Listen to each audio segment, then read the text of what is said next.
Who knows what evil lurks in the hearts of men? We'll bring the noise and break the mold and blast beyond the boundaries, baby. You're locked into 112 FM, Bandito. This is your beacon, booster, and boldest broadcast for the wild-hearted, baby. This isn't just a show. It's a bastion, a wave, a spark, a sanctuary for the restless and creative. For every beatmaker, brush wielder, and boundary breaker, this is where the spirit speaks and the silence shatters. We've got a fresh block for you, baby. Some amazing indie artists, powerful podcasts, gut-busting bits, and old-time tasty thrillers for your inspiration. Expect a whirlwind of beats, ballads, and bursts of brilliance wrapped in spontaneity, spectacle, and soul.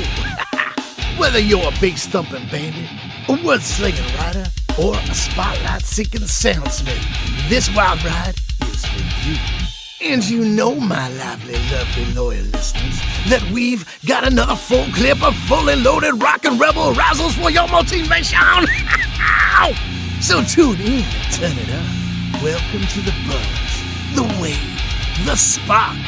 This is Bandito 112 FM, your sanctuary for the restless and the creative. Let's kick this block off with Con Fellow and the New Creatures and their song, Cross. Turn it up! Ow!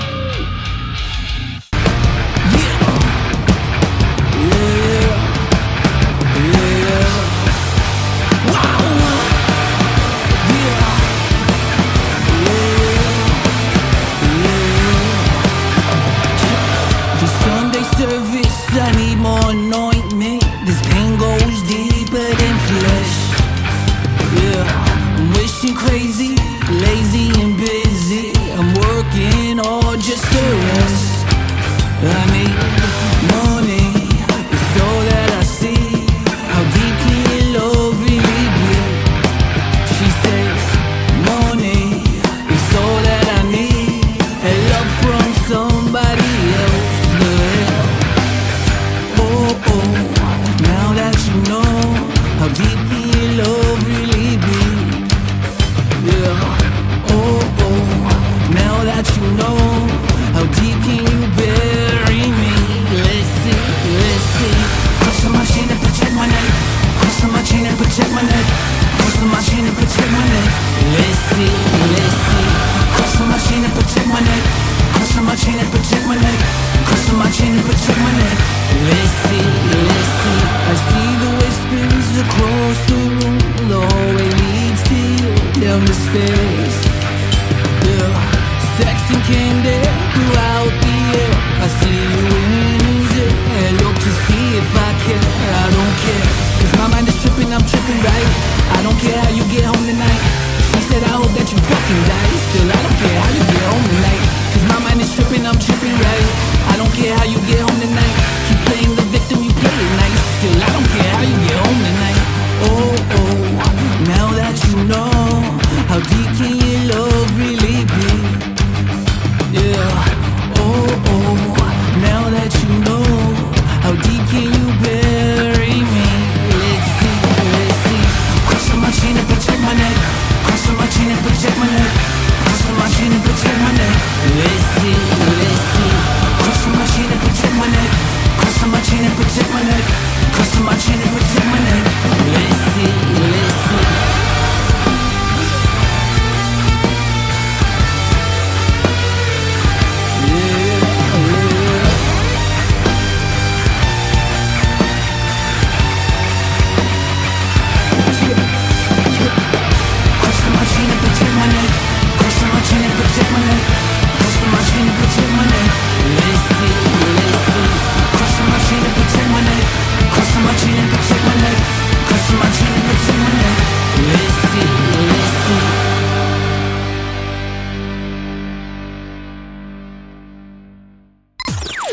Now listen to this banger from Ray Millie.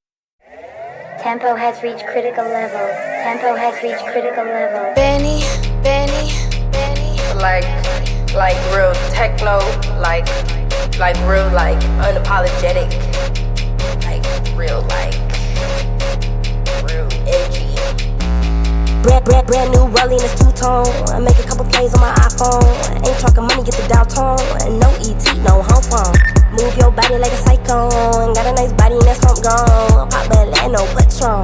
Wear Chanel for cologne.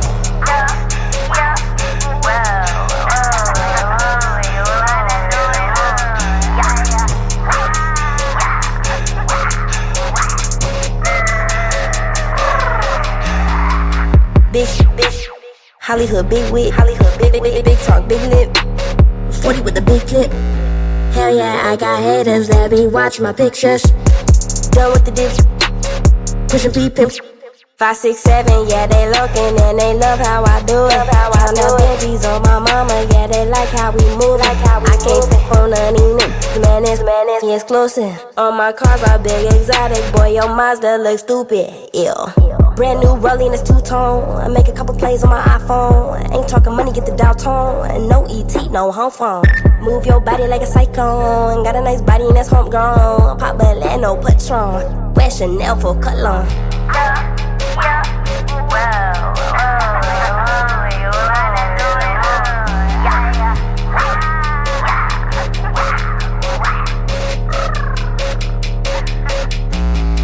Neck wet like a puddle. BBS diamonds on shuffle, ayy. BBS sim on my buckle. I'm on the air like Wobby untouchable, ayy. And this that green, it ain't no syrup. Yeah, a Bonnie spy ass purple. 5, 6, 7, yeah, they looking and they love how I do it. Count the babies on my mama, yeah, they like how we move. I can't step on none of them. Man is he exclusive. On my cars are big exotic, boy, your Mazda look stupid. Ew. Brand new rolling is two-tone. I make a couple plays on my iPhone. Ain't talking money, get the dial tone. And no ET, no home phone. Move your body like a cyclone. Got a nice body and that's homegrown. Pop Bel no Patron. Wear Chanel for cologne.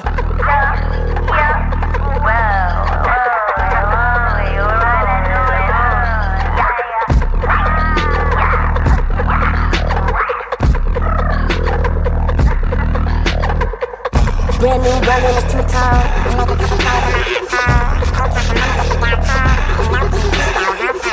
Move your body like a cyclone. Got a nice body. Strap in. Here's another one from the David Koresh Choir. That's it on your puppy, got to make sure it's okay. That's it on an album, put it on fade. That's it on your puppy, got to make sure it's okay. That's it on an album, put it on fade. Drop the rat and it will work. Run the mental blasters and they burn. Worthless game, rap a start. Run the mental blasters and they burn. One of them is fine. Conquer enemies, but it's great. Conquer enemies, but it's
about this tune from I Am Mad?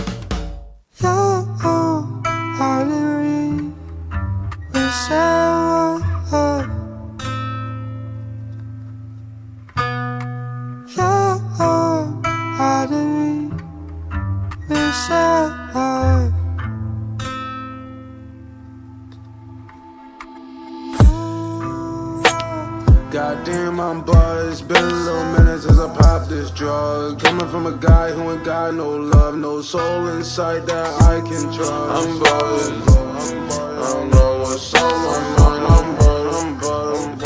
I'm always out of my mind. I'm wearing Gucci fur, but it's not for her. Got stuff so bad, you don't know how bad this hurt. I'm hurt in so many ways. Look at the look on my face. You told me that you needed space. I asked you like what was the case. You told me that you parted ways. Now I'm sad in the fly. You gotta make me jealous when you hang with him. Why you gotta make me paranoid when you're not with me and you're with him? I'm buzzed. I know that's on my mind. I'm buzzed. I'm always out of my mind.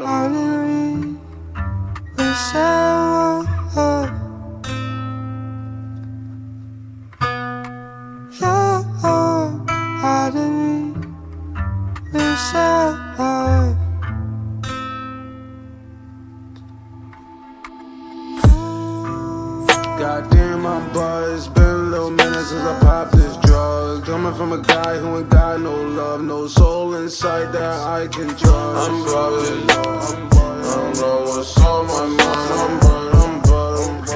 I'm always out of my mind. I'm wearing Gucci fur, but it's not for her. Got stuff so bad, you don't know how bad this hurt. I pop me a bean, a nigga that hop on the scene. You cheated inside of my dreams, and now I will walk up my feet. I'm steadily smoking this green and rapping and sipping the lean. Out of my mind, I know I'm buzzed. Like what's the fuss? Stop acting sus, like what the fuck? I'm buzzed.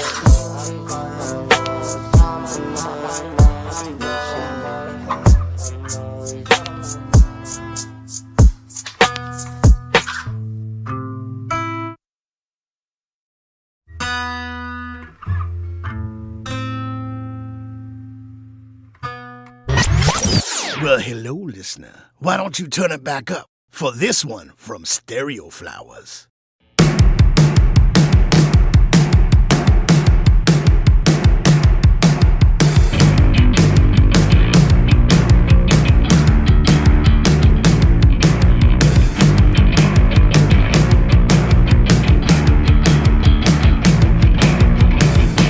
We were driving to the ocean in a hurricane. We didn't know where we were going.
What? We need a car, and we need somebody to drive it for us. You understand? Well, I've got a car and I can drive. Is it a good car? Has it got speed? Bandito Radio.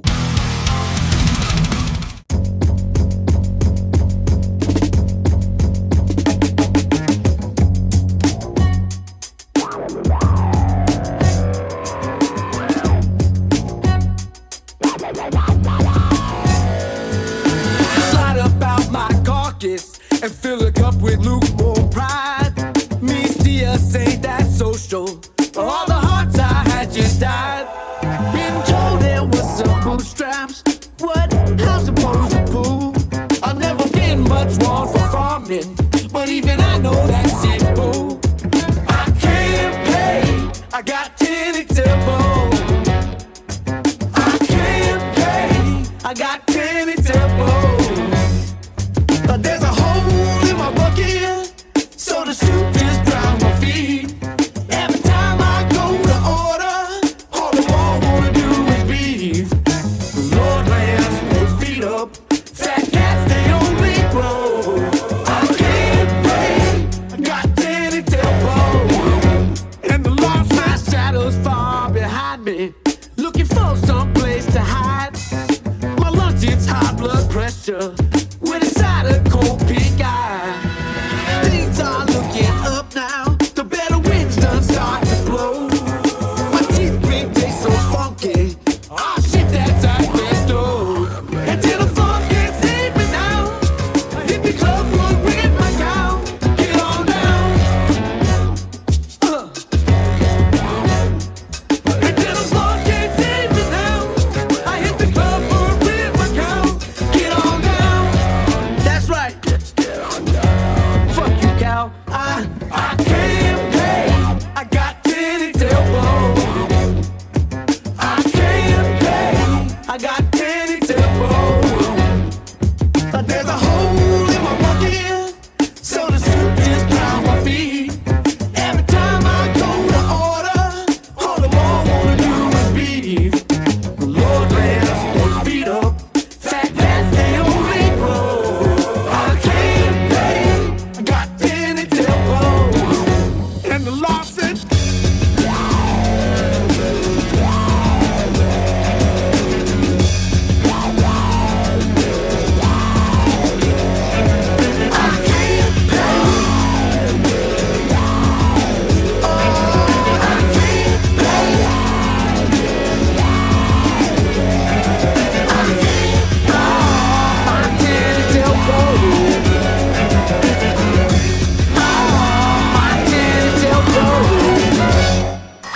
That was Mount Sinai. This is Howlin' Jim Jackson, and you are listening to 112 FM Bandito Radio. New music from Iron Spire, Black Veil Queen.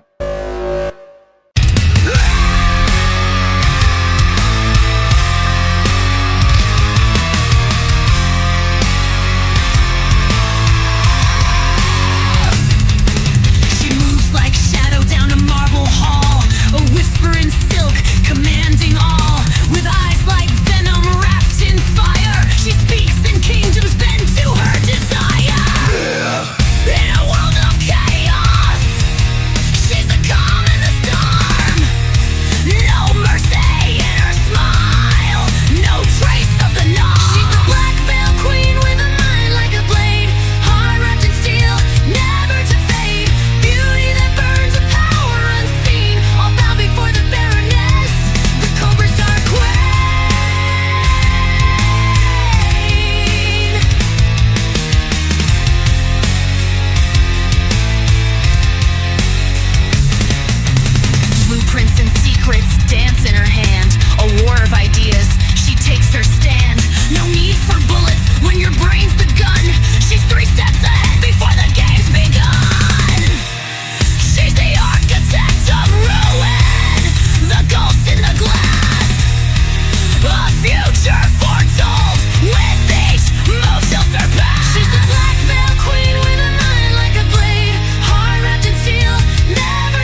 Are you ready for a new era of storytelling?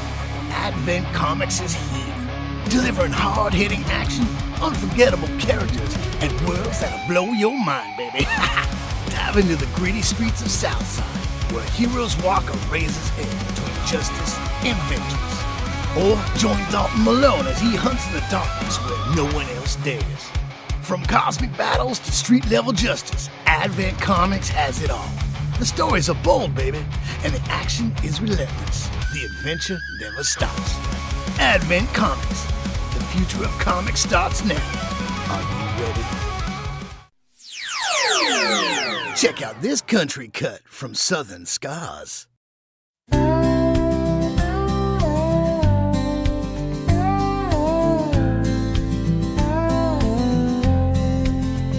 I'm the quiet shadow in a crowded room, a flicker of light that fades too soon, smiling wide while I fall apart, holding tight to a broken heart. They say you're strong, you'll be okay, but strength don't stop the hurt some days. I'm slowly fading, and no one even notices. Like a ghost in the dark, just barely existing. I scream in silence, but nobody listens. I'm slowly fading, and no one even notices. Every goodbye cuts a little more, like a lock with no key on a rusted door. I give my all, but it's never enough. My love's a whisper, their hearts stay tough. I've carried weight that no one sees, but no one ever carries me. I'm slowly fading, and no one even notices. Like a ghost in the dark, just barely existing. I scream in silence, but nobody listens. I'm slowly fading, and no one even notices.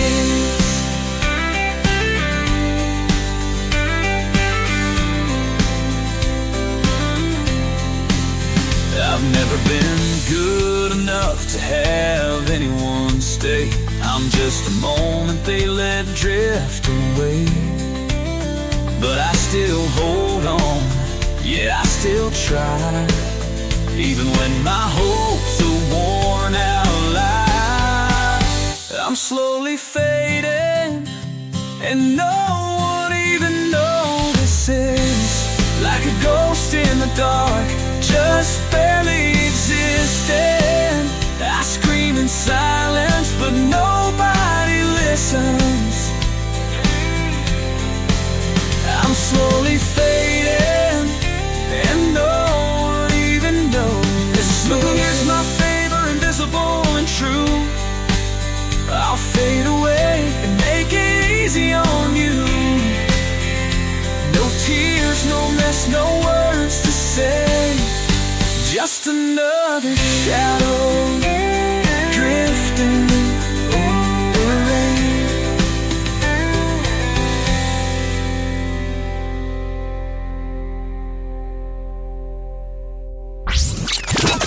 Hello, outlaws, outlaws. You are listening to Howlin' Jim, and you are on 112 FM, Bandito Radio. Get ready to dive in, listener. This is Chris Turner. I'm not entirely happy with this.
about another banger from Noel?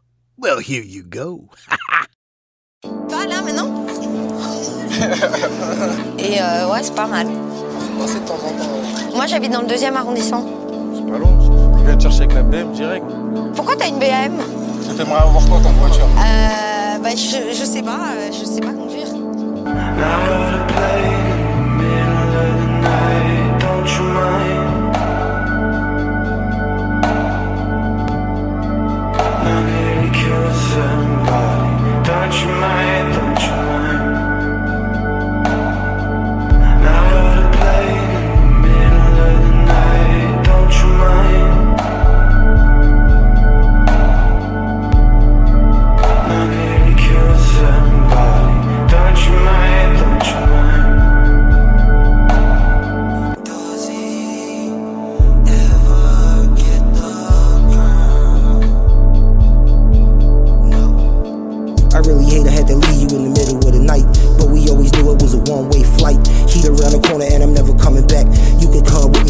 Tell me fast, yeah, the plane is running. Left the danger zone, now it's on to Spain or something. Yeah, we ain't get a chance to change to something new.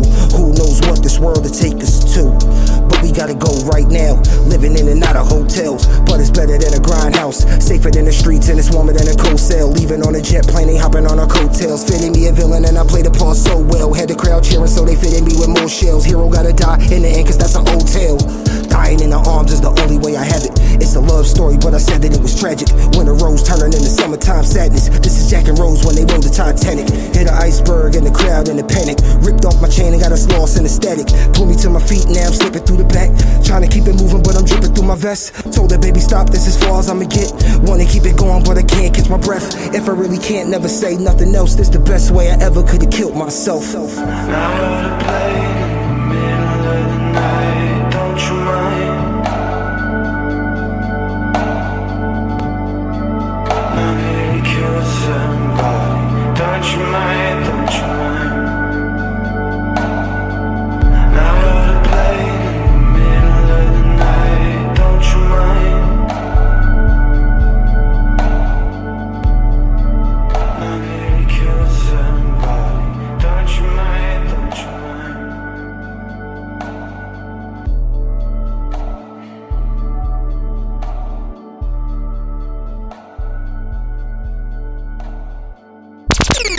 You are tuned in to 112 FM on your radio dial. This is Bandito Radio.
by Stratos. Now check out this one from Toys, Noise, and Action Figures.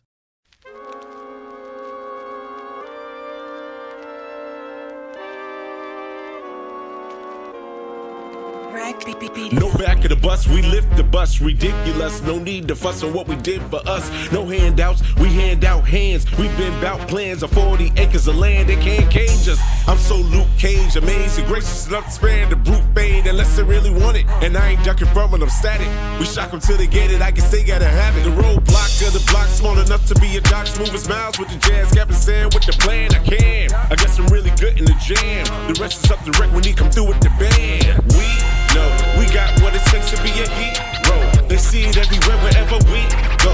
We here to say the day and all the people. Repeat, bro. We know we got what it takes to be a hero. They see it everywhere, wherever we go. We here to say the day and all the people. Repeat, bro. I'm melanin man, defy your felonious plans. I know you jealous, but damn, don't you dare insult my intelligence. Sam was never my uncle, just a super villain. Hopped in the phone booth, protect the women and children. Frankly, Franklin, we the most level-headed. Peanuts to an elephant, don't let it regret it. We up, boy, you better know your hate is pathetic. I'm loose fox with the toys, so you know I'ma get it. Neighborhood was Krypton, get green like it's Jon Stewart. Make me pull out my ring, homie, and it's on. The blue marvel I do, homie, if I'm on with the steel. Daywalker blade is here to convey that. We know we got what it takes to be a hero. They see it everywhere, wherever we go. We here to say the day and all the people. Repeat, bro. We know we got what it takes to be a hero. They see it everywhere, wherever we go. We here to say the day and all the people. Repeat, bro. Look up in the sky. This looks like a job for. Repeat, bro. Fate rarely calls upon us at a moment of our choosing. I'm ready.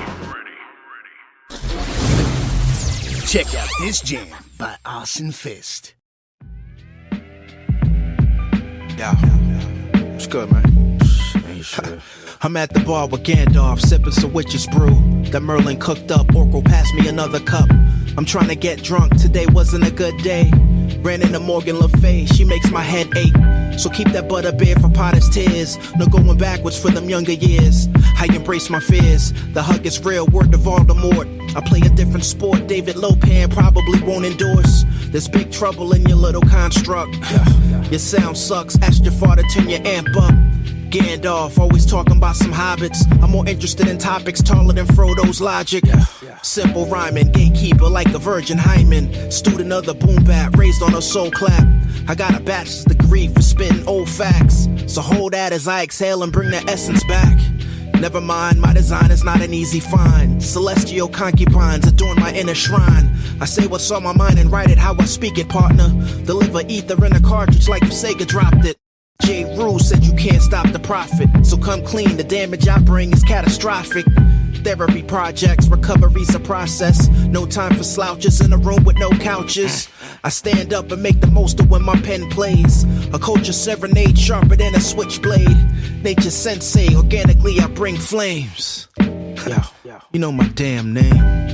Even in the material world, you'll find that if you look for the light, you can often find it. But if you look for the dark, that is all you will ever see.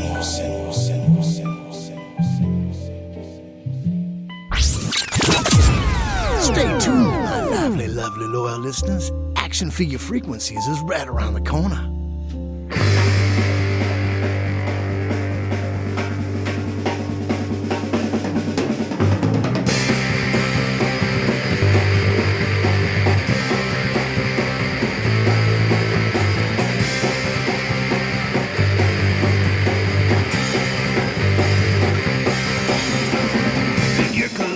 All around the world should have collectibles that pose and bend. Take your action figures out of the box, and now let's play pretend. Posing action figures, I'm posing action figures, I'm posing action figures every day. I'm posing action figures, I'm posing action figures, I'm posing action figures, it's okay. Hit-on card collecting is not for me. I crack them open right from the start.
the one and only Shotimus Prime.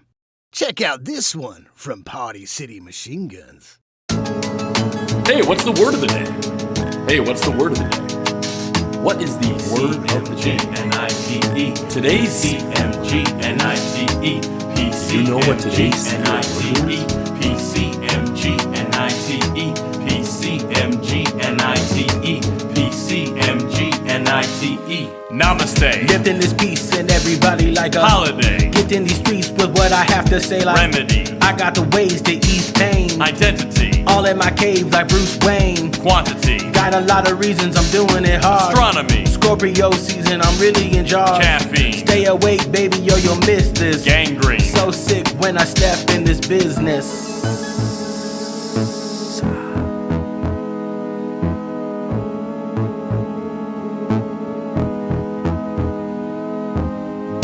Always looking clean when I pop up. Trouble.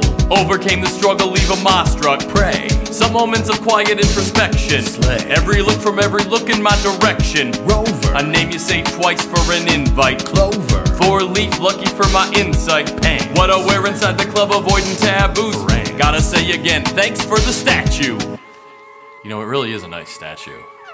I know when we received it, it was copper, and over the years, the weather's hit it, it's made it change colors, but it still looks great.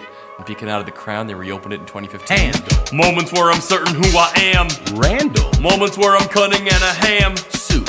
That's an Andy Warhol muse. Fruit. Like an ego when it's getting bruised. Massage. Deep tissue till the knot's out. Dressage. Horses dancing, clapping till they drop out. Rumble. That's how I scuttle through this nightlife. Bumble. Wanna catch a buzz, you better swipe right. Continent. Yeah, they play my music in 7 of them. Condiment. Sauce for all my dogs, I'm spending on them. Captivate. How I do it every single time. Extrapolate. They confused trying to find why. Efficiency. Never waste a pass, I word perfect. Calligraphy. And his fancy ass, I curse and cursive. Circulate. Your mind another time, run his track. Terminate. Thumbs up, baby, I'll be back. What's the word? What's the word? Yo, that's my word. What's the word? What's the word? Yo, you have my word. What's the word? What's the word? You can take my word. What's the word? What's the I word? never break my word. What's the word? What's the word? Yo, that's my word. What's the word? What's the word? Yo, you have my word. What's the word? What's the word? You can take my word. What's the word? What's the word? I never break my word. This is Hal and Jim Jackson, and you are listening to 112 FM Bandito Radio.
was another mind-blowing tune from Chris Turner.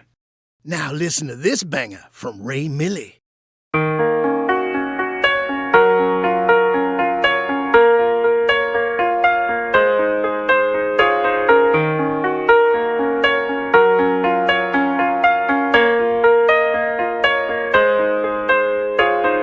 He's always tempting me. I got the recipe. I wanna see your world. See that you won't hurt me. I know that look in your eyes. My type of guy in disguise. What will it take to be mine? Ooh, I wanna see your world. Ooh, I wanna be your girl. Ooh, tell me we gon' be alright tonight. See your world. Ooh, I wanna be your girl. Ooh, tell me we gon' be alright tonight. My mind been running lately. Now that's I'm thinking crazy. You tease when you say maybe. You drive me insane, baby. You got my heart, I swear. That laugh in your brown hair. No one like you compare. What it takes to be your girl. And people say I'm stupid, you're so irresistible. But I can't help this feeling, I'm acting delusion. Oh, he said that I'm the realest. I'm trying to share the same goals. Maybe I am the reason he keep on asking for more. Ooh, I wanna see your world. Ooh, I wanna be your girl. Ooh, tell me we gon' be alright tonight.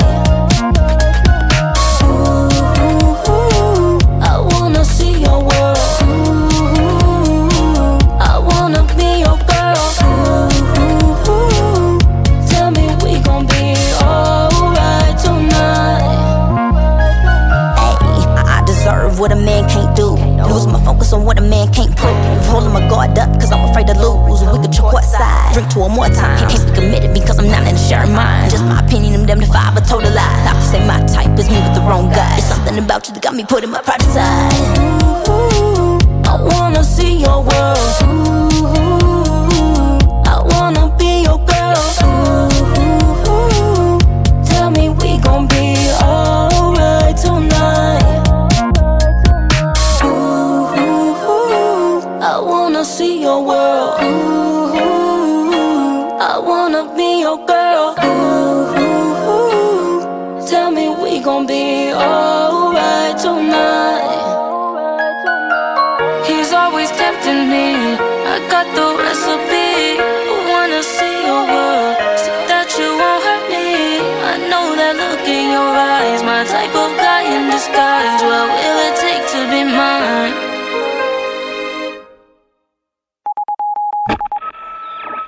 We interrupt your regularly scheduled program to bring you this breaking news. We have an urgent update on the high-speed chase caused by the infamous vehicle known only as the Bandito. Just mere moments ago, authorities tracked the rogue muscle car tearing through the city's industrial district at breakneck speeds. Eyewitnesses report that the driver was weaving through cargo yards, barreling through a chain-link fence, and even using a loading dock ramp to jump over a moving freight train. This leaving officers stunned and struggling to keep up. Police helicopters are now in pursuit, but the Bandito's driver seems to have no intention of slowing down.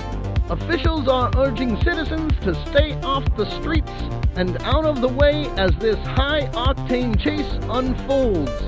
Where will this reckless rampage end? Will the Bandito be stopped? Stick with us for the latest developments as law enforcement scrambles to bring the Bandito to justice. And now back to your regularly scheduled program. Well, hello, listener. Why don't you turn it back up for this one from Stereo Flowers?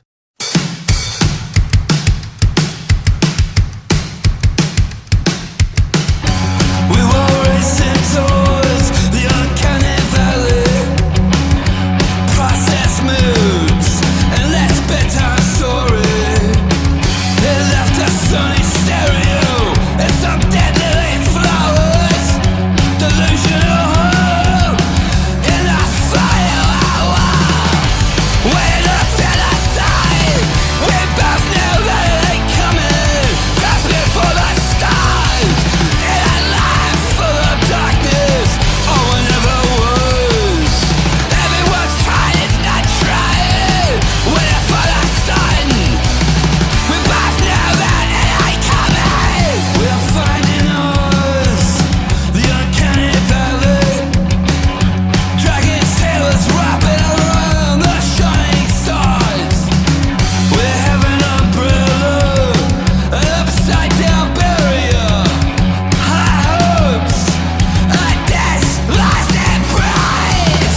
about this tune from I Am Mad?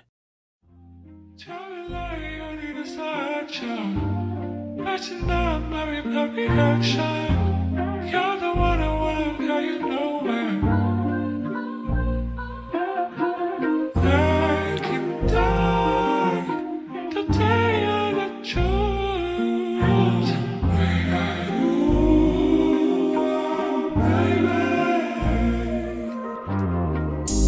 I don't wanna be no burden, yeah, I know for certain. Judge my soul with a verdict, even when you know not perfect. This is the land of the gods, ask me how I know. No, I heard it from somewhere divine. I'm willing to be that person if you're willing to follow the lead. Get them to come like me, I'm a disruptor. We are the glitch in the system, we do this together. It's for the better. We are the eye of the storm, the spot about weather. I'm into the winter, so I'm finna start a rebellion. What about the wicked? We gonna pour that boat like Noah's Ark. One way ticket to glory. Just know we not sheep. We will not suffer in silence. Mark this day is day in history when we try to kill him with kindness. Not a result of the violence, not my character. To act out of character, but this the rebellion. I'm feeling rebellious. I'm finna leave my people, the kingdom come. I will not rest until it's done. Sound of war gon' sound like a drum. It's the beginning of the end. I know I heard this song before. Sound like deja vu, I know how it goes. Got me feeling we win in the end. Put too much faith in God, not in ourselves. That is the problem. We do not know our worth. I'm not a coward. I'm on the front lines facing the enemy. Cause if I don't, then that is the enemy. I'm the epitome of courage. I would do anything to make sure that my future flourish. Take a swift blow to my enemies, I'll watch them perish. Don't believe all the lies when they talk, all that blasphemy. This is just between you and me. Choose the right side when the time comes. It's gonna be a revelation when the revolution is here. Band together and read what you sow. Yeah, this for good measure. Land of milk and honey comes with a whole lot of pleasure. Yeah, you wanna what I wanna love. I like it here. Whole lot of bloodshed. I don't wanna be no burden, yeah, I know for certain. Judge my soul with a verdict, even when you know not perfect. This is the land of the gods, ask me how I know. No, I heard it from somewhere divine. I'm willing to be that person if you're willing to follow the lead. Get them to come like me, I'm a disruptor. We are the glitch in the system, we do this together. It's for the better. We are the eye of the storm, the spot about weather. I'm into the winter, so I'm finna start a rebellion. And what about the wicked? We gonna pour that boat like Noah's Ark. One way ticket to glory.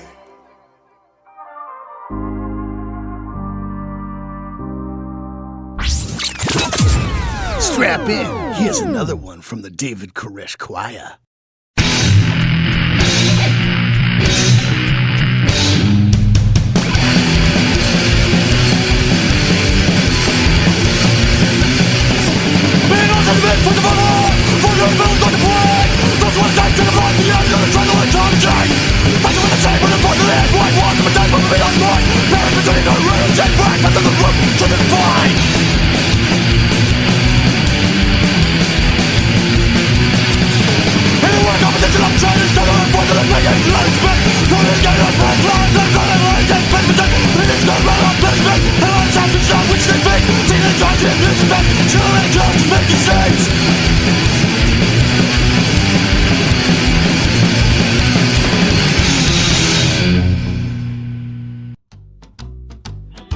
Welcome back, collectors and customizers. You are dialed in to Bandito Radio 112 FM.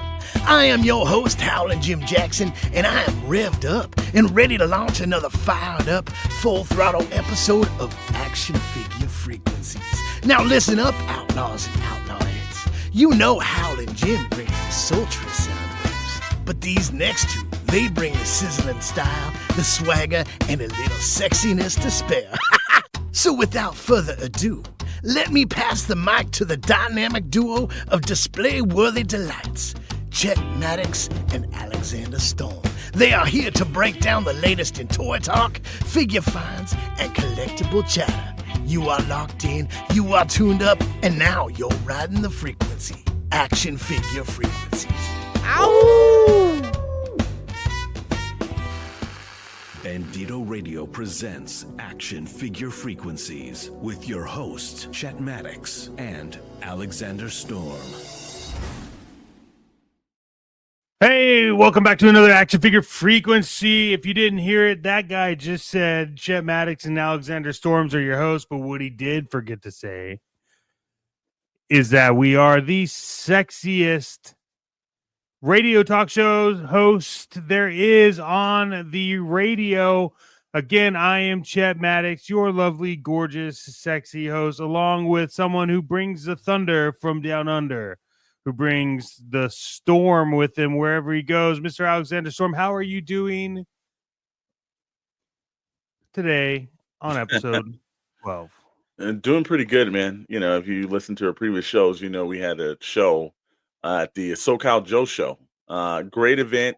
It was really cool live streaming there, but it's also cool just meeting people, meeting customizers. Obviously, a big thank you to Eben Foster, who runs the event, but also we had the pleasure of having Mr. Artist Supreme and Jamie Sullivan on.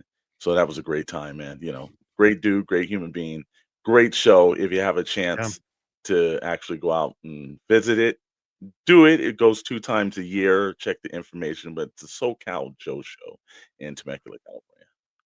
Yeah, it was great, man, and that sparked a lot of conversation on the back end for you and I around what we wanted to talk about on some of these episodes. And on this episode today, we have some pretty crazy things to talk about. We're going to get into why shelf prices are increasing and people are increasing their prices on stuff that's already in stock. It makes zero sense. Yeah. Then we're also going to get into a little segment that we like to call the mold injection, and that's really just, this is all part of toy news, but we're going to talk about where you can purchase figures from, like eBay, whatnot, all that stuff. Then we'll get into the big toy box conundrum, and that is probably going to be the majority of our talk, which is why hasn't Toys R Us remained, and a lot more on this episode 12 of Action Figure Frequencies. 112 FM, Bandito Radio. And Jim Jackson. Anyways, yeah, man. So I think we got a lot. Each one of these segments I feel is like going to take a while, so it might actually run us over a little bit on this episode. But that's because this is news that needs to be newsed out. Plus, also at the very end, we do have some super exciting news. We do, absolutely. But before we always kick it off from nation, coast to coast, from our toy rooms to your living rooms, this is Action Figure Frequencies, episode 12. And you know what happens after we do this, my friend? Hot points, baby. You damn right. Hot points, hot points, hot points, hot points, hot points.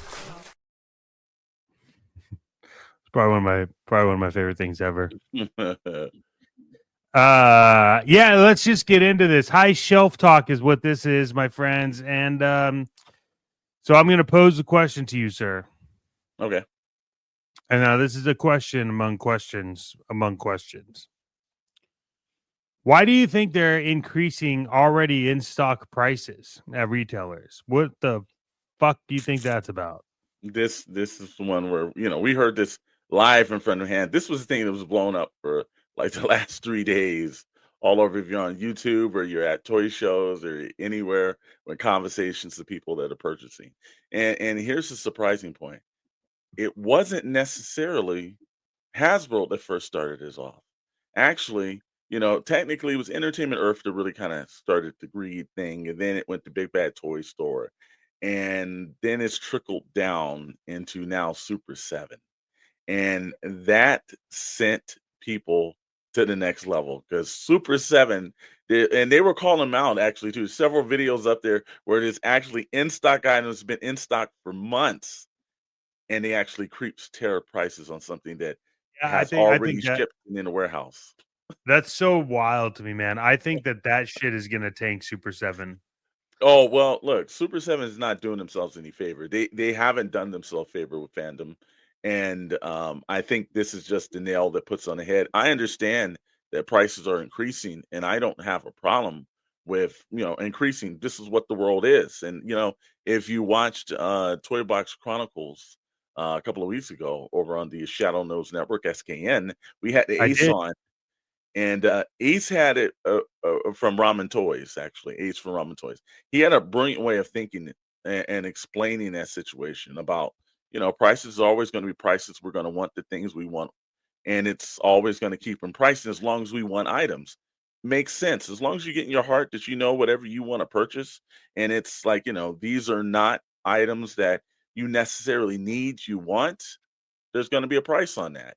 But when there's an all-out point, because maybe you haven't balanced your books correctly, maybe you don't know how to adjust your margins and speak to stockholders and let them know the subtle truth of situations. When you believe that your customers are constantly able to be gouged, I think you have a flaw in your business model. And Super 7 has exposed that, along with, and I'm not just putting on Super 7, Entertainment Earth.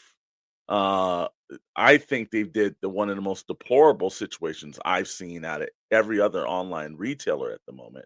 And they started this off with things that are almost like at least 2 times higher than everyone else.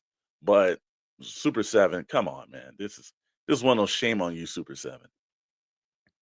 Yeah, I haven't really seen. I heard everyone talking about it. I didn't go look at the prices, but I could just imagine what they are at Super 7. So, Yeah. Well, they're already, like here's the point. Remember when we were at a Target locally, and we saw like the first time, because we normally, like, let's be honest, we give Super 7 some shit. We always have, and we constantly will. I don't think they've ever really been a premier toy maker. Somehow they found their niche in. I don't think they do O-rings quite well. But here's what I did see. They had the Godzilla collection, and he had the minifigures. This is probably one of the best minifigures I'd seen. So I was like, okay, wait a minute, hold on, let me take this back in. This is a great figure. And obviously it was on clearance, because most of that stuff in the Target collector's bin usually roll that way. But it was a good yeah, price for it. And when we were like, okay, wow, this is gonna happen. And just as we were gonna give him praise, Chet, just as we were giving praise, we were they almost finally, there. We were climaxing, right baby. there, they have to knock themselves 3 pegs backwards. Yeah.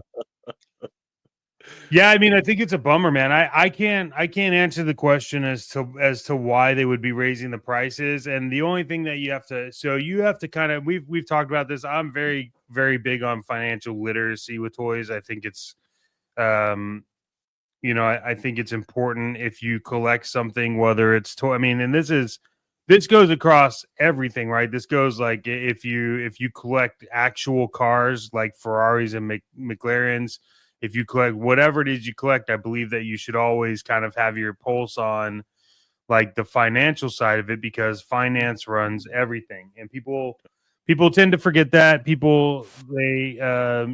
know some people that thought it was great to sell their company, and then now all of a sudden they're not showing up at smaller events, they're canceling things, they're moving things around, things aren't getting done. And this is pre-tariff, so Yeah. like it was like, okay, I know that you think it's good, but at the same time, like, if I was somebody in that position and I sold it, I would want to be removed from it and let Yeah. everybody, like, I sold it. It just made financial sense for me. Like, I'm working on this next project or whatever. But my point is that if you had been paying attention to everything that's been going on the finance side, whether it's like investor calls or just things they're saying, you would know that this was coming, because there's also Mattel announced today, or I think it's yesterday or something like that, but they are also trying to work around price increases, and they're not sure what that's going to look like. They've tried a bunch of different scenarios, yada yada. Basically, what they said is they're going to raise prices. Yeah. A lot of bloat. There's a lot of bloat in there. But what my point is that the thought process is, well, if we're going to have to start selling our figures at $30, We can't have any figures out on the market that are $24 because those are going to take away from sale of the new ones.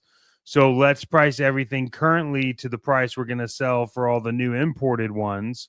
And then that way we won't have to worry about the older ones taking away from the newer ones, because now people will decide. And look, at the end of the day, once those figures, now this isn't true what I'm going to say. What I'm going to say is not true for small companies. So get off my junk, because I'm not talking about that shit. But at the level of like Hasbro and Mattel, and I mean, dude, even at this point, Super 7.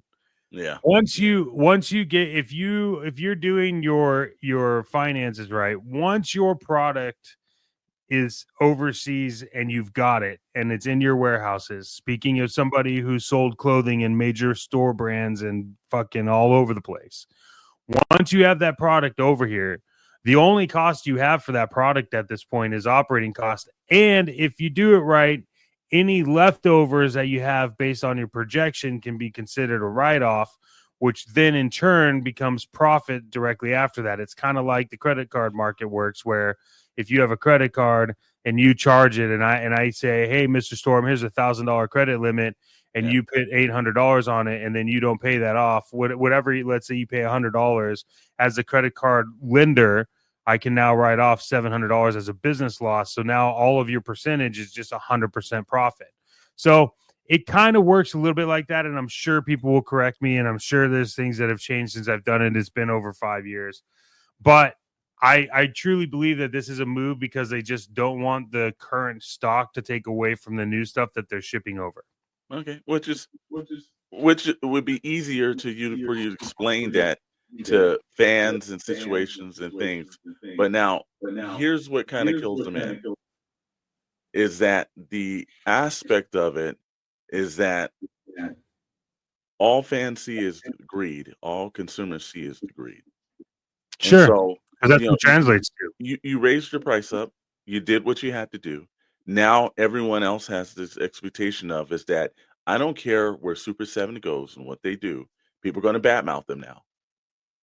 I don't care what Entertainment Earth does. People are like, I know many collectors, myself included, not buying from these guys. I don't give a damn. I can tell you since that happened with Entertainment Earth, their web traffic has gone way down. Oh yeah. But it's like, I'll be damned if I'm buying anything from them. And in fact, I've got a policy now. If I don't get it from like Hasbro Pulse or somewhere directly, because I can understand tariffs. It's more than fine. We know that this is the difference. This is the way capitalism works in this world. I don't have a problem with it. It is what it is. But I refuse to go 3 or 4, 2, or even up to the price of damn near $9 extra from somebody who's getting product from the same source.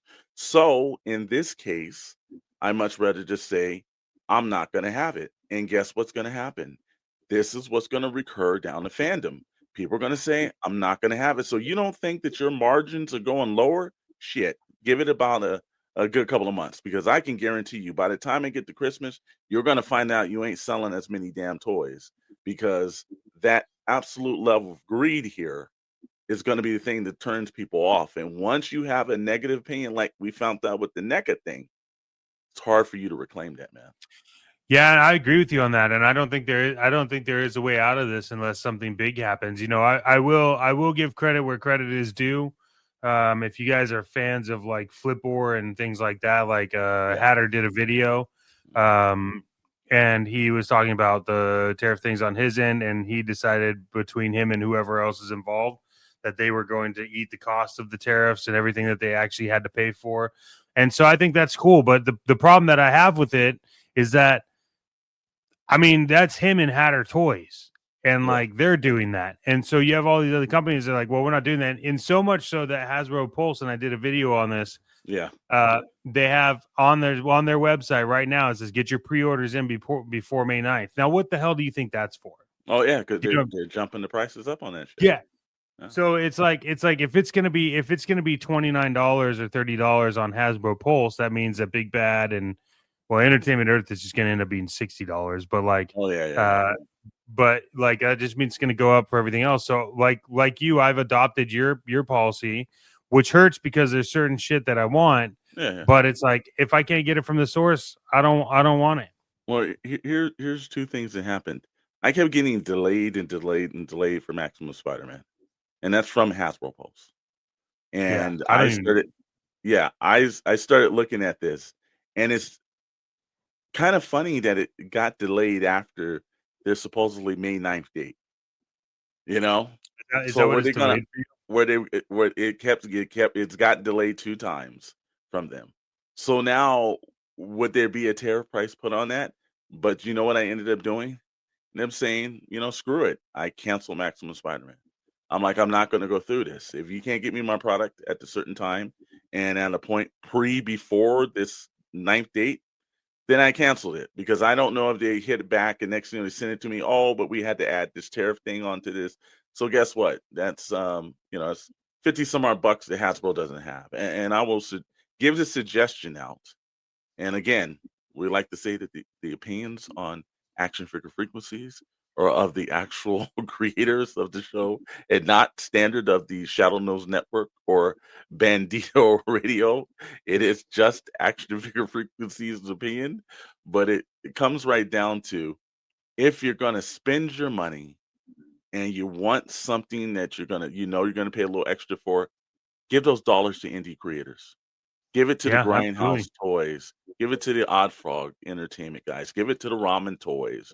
Give it to the Brutal Realms. Give it to the Savage Crucibles and the Four Horsemen, and give it to them because damn it, you're going to pay for a product that is getting to be far superior from some of these big companies. But the thing that these other small indie companies don't have, they don't have corporate shareholders that they have to behold themselves to and constantly, and also give credit, like you said, to Mad Hatter Reviews. Mad Hatter is like, hey, it's a passion product.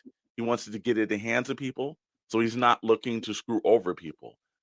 That's what you get from the difference between these shareholder only mega corporations and these small indie creators. So if I'm going to spend 50, 60 bucks on something, then I might as well send my money over to Four Horsemen.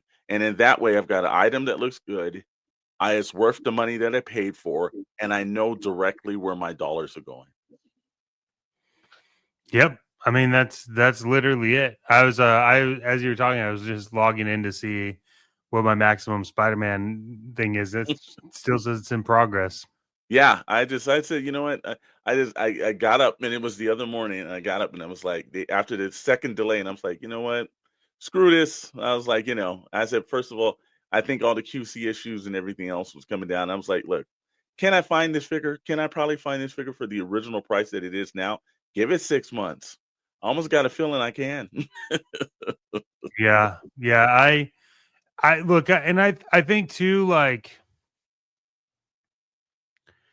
I think too, like the whole the pricing thing and everything else is like, there's ways that you could offset the tariff prices to your customers, and no one is thinking outside the box. No, it's just becoming this like whatever. And so the way to offset it is, I guess, you just charge more for anything that's currently in stock. And it's like at some point, I mean, it's gonna, if it affects the collectors and customizers a lot. It does. Mm-hmm. Because now they can't, I mean, you can't do like the days of like army building, I think, are done. Well, here's the I thing. mean, unless you buy old school stuff, but I don't have a problem with that because let's be quite honest with you. Those guys are the reason why the industry is exploited in the way that it is.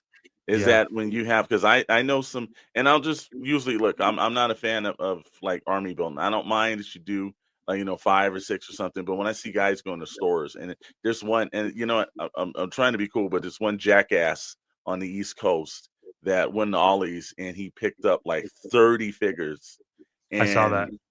And you started building, and he was laughing, and he did a YouTube video, and I unfollowed the asshole.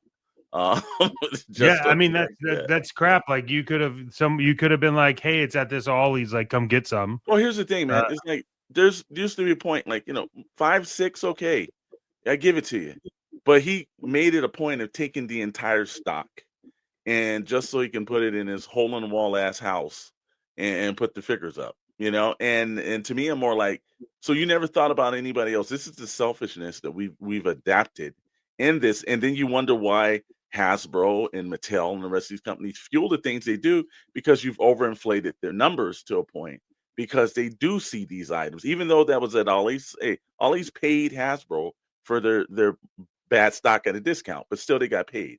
But yet these kind of things is the reason, the over excess of things is the reason why, McDonald's believes that they can charge so much money. You know why? Because people don't sit home and cook.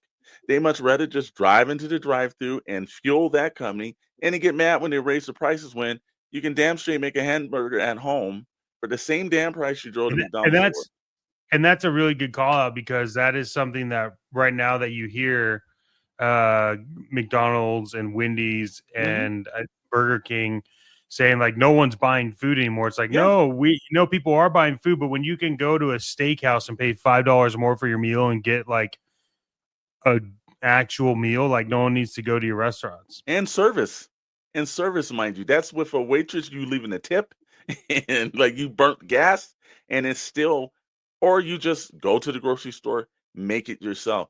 This is what the fast food chains learned, and this is that terminology that a very good friend of mine always says, and you and I both laugh about it. Fuck around and find out. you fucked around, raised the prices up. Now there's $5 value meals all over the place, and people are like, screw you, I'm not going there. And the same exact way is that Hasbro, Mattel, NECA, Super 7, Funko, listen to these pre-warnings, because you got a fuck around and find out moment coming for you. Because fans, again, I put my dollars into indie toy companies more now. I really look that out, see the makeup of the company. I know where my money's going. I know the products that they're making. In a couple of weeks on Toy Box Chronicles, we have Grindhouse Toys, Chris Scott, that's going to be here for Toy Box Chronicles on the Shadow Nose Network. But I'm looking forward. I look forward to speaking to Ace from Ramen Toys, Kelly and Eddie from Odd Frog, from some of these other companies, because so far, who I haven't seen mention any of that so far? We haven't seen the people of Nacelle say anything yet. Not one word, not one whisper, not one thing up. You know why? Because there's a good chances that Nacelle don't have 1,000 shareholders that they're beholden to. Mythic Legions hasn't really said anything either. No, because guess what? Four Horsemen don't. They don't need to. Four Horsemen's not going to go crazy. What was the first thing he said about that dragon? Yeah, we're not going to tear prices and everything. We're not doing that. Now Big Bag Toy Store turned around and bought those items, slapped that on, and then people started misinterpreting that to be the Four Horsemen, but that was not them. That was the work of Big Bad Toy Store. But if I'm Big Bad Toy Store, if I'm Entertainment Earth, if I'm Target, if I'm Walmart, I need to start thinking about this stuff, because, man, everybody's saying, oh, Christmas not going to come. Oh, no, Christmas is going to come. It's probably going to come to Ross and Ollie's because a lot of that stuff's going to be clearanced out, and it's going to go to them, because people are not. Look, how many times we walked into Target and Walmart and saw the aisles empty of people walking down. It's happening all the time. It's happening. So, get ready for Christmas, corporations. Ooh, it's going to be a little cold and everything. Don't you wish that they had something that could, fuel them and give an extra boost, Chet? Man, I really feel like you need that extra energy to do that. Yeah. And that, my friends, is why we want to remind you to strap in, Plastic Warriors. Your power-up potion is back. Figure Fuel Energy Drinks returns with triple threat of turbocharged flavor. We're talking new flavors that will become legends. Retro Raspberry Rage, a blast of berry from the back issue bins. Citrus Slam Storm, right? That's it. That's the one that we tasted. That one was absolutely yeah. Citrus, yeah, that was great. That one is bold, bright, and ready to body slam your burnout. And then Grape Gamma Burst, so intense it's practically glowing. Formulated for late night toy hunts, shelf rearranging marathons, and long haul customizing sessions. Figure Fuel is the drink of choice for collectors who never quit. Crack one open and feel the articulated energy. Figure Fuel Energy And you know what you can do? You can fuel your passion. 112 FM, Bandito Radio.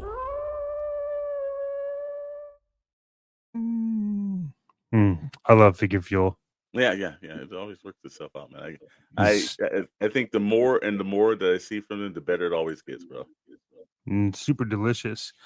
Yeah, hey, that absolutely. brings us to like the meat and potatoes, the chunky legs, the chunky chunks, the stick your finger down your throat and vomit section of the show. This is toy news. And now, toy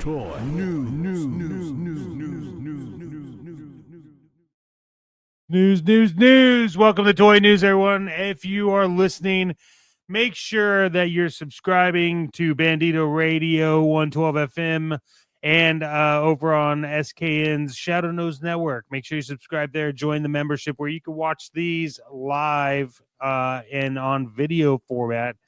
If you are into using your eyeballs, you can watch that. Well, we're gonna kick this off. We're gonna kick off this segment. My super sexy counterpart. We're gonna kick this off with what I like to call the mold injection, and that's a play. That is a play on words. I don't know if you know that, but it is. Yeah, it's yeah.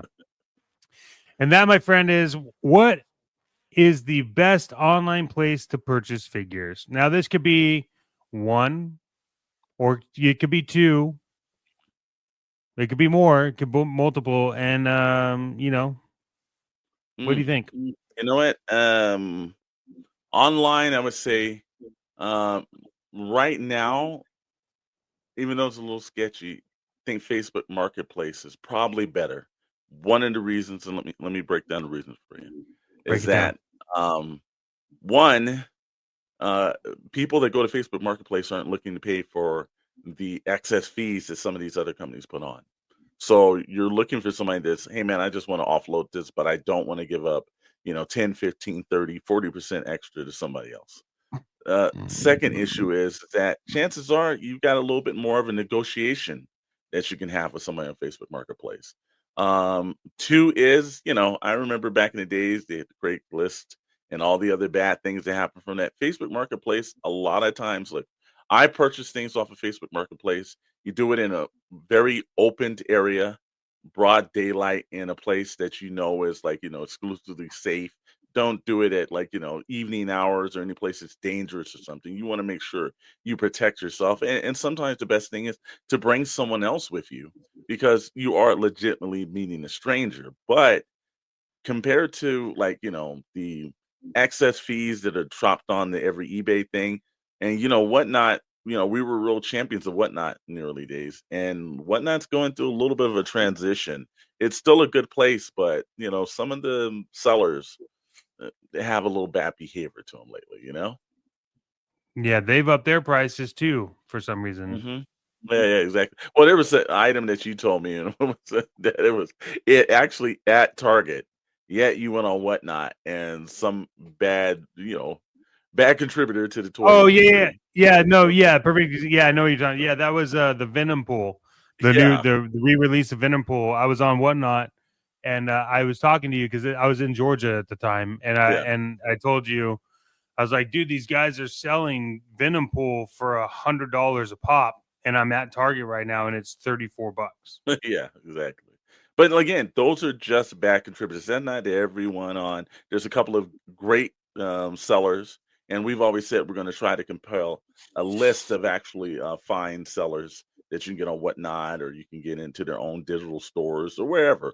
But I'm thinking Facebook Marketplace, just an aspect is that, look, if especially if you're looking for things like any of the HasLabs or from like GI Joe or Marvel Legends. I've noticed the price on there has been extreme because people just want to look, I bought this, maybe the economy is going a different way. I don't want it. I don't have the space for it. Let me just offload this and get the best fair price. eBay is, well, look, I gotta get $1,500 for this Galactus, and I don't care, and it'll sit here for 3 years for me. So, it works itself out, and every now and then, Hasbro Pulse, Walmart or Target, if the prices are right. I'll tell you the best point for Walmart and Target is when those prices jump like down a clearance and you're able to recognize that. That's when it's probably better because there's a figure you can play the long game with like Walmart and Target a little bit more, you know? Yeah, I don't really mess with Walmart too much unless I'm in person. Yeah, well, no, 'Cause they you don't. don't do it in pre-orders, but Yeah. if it's already in stock and it's been there for months, couple of classified, the Night Force, like I don't do the sub teams, but I want it like Big Ben and I want a shooter. And you know, I think I got Big Ben for at one point it dropped down to $10 and shooter was 15 from the point of like, you know, 24.95. So you know, if you can play the long game, sometimes it's good when it drops and clears. And also, if you go on Target.com, the Cobra Island roadblock for since 2020, that's still there for about $8. Well, I'm going to pose a question to you though. Why can't you just play the long game? You know what? I do. Now, look, we're gonna add to some of our buddies here because we know our buddy for the Sorlak Digest podcast, Jarv Moocher, can't play the long game, and it has Yeah. been in the butt, and we've documented it how many times we've been up in the butt. But no, I enjoy the long games, almost like old school toy hunting, but it's digital at times. You know, Yeah. and then sometimes it is you're in the store and something comes up that is like, wow, all right, I didn't know they I discounted mean, that. we got those Darth Vaders for like just over $15. Yeah, Song and a Prayer. And then the same thing too. The IG with Grogu, and ended up picking that up for I think like $10, you know. But that was the long game, and that was on the shelf. And let's not talk about the longest game toy that you picked up. We don't need to say what toy it is. Yeah. But you got a McFarlane figure for $3 fucking at Walmart. That was a Walmart special right there. Thank you, Walmart. Thank you, Walmart. Yeah. But like I said, was like, hold sometimes- on. I want to go back in and get this figure too. And then I just didn't feel like walking back in. But yeah. Yeah. And the best part about that too is that it went to, you know, a worthy cause as well. So like a lot of times when we're out there, we're doing like any of the discount figure shopping, we're not really going for ourselves. We're dropping it off at specialty items. And you know, I think that one was for the Chips organization. We dropped off some for the Toys for Tots and everything else like that because, like, you know, look, Christmas is coming. There's going to be a lot of less unfortunate people. If you see a good figure, give it to somebody and make them happy. But I think that is so. Right now, to me, from what I've seen, and you and I both been discussing this a little bit more, and we've had very positive things with Facebook Marketplace. Like, you know, again, back in the day, Craigslist, you ran into some weirdos and some crazy crap, and there, you know. But with Marketplace, I've been just running into just normal people. It's like, look, I just want to offload this, and I want to be in a safe location, and you want to be in a safe location. Let's do this transaction. And I haven't run into any problems. But then again, I take measures to make sure I protect myself, and you should too. Don't just run out and do something that you think in the sketchy area is something to put yourself in harm's way. We're not saying that. Just make sure you're well protected and make sure you think about this situation. If it seems too good to be true, it probably is too, though. Yeah, I mean that. Like, look, I've been looking on all these places, and I would agree with you on Facebook Marketplace. I think that's kind of my go-to right now. But you know that I've been looking for the Hiss tank. Yep, I know. And we found one that I think I'm gonna have to pull the trigger on because I'm not seeing it for anything like that. But I would agree. Look, I would agree with you. I think Facebook Marketplace for me is my first. I think Whatnot's my second. eBay's my last. Whatnot. So I'm a big mask collector. Yeah. And thanks to the SoCal Joe show, I just had a massive come up on mask. Two unopened mask figures that I got. But I also on Whatnot recently picked up a mask figure from the Clone series, but I don't remember seeing this one. So I don't know what it is, but I ordered that. It's coming in the mail. But yeah, man, look, Facebook Marketplace for me is good, and we'd love to hear from everybody else. Drop comments in here or hit us up on our live shows, like where you think the best place for you is to buy your toys on whether it's Facebook or eBay or whatnot. But we also do have a question about that, and that typically leans into like to make sure you're protected, like you talk about on Facebook Marketplace, Absolutely. right? You also have to make sure that you're protected and that your assets are protected. And I feel like we have a sponsor for that. We absolutely do. And the question I'm always asking the collectors. We've all been there. You open the box and it's not what you ordered. There's a crushed card, a swap figure, a limited edition with an unlimited problem. That's where Timmy Mint, toy advocate attorney from the law offices of Mint and Mint, with 2 decades of courtroom victories and toy settlements from the biggest names in the industry. Timmy Mint is a legal muscle behind the plastic justice. From pre-order purgatory to QC nightmares, he's the one that you call when the toy world does you dirty. He's just doesn't fight for collectors. He collects victories. In every case he takes comes mint graded. Don't get shelf scammed. Dial 1-800-555-MINT today. That's 1-800-55-MINT.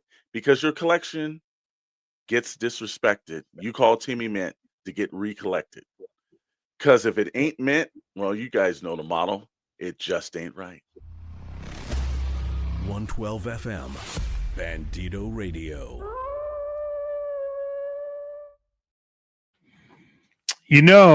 That does remind me, just a quick announcement. We have a new sponsor starting next week that we're excited about, the WFA. Yeah. And this is a sponsor, just a brief overview of the WFA. You ever go somewhere and you drive in and you go, "Hey man, look, this is the world famous chili cheeseburger." Yeah. Have you been there? Yeah, and so then you're like, world famous, huh? I wish there was. Well, now there is. The world famous authority, WFA. They started validating this world famous thing, and so I'm excited about this new sponsor. It's gonna be great. That sounds like, yeah, I know. If you don't have your stuff together and you're not world famous, it sounds like they're gonna be shouting out to you, huh? WFA, man, they are so proud of it that they actually hand out belts like it's crazy. Well, this all leads us into our second part of toy news, and that is the big box conundrum. Do you know what the big box conundrum is? Yeah. Well, we came up with a segment first. Of course I know.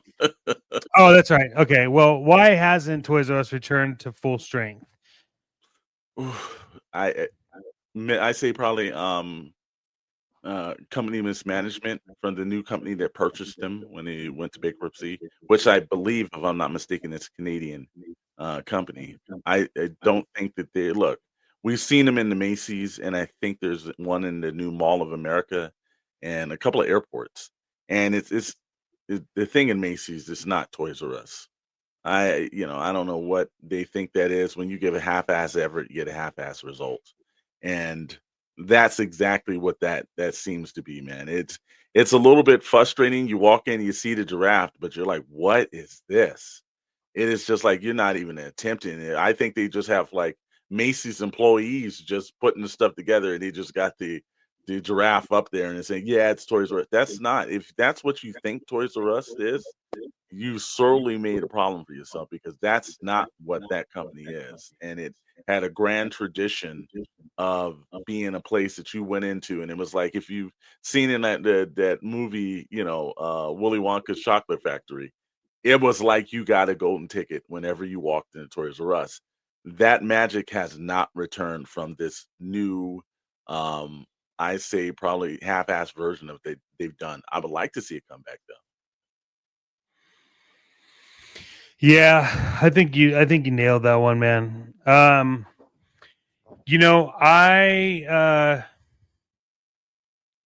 wonder why. Okay. There is a prime opportunity when Toys R Us kind of announced what was happening Yeah. where you could have had the major toy manufacturers get together and pitch in and basically buy Toys R Us as an outlet for their toys, right? Yeah. And they opted not to do that for some Well, I don't reason. even think that was even discussed, to be quite honest with you. No, it wasn't discussed, but for Yeah. whatever reason, it wasn't even talked about. And so now it's like, you know, what's crazy is we always talk about Target and Walmart being the major players. Mm-hmm. But the reality is sometimes I find better stuff at a better deal at Best Buy. Sure. Yeah, yeah. Or like, you go into GameStop. like, smaller stores, smaller spaces that specialize in a little bit more. You're absolutely right. I'm not going to debate. Every now and then I'll walk into a Walmart and see something, or I'm sorry, Walgreens and see something out of the way, or CVS. And you're like, wow, I didn't expect them to have that here. So I feel you on that. Look, I think it's, the television industry is a tad bit more intellectually intelligent than the properties of toy companies, because at one point Hulu was owned by most of the major studios together. You had the before it was the CW, it was the WB that was still owned by Paramount and Warner Brothers for a very long time between one another. They'll team up.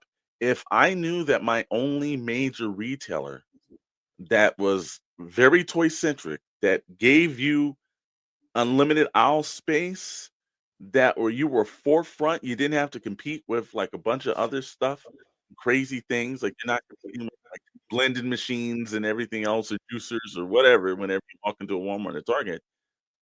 I would have opened up that dialogue between the major companies and said, let's do what like they do in the Hollywood studios. Let's actually own, you own 1/3 of Toys R Us. I'll own 1/3 of Toys R Us. The other company owns 1/3. And, let's run it together. And that way you would have had a retail chain across the country that number one, owned most of their locations. So they owned the land. And some of those, not all of them, but some of them. Two was you had a recognized like IP that went back several generations, that people immediately when they heard Toys R Us, is like you hear like McDonald's, hamburgers, you know you hear Toys R Us, you knew toys, you knew where it is. I don't know why they didn't do that, Chet. It's a thing that just I just got to think it's got to be a lack of intelligence in the toy community, because now look at the exclusive situation. I'm still waiting on Crystal Ball. I don't know when he's coming, because they haven't. They've got my money. They haven't even bothered to tell me when it's coming. Yeah, and here's the thing too: is like if you look at the time when Toys R Us was kind of going away, there you still had a lot of different major toy companies. This is before, this is before it was all Hasbro and Mattel. Yeah. But at the same time, I think the smaller brands like we've talked about Tyco, which is one of my favorite brands, Dino Riders. They were still a player. You had all these other like smaller players, Galoob and all that stuff. But that doesn't mean that they wouldn't have not put their stuff in Toys R Us if it was run by Mattel and Hasbro. They would have. Would have done it. Definitely would have. Yeah, and so I don't know. I think that there is a time and place that a store that size is going to get there. And I know that a lot of people talk about Toy Federation, and Toy Federation just opened up an even bigger location like across the street. They've done a few things on there, and look, I think they're on the right path. But I think that there is something happening somewhere, and maybe it's not anytime soon, but I do believe that if done right, I think that there is a version of a Toys R Us that hits again, because also remember Toys R Us was Toys R Us when KB Toy Store was dominating. Yeah. So they're still going strong. Yeah, and KB Toy Stores, like you went into any mall, that was KB Toy Store territory. That the only other thing that got close to that was like Walden Books. Yeah. Because they had like crazy toys. But yeah, man, I don't know. I think that people are, I think especially now it's weird to me that Toys R Us isn't wider than it should be because of all of the things that are going on. Like, could you imagine Toys R Us now with like an indie section? Well, again, there's a level like like we'll discuss even in the same situation where Alliance Entertainment, when they were going to purchase Diamond and that whole fallout, you can go online and figure all that whole mess out, and it's Diamond being Diamond again, which is another thing onto itself. But like a company like Alliance Entertainment and have plans, I would like to see them with like something like that, open up a retail store because they're very good distributor. Got a lot of they push out a lot of products. Or I'd love to see another big company step in and maybe acquire Toys R Us from the buffoons that have it right now and actually start pushing out because there is a place that you can go into because people want that space. Look, you've got Yeah. guys walking down Walmart and Target, and like when you're walking in, you see kids in there. Like, it's not the same. That's not their priority. The shelves are always like, look, if you go into a Ross, you've seen tore up shelves. If you go into Walmart, you see I don't care shelves. At least Target kind of semi tries, you know. But their priority is not to spotlight those toys because you've even seen the NECA holothon things there. They just crap just on the floor. They don't care. But Toys R Us did. I never walked in Toys R Us and said, "Well, this doesn't look like a place that cared about their consumer products," because they did. And even in the era where they had before video games and the arrival of video games, toys were still centric. There was always a large Joe section, large Transformer section, Power Rangers, Barbie, whatever, bikes. Like I said, it was all semi there, and you had knowledgeable employees that worked there that knew what they're saying. It's like, like you walked in Home Depot lately. Guy don't even know how to use a hammer in Home Depot. At all. You don't know how to use a hammer. But there used to be knowledgeable people when you walked in there. Well, the same thing, Toys R Us is that. I think the industry needs that, and you're absolutely correct. I think we would see so many wild, brand new indie creators and indie toys in a retail environment like that because they're not getting in to the Walmart and Targets. They're not trusting that. You've got the, hella dopes, and you've got the big bad toy stores and the entertainment earths and the Holy Grail toys that are 100% like, out there trying to build these facilities and the toy federations of the world. So, but does Big Bad have the capital to ever expand larger than what they are? I don't know. Are they happy with just being a toy retailer? Well, we know that's not the case because they started dabbing into making their own toys, and so now they become a direct competitor. So can you really trust them to sell your item as well if they're a direct competitor? I don't know. This is all the things we had to do, but Toys R Us wasn't making toys. Toys R Us was just taking in and selling toys. They need that Yeah. space again, brother. Yeah, I don't, I just hope they do something. I mean, I know that they're on the right. So there is a version of Toys R Us that is kind of being done semi close to being right. That's the East Rutherford one, and yeah. But the only last time I saw anything on that was like some article I read it, and it was talking about it was like pictures from 2021, but the head of the head that owns that is WHP Global. So they bought it from True Kids, and so but they're a giant brand management. So like when you have and we talked about this before on like Toy Box and some other things.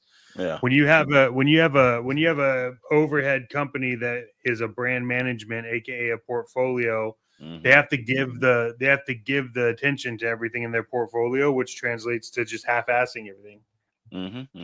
Look, I would love to see it come back. I would love to see, or if not that, look, I know Todd McFarlane's business partner just purchased all the Canadian GameStops.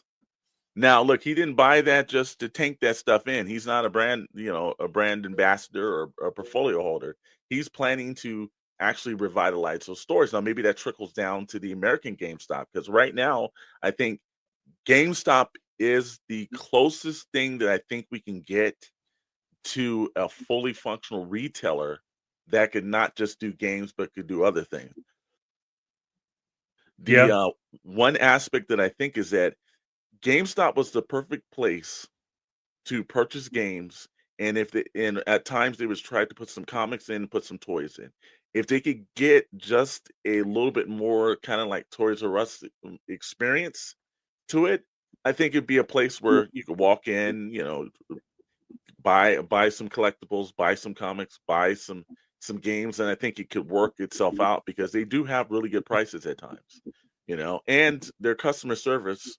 Look, I've called them with a couple of problems, and they've corrected it extremely quick. It's very easy to get a hold of those people, So I'd like to see something pop up, whether it's a new retail space or existing one that's here that somebody branches out. But I think that there's money to be made, and we see all the people that's going to the Walmarts, the Targets, the Ollie's, the Rosses, the TJ Maxx's, Burlington Coat Factories, all these other places, right? But if that one place was central there and there were clearance items there, like it were in KB when we went to KB when we were younger, KB clearance section was the thing of like joy when you walked in there because there would be items you could walk out of the store discounted on that was like the things you wanted. Yeah. I think it would bring toy hunts and everything else back in. Yep. Well, we want let us know what your thoughts are on the Toys R Us and some of your memories. Email those out to us. You can email it to shadownosetoys@gmail.com. That's where we have our team handle most of the mail for everything that comes in. But in speaking about Toys R Us and all of these like limited drops, there is the fear of missing out, and I know. I think that we have this is a sponsor we're really proud of. But are you consistently or constantly refreshing your feed for that Target exclusive? Did you just trade your cat for that rare NECA accessory pack? Do you hear phantom dings and think it's a pre-order notification? Friend, you may be suffering for FOMO. But there's hope. At FOMO Toy Treatment Center, they help collectors like you break the cycle of stress, regret, and double dipping. Their certified toy therapists will walk you through every misdrop, misaligned shelf, and minor paint flaw. With group sessions like letting go of the variant chase and mindful mint on card breathing, you'll find peace in your plastic. It's not just about having them all. It's about loving what you got. Call now and get a free stress squeezy shaped like a loose accessory bin. Side effects may include extreme calm, shelving satisfaction, and the sudden urge to open everything. Don't let your fear of missing out keep you from collecting joy. 112 FM, Bandito Radio.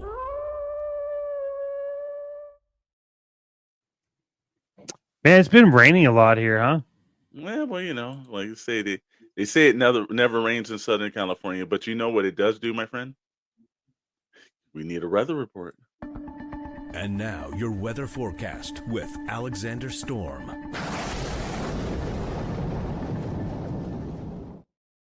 You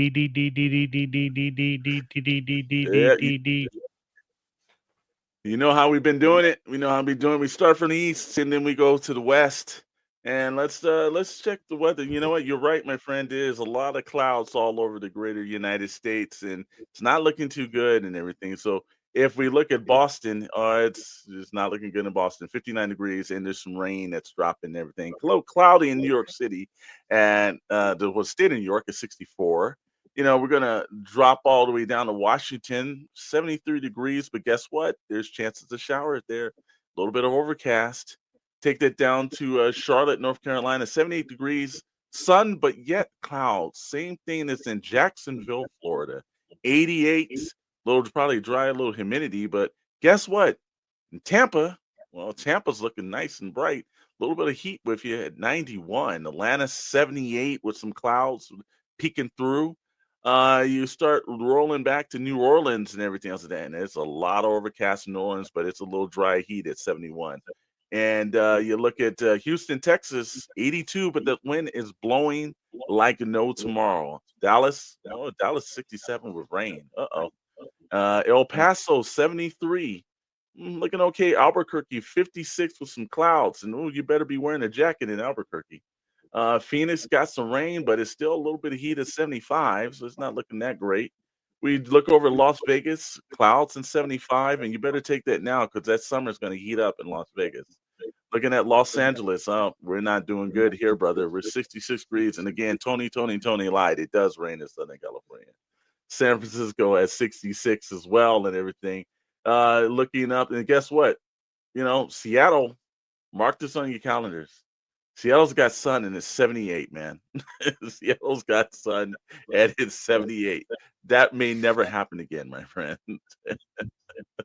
What a bummer.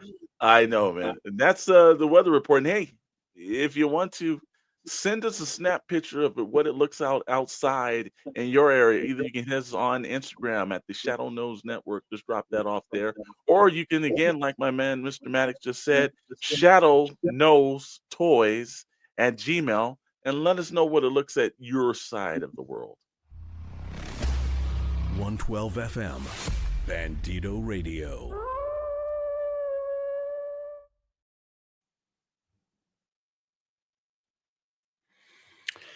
Well, sir, it comes to be that time where we're rolling in deep, and we have got to hit everyone up with upcoming events and what we're doing in the near future.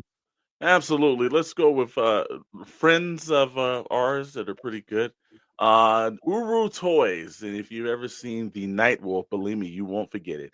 They're going to be at IshCon in the coming weeks, and that's going to be in North Carolina. So make sure you're checking out IshCon. Go and check on the websites and get the proper dates because we don't know if you're hearing this before or after, so we don't want to give you the wrong time. So make sure you check it out. But go by the table and say hello to our friends over at Uru Toys.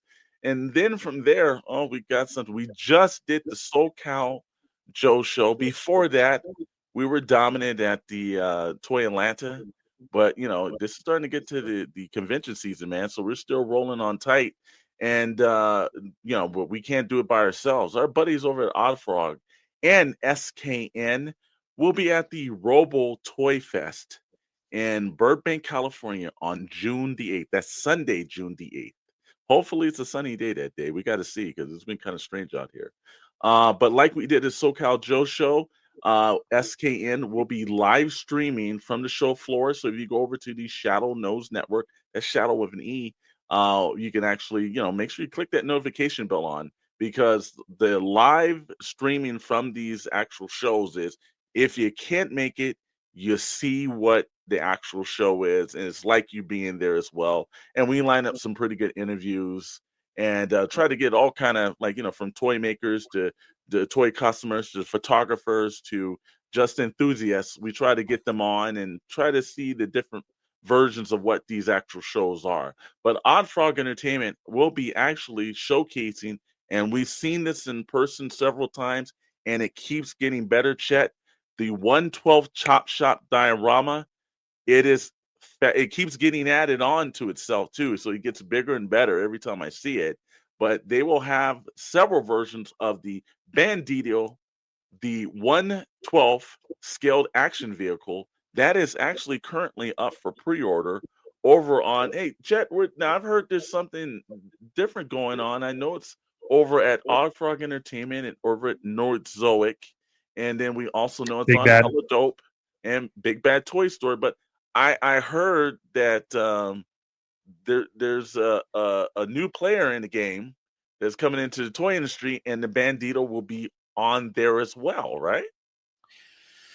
Yeah, I mean that's right. So for all of you that are wondering, that we really believe in getting toys to the collectors, and we have a lot of people in our world, and so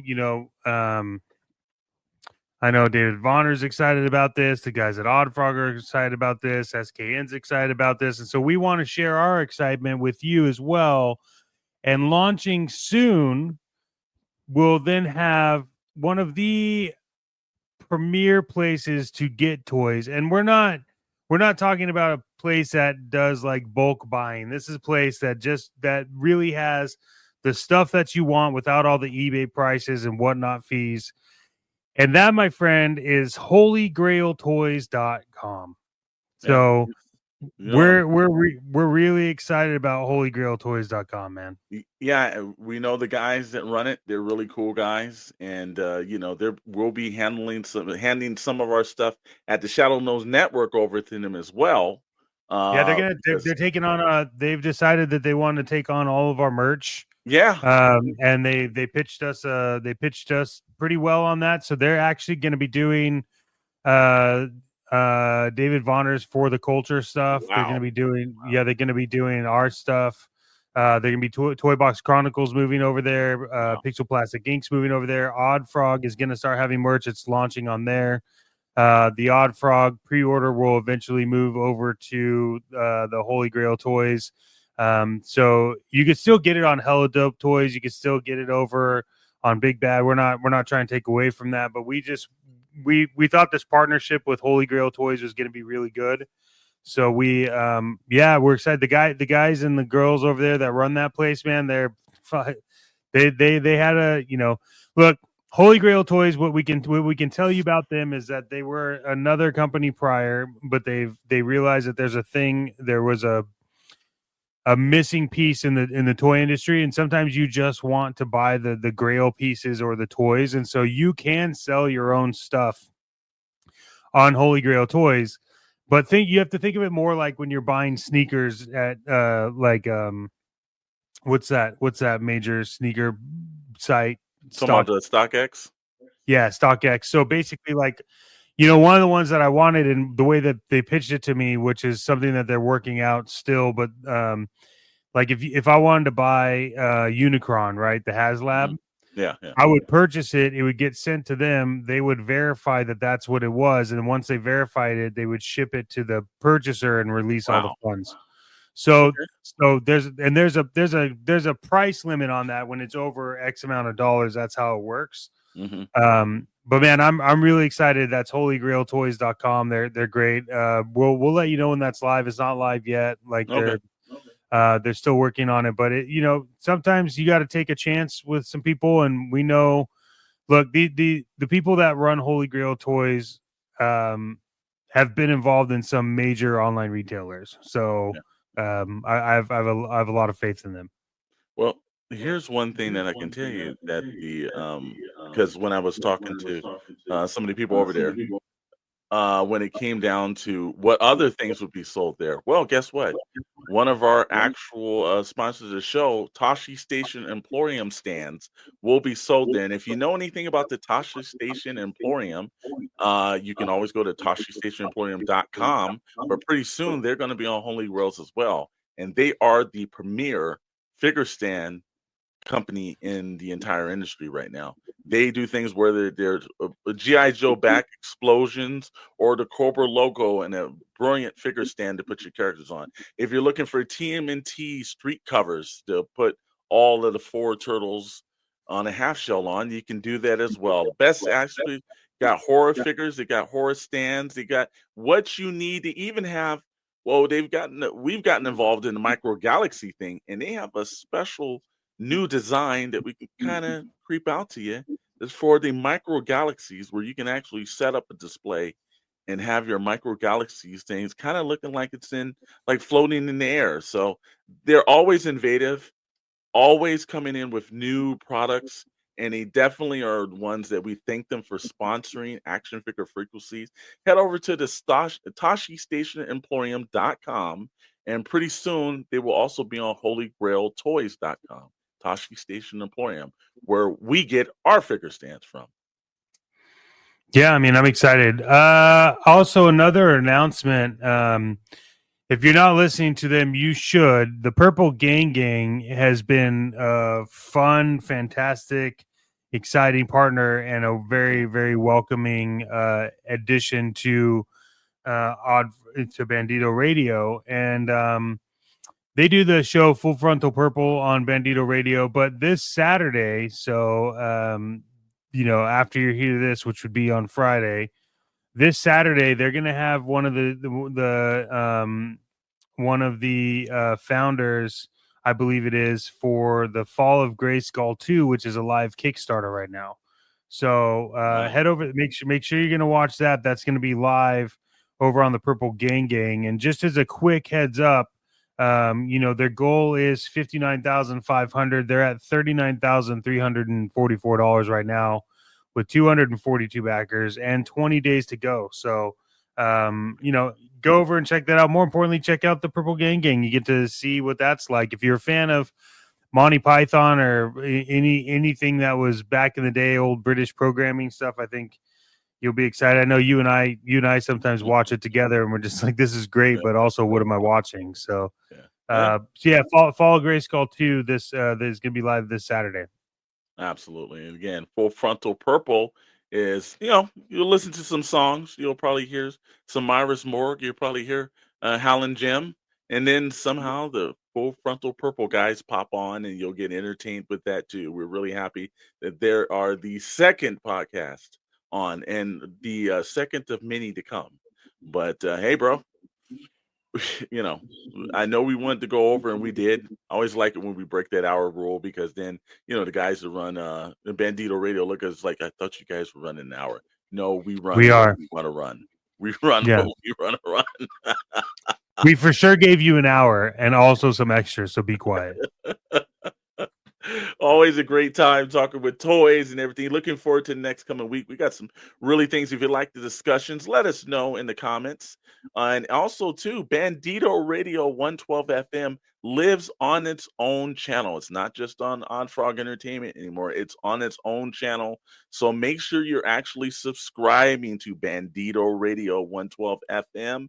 If you're on listening to us on all the other podcast platforms, head over to YouTube, click it in. Tell your friends that, you've got the home for toy customizers, photographers, and toy enthusiasts, Bandito Radio, and let's get those subs up and everything. Yeah, I'm excited. Hey, we want to thank you all for tuning in. This has been Action Figure Frequencies.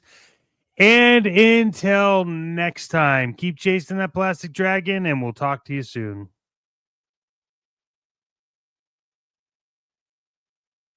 Thank you for listening to Action Figure Frequencies with Chet Maddox and Alexander Storm.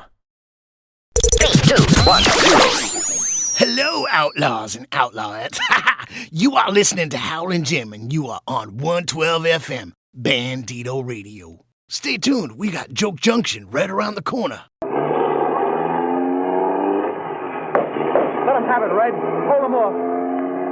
I'll hold him. We should never have shot that cop. Can't you get no more speed out of this car, fella?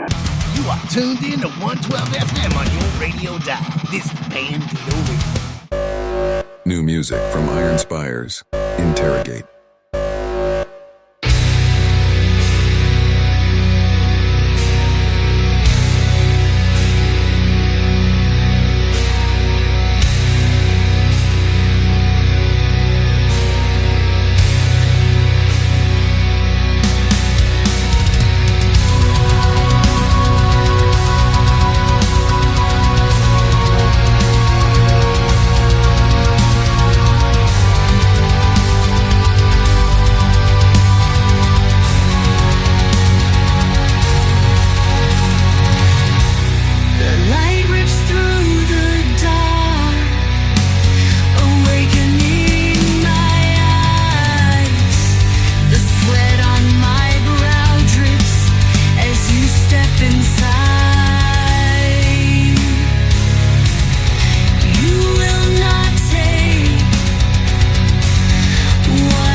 piercing bite cuts deep, and tears straight through.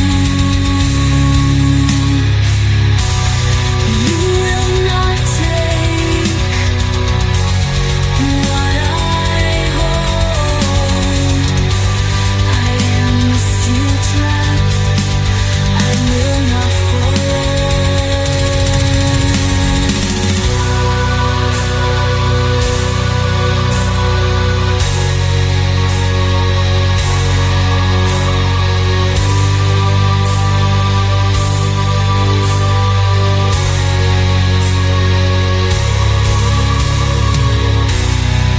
Darkness sets in,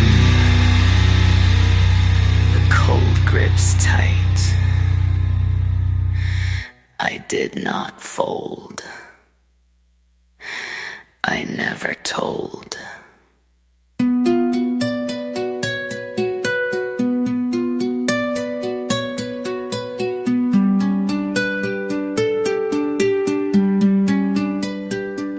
I never told.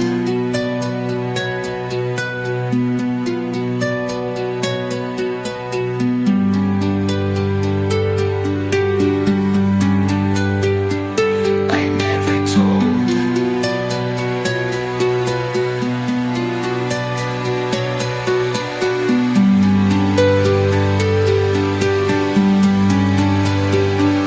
I never told. Now, how about another banger from Noel? Well, here you go. Move me with you, baby. Yeah. I just wanna move me with your loving. She cruising past the fashion district. My homies told me not to risk it. She wants my love, my mind was twisted. I started feeling underdressed for this shit. What can I do to make the first move if I don't know you, for instance?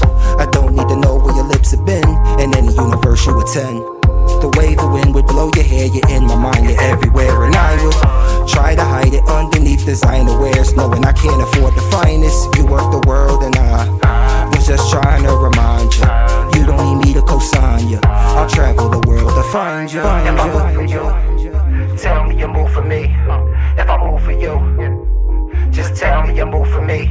If I move for you, tell me you move for me. If I move for you, what you gonna do for me?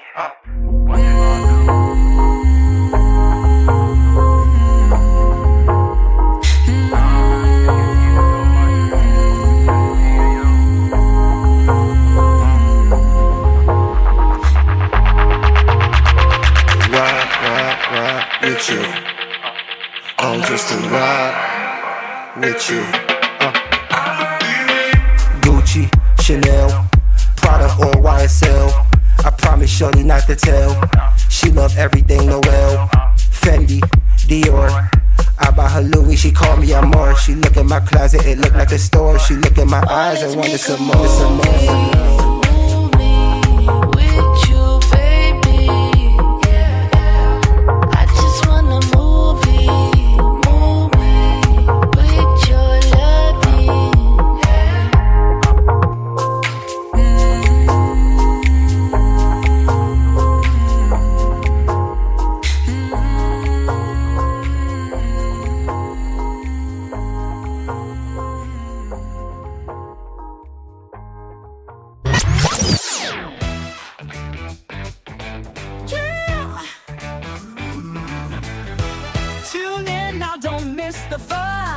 Joker Junction's just begun. Silly bits and punchlines fly. Have a laugh on us, don't be shy. Have a laugh, have a smile. Stick around, stay a while. Jokes keep rolling, no need to rush. Joke Junction, have a laugh on us. All right. Welcome back to Joke Junction. My name is Mike Cantrell, and you are tuned in to Bandito Radio, 112 FM. We're here to bring you a little bit of a laugh, a little bit of a chuckle, and maybe introduce you to a new comedian. Speaking of which, this next one, he's a little on the dark humor side, and if you're easily offended, please scooch through. Please fast forward about 10 minutes or so. Parental guidance is suggested. The comedian is Jimmy Carr. He's an Irish-British comedian out of the UK. He's a presenter, a writer, an actor. I've seen him hosting different game shows and whatnot. He's really known for his deadpan delivery of one-liners, just rapid-fire one-liners. Boom, boom, boom, boom. The guy is just hysterical. He began his career in about 97, I believe, and he's regularly appeared on different TV shows and comedy specials since then. I think he has at least 12 comedy specials, probably closer to 20 at this point. His latest one is Natural Born Killer, which is on Netflix currently, and he's actually got a few of them on Netflix. I also highly encourage you to check out his YouTube page as well as his website, Jimmy, and that's Carr with a C, C-A-R-R. On his website, he's got all the tour information. He's currently on tour right now, and he's just now hitting the West Coast this month, so he'll be in a city near you soon. I highly recommend you check him out. Again, if you're easily offended, please fast forward. Otherwise, enjoy this. This is a little best of Jimmy Carr one-liners from his YouTube page. Joke Junction, 112 FM, Bandito Radio. I got stopped earlier by one of those charity muggers. You know the ones in the high street with the clipboard and the optimism? He stopped me and said, if you give £5 a month, no children will get hurt. It's like a fucking protection racket, isn't it? Speaking of charity, though, the largest charitable contribution in human history was made last year. An American man gave away $32 billion. He was some kind of Wall Street financier, gave away $32 billion to the third world. What an incredible, selfless, wonderful thing to do. But spare a thought for his children. How annoyed would you be? You've done what, Dad? Oh, for fuck's sake. So you're telling me the only way I'm going to get my inheritance now is if I move to Africa and get AIDS? Livid. Have a guess, ladies and gentlemen, how much I give every year to animal charities. Have a guess. 5p. No? 20 grand. Hundreds of thousands. Do you even know who I am? That's fucking optimistic. Fuck all. Fuck all is exactly right. I realise some other people said nothing, but nothing is not the same as fuck all. Giving nothing to an animal charity would be, I'm sorry, I forgot. Fuck all is much more, No. And I tell you why I give fuck all to animal charities. It's because there are charities out there for sick and dying children. I don't give anything to them either. But it's the principle of the thing. Those are the charities I don't give to first. You know why they raise all that cash to dig wells in Africa? So when they're finished, they can throw money in and wish for food.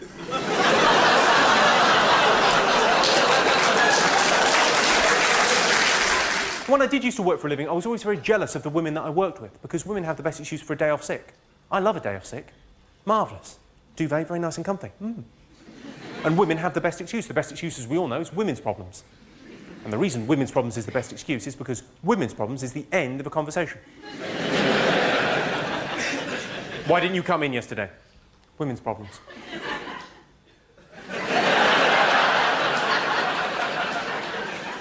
I like to think if I was the boss, things would be slightly different. Women's problems? Tits or fanny? Which is it? Maybe I could have a look. My father used to say, whatever doesn't kill you makes you stronger. Till the accident. Feminists say, and you may agree with this, you may not, feminists say, a woman's work is never done. Maybe they got themselves organised a little bit better. It's a bit of an icy stare you give me there, Maddox. What you've got to understand is that's postmodern misogyny. That joke is in fact steeped in irony. So don't you worry your pretty little head about it, love.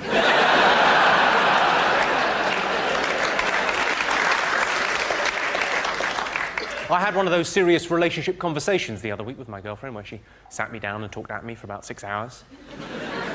I hadn't realised until then that when a man says he is spoken for, that is quite literally what he means. She said to me, Jimmy, we're at a crossroads in our relationship. Down one road is hard work and commitment, but ultimately, happiness. And down the other road, well, the other road is a dead end. And I said, That's not a crossroads, that's a T-junction.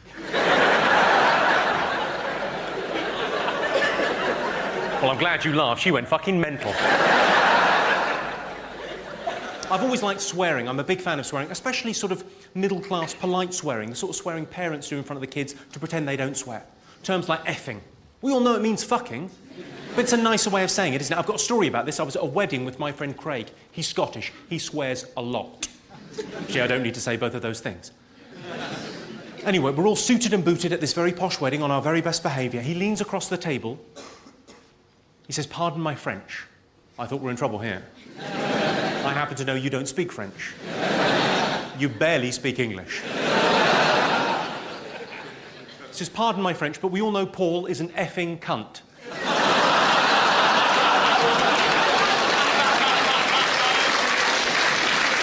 As if that's the bit of the sentence that needed cleaning up there. I tell you what I think we're shit at as a nation. I think we're terrible at languages. Would you agree with that? I think the British are terrible at languages, and I think that's why at one stage we had an empire.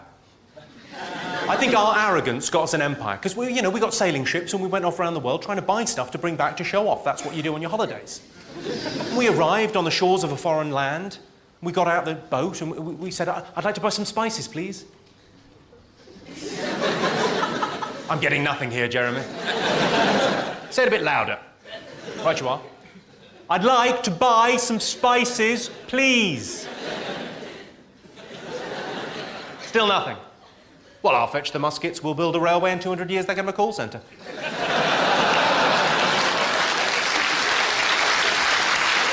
I met a fat vegetarian. I thought, well done. All that on salad, you go, girl. Whenever I'm cooking, I always make sure there are vegetarian options. They can make do, or they can fuck off.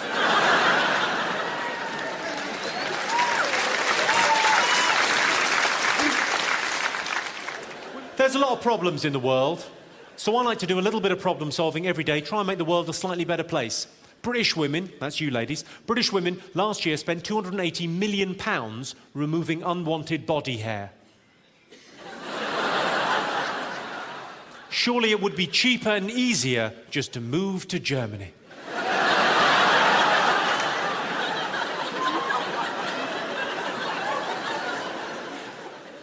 If you're worried about putting on a few extra pounds and you want to be ready for next summer with your beach body, why don't you visit Somalia and get some fucking perspective?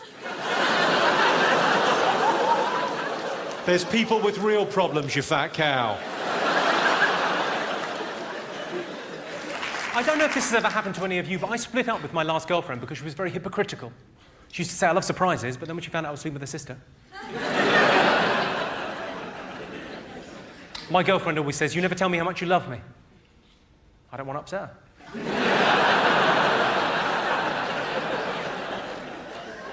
A couple of weeks ago, we were making love and she had an asthma attack. I did briefly think I was doing really rather well. Then about sort of the 90-second, 2-minute mark, I thought, hang on, she's laying this on a bit thick. Either she wants something or she's not well. She wasn't well. I totally panicked. I didn't know what to do, so I phoned a friend of mine who's a doctor and he lives just down the road from me, and I said to him, what should I do? He said, "Well, don't panic. It could be quite serious. It probably isn't, but I'll pop right over." I said, "What should I do in the meantime?" He said, "Finish yourself off." Don't give me that look. It was the right thing to do. Are there any mums in? By shouting out, who's a mum? Yeah. Proper ones, not just ones that have done it to get a flat.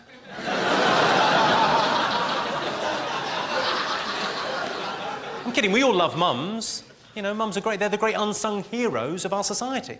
They do so much for so little. What do mums ever get? All they ever get is, not even a thank you, just Mother's Day. Mother's Day's rubbish, isn't it? It's like a Toblerone from the garage or some flowers from a lamppost. What? I think it's all right to give your mum flowers you've taken from a lamppost where there's been an accident. Because if you think about it, you wouldn't do that if she'd brought you up a little bit better. It's her fault. Roller coaster, pooper scooper, oompa loompa, Kawasaki. 4 unrelated words, meaningless in all respects, other than if you're trying to do the Geordie accent. In which case, they're a fucking gift. roller coaster, poopa scoopa, oompa loompa, Kawasaki. This makes me happy.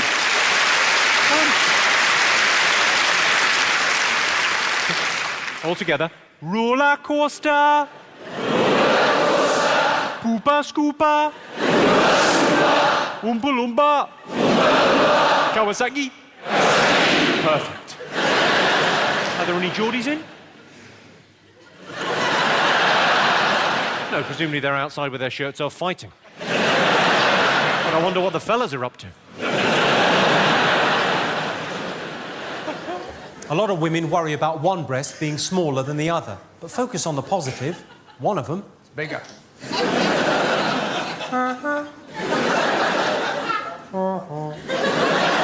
And we call that one our favourite. This is interesting. There's an evolutionary reason why men love breasts. It's because prehistoric men loved breasts. Have you noticed this, ladies? All men have got obsessive-compulsive disorder when it comes to boobs. Have you noticed that? All men have got OCD when it comes to breasts. No man has ever kissed and caressed a breast, yeah? All right, not a brilliant mime, I'm sorry. That looked like I was cracking a safe whilst trying to get the temperature right in a hotel shower. Pretty multitasking. Turn on the taps, test the water. That's how I remember it. That's very much foreplay for beginners. Not ready yet. Not ready yet. Oh, like a fucking slip and slide. Bang. Well. Welcome to Full Frontal Purple. This is the show where toy collecting gets a full-on, full-tilt, full mixed-up makeover. Featuring the Purple Gang crew, they're serving up pure insanity with a wild dose of creativity and enough positivity to power a toy store. All while diving deep into the colorful, chaotic world of toys and collectors. Expect laughs, legends, and a whole lot of plastic, fantastic madness, baby. Let's get weird and maybe learn a thing or two along the way. You are now being exposed to Full Frontal Purple. Ow! Full Frontal Purple. Help! Help! It's Full Frontal Purple. What is Full Frontal Purple? I don't know, but I think I'm gonna need an adult. I reckon I'll probably listen to the first 1 hour and decide if I want to keep listening. It's Full Frontal Purple. Purple. And you are listening to Full Frontal Purple with the Purple Gang on Bandito Radio 112 FM.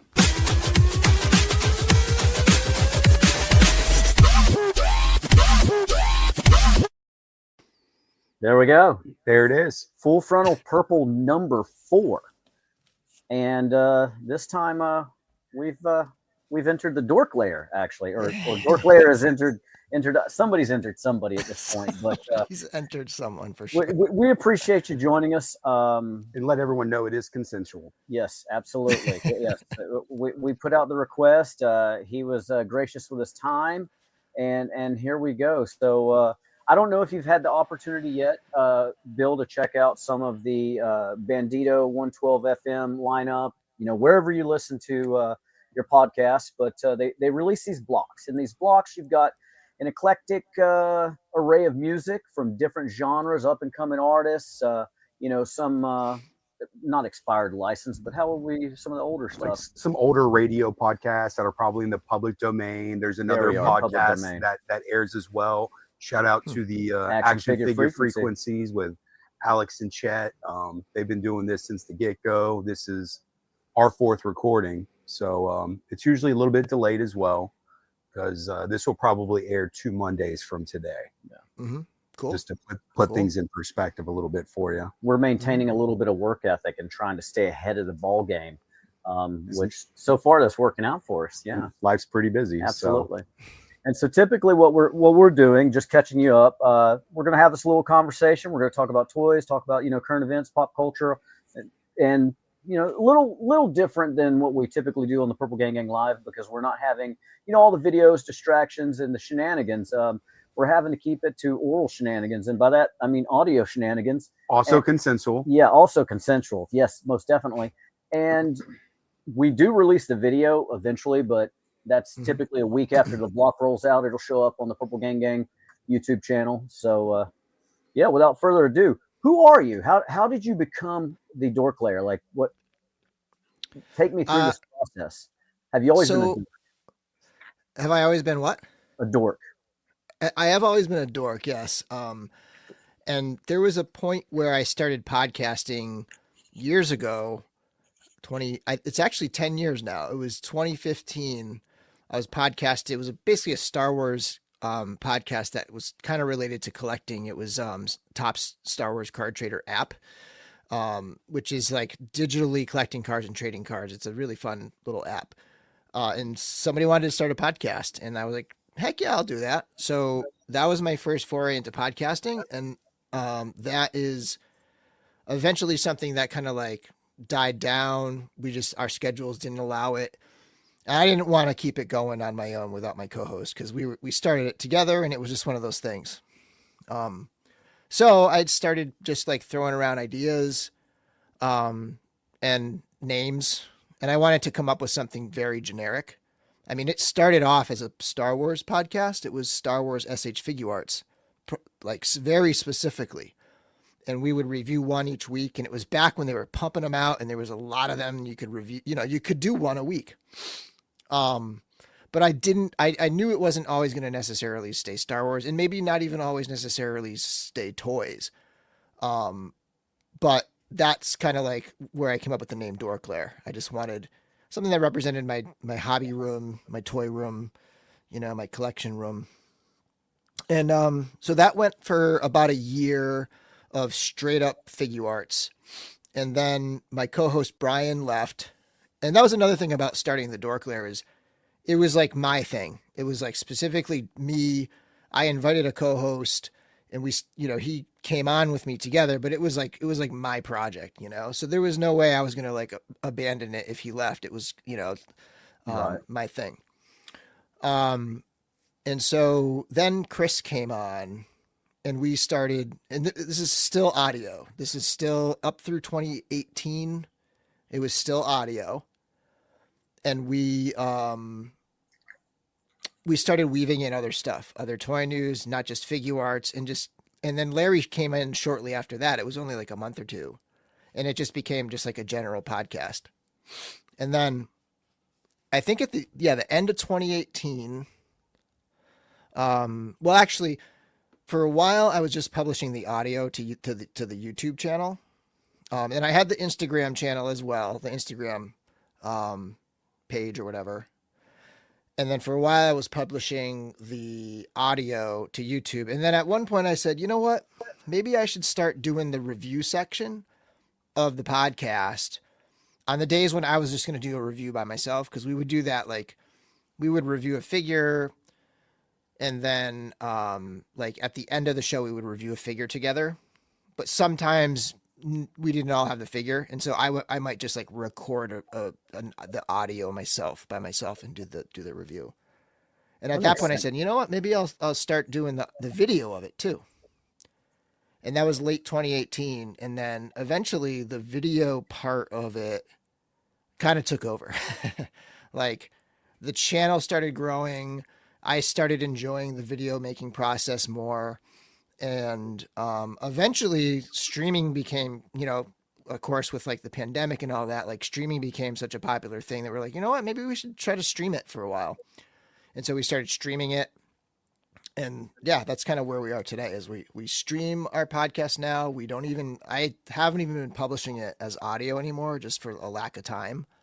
But yeah. And you typically stream twice a month, every other Thursday, give or take, unless something's going on where you have to reschedule. But yeah, quite the evolution there, going from Topps trading cards to Star Wars Fig Arts. Is that even still a collectible app? Is that something people still play on, or is that kind of went the way of I still use it. I don't use it like I used to. It was a fun thing because it's like, you can spend money if you want. I never did, but like you get credits every day and you open packs and you collect sets, right? And then in the app with other users, you can trade to try to like complete sets, like trade your cards and stuff. And it's a very good simulation of a little like marketplace.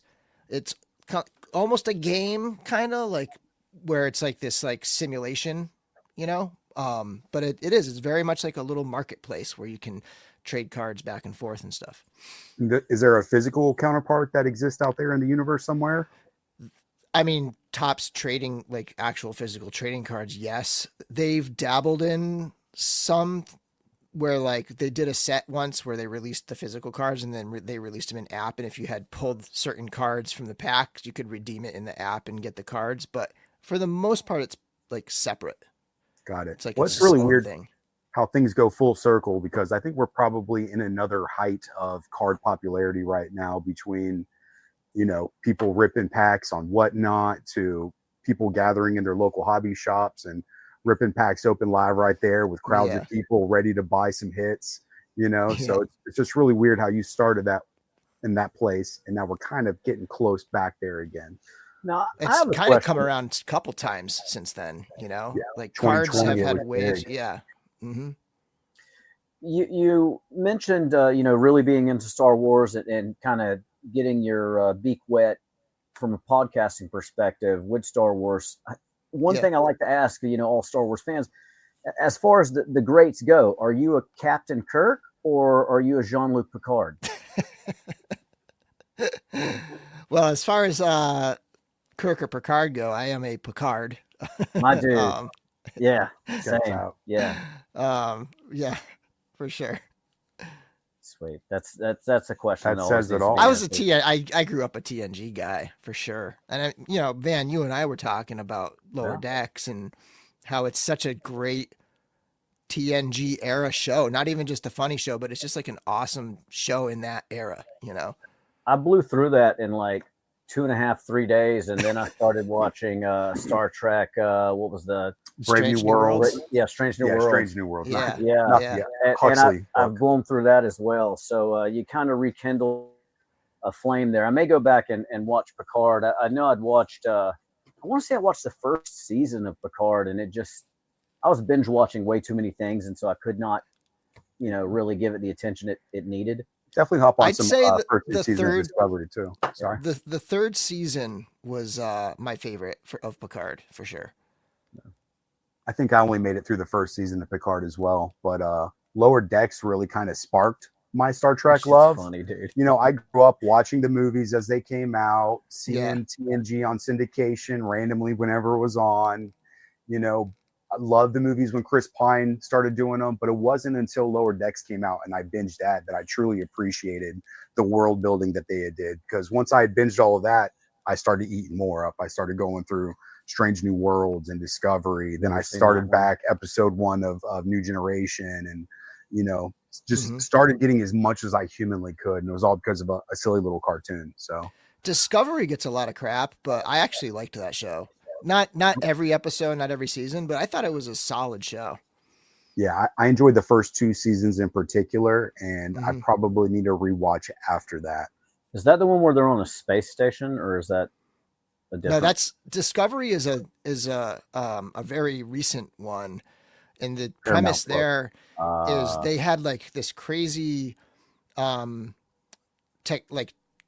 the ship could, what was it called? Like they would travel through like it was a spore drive, right?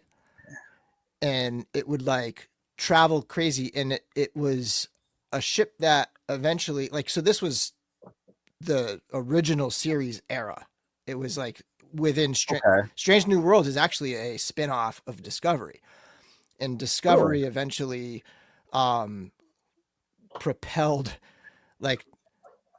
I forget how long, like 1,000 years into the future or something like that.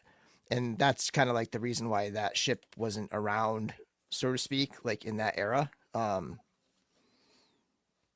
yeah. Yeah, I know Strange New Worlds left off on a hell of a cliffhanger, so I can't wait for that next one to drop. I wish I could share the same love for Star Trek that a lot of folks have for Star Wars. I catch a lot of crap for that. Outside of like the Jedi themselves, Star Wars bores the ever living shit out of me, and I don't know why. Really? Yeah. I mean, because from a nerd aspect, checks all the boxes. Yeah, I think it would be easy to say that like Star Trek is nerdier, more science based, and a little more of a drama.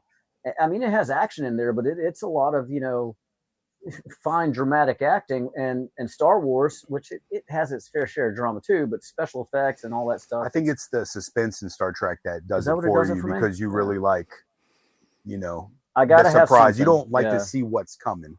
Yeah. Are you more of a TV guy than a movie guy? I'm more of a holding my cell phone in my hand and playing random games and something's on. Background noise. Yeah, I'm a background noise kind of guy. And so for me to put down my phone, that means I'm really enjoying the shit out of something. Yeah. Yeah. Because I always, when I think of Star Trek, and now this is blurred, right, these days, but like when I think of Star Wars and Star Trek, I think Star Wars is movies, Star Trek is TV. You know what I mean? Like that's obviously Star Wars is a lot more TV now. There hasn't been a movie in a long time, but I still feel like even like Andor this season, the episode drops are 3 episodes. It's like it's like a movie a week kind of thing. It's more like a movie, I don't think I've watched any of it. Yeah, I need to binge watch that because I know Andor got a lot of hate as well, but I was on team. I absolutely love Andor, and it was probably one of my favorite Star Wars shows that they put out there, and that says a lot because I really enjoyed all the Mandalorian seasons and what little I did see of Ahsoka. So, Van, you would hate Andor. There's no Jedis. There's no Jedi. There's none of that.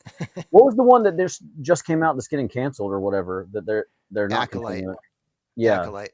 I've watched one episode of that, and I don't even think I got through the episode. It's on my to-watch list. I haven't seen a single bit of it. Well, now that I know that it's not going to be continued, I'm not even going to waste my time. That's one of my biggest pet peeves is starting something and not realizing that it got canceled or something like that. So you get really emotionally invested in it, and you're watching it. But since it's still in the same universe, it could interconnect somewhere. Provide some Easter eggs at the very least. That's like this.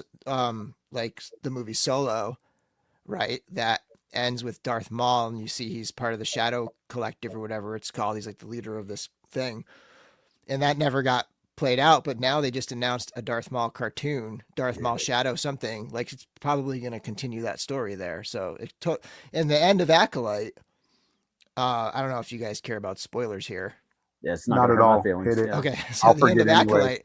Darth Plagueis is like lurking in the shadows at the end of Acolyte. So like it's an absolute cliffhanger. Like, oh my God, they're going to bring Darth Plagueis in, who is Palpatine's master. And like that got dropped because of the thing, but they could just come back to Plagueis anyway. Now, was he the one that the tragic tale of? That's not a story the Jedi would tell you. There you go. Okay. Yeah. See, I was able to connect that one. No, it's weird. Like, you mentioned Darth Maul. I could watch that fight scene with Obi and the guy from the Taken with a particular set of skills. No, we're going to go with Taken. We're going to go with Brian from the Taken and Hurt Locker when they were going against Rob Roy. Yeah, him exactly. What's his name? Ray Parks. Yeah, Dead Rabbits. Yeah. When the Dead Rabbits were fighting the Hills Have Eyes mutants. And kicked him down a mine shaft. Yeah, it was kind of a mine shaft, I think. And then it was like a power shaft of some sort. Definitely alien vibes. The Ray Park came back as a half robot spider. See, I've never watched the cartoon, but he wasn't Ray Park. He was. Oh my God, who's the actor? Elmer Fudd. Actor. No, it was Witwer. Sam Witwer. Sam Witwer was the voice of for the cartoon, Maul, I believe. Yeah, when he came back as a spider. Yeah. Okay, yeah. See, I've never seen that. I've been told about it. I tried to watch the cartoons, but it's like I'm not a very good Star Wars fan. So I could go to YouTube and watch like Yoda fighting in the Senate, and pretty much any Yoda fight really does it for me. Yeah. Yeah. I think I can really relate to Yoda because I'm teeny as well, and I'm old. I don't have his powers, and grammatically, I'm probably right up there with Yoda. Yeah, we might read on the same grade level too. Yeah, that sentence structure. Yeah, exactly. The link that binds. Yoda was a redneck. I know it. He's from the South. Urban, I have. Yeah. But yeah, so I trolled you a little bit on the Star Trek. What about Star Wars? Who's your favorite? I guess let's go Sith and Jedi. Vader would be my favorite Sith, and Luke would be my favorite Jedi. Okay, yeah. Pretty vanilla OG. Yeah. Went with the OGs. Nothing wrong with that. I'm kind of a Julius. Windu. Yeah, Julius Windu. Julius Windu. With that purple saber. Yeah, of course, absolutely. Yeah, how could you not? And then, man, it's tough. Grievous or Maul? Like, I enjoyed the shit out of Grievous, man. He was. I feel like, awesome. They really should have given him more storyline because just like the amount of murder he did to accumulate all those swords, I would watch a series of how he got each sword. Well, if you like murder, check out Anakin, right? There you go. All the younglings. That's where the magic happened. Yeah, why can't we get that scene? He ripped off so many midichlorians out of the universe with just a few minutes. Right. Hayden Christensen's having a renaissance lately. He's been all over the Star Wars universe. Yeah. I think he was at Celebration.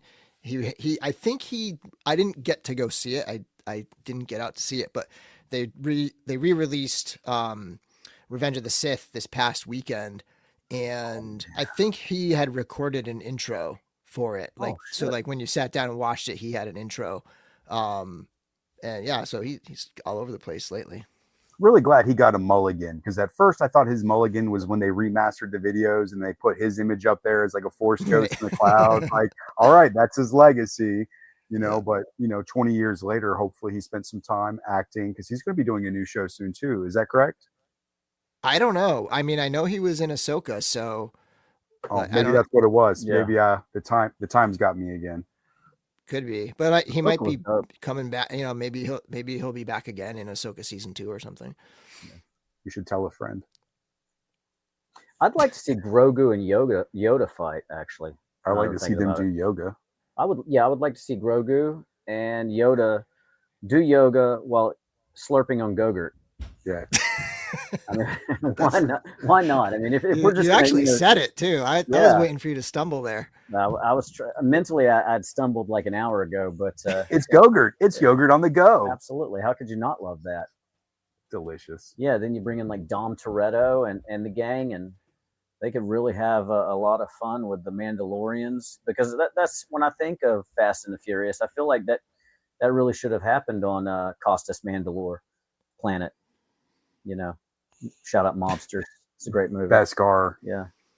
Mustangs. Yeah, Beskar Mustangs. Or Mustangs. Mustangs. The Beskar Mustangs, and then you have Tom Hardy come in with what's the he's wearing a mask. He is wearing a mask, but what's that guy the creeped out he had all the dudes spraying chrome in their face.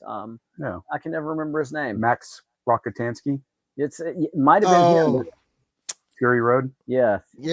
What was his name? The Amortium or something. Immortan Joe. Yeah, Immortan Joe. Yes. Yeah. He got milked. He did get milked. And yeah, I haven't seen Furiosa yet. Did you guys see that one? I enjoyed it. I did too. It's not nearly as good as Fury Road, in my opinion, from my perspective, but I enjoyed the hell out of it. I thought I got to check it out. Which was the one we saw in theaters? It was like non-stop action. Anya Taylor-Joy. Yeah, that was it. Furiosa. Yeah. No, that movie was like from start to finish, just going hard. Kind of an origin story on Furiosa. Yeah. Where she came from, where'd she go? Cotton Eye Joe. Yeah, exactly. And then you had a little bit of Ragnarok action going on in there, and that was cool. Yeah, it was really good. That. Who doesn't? Sweet. Now, what about since it seems like movies is really kind of where we're leaning towards? What's your take on them recasting the X-Men? I don't even know like what's going on. I know that they announced that Patrick Stewart and Ian McKellen are going to be in it, right? But so they're recasting the X-Men?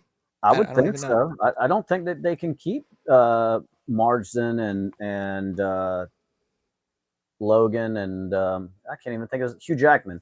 Yeah, I mean, I feel like they've kind of. Are they going to recast them? Or are they going to like? Are they going to like reintroduce? Are they going to introduce new characters?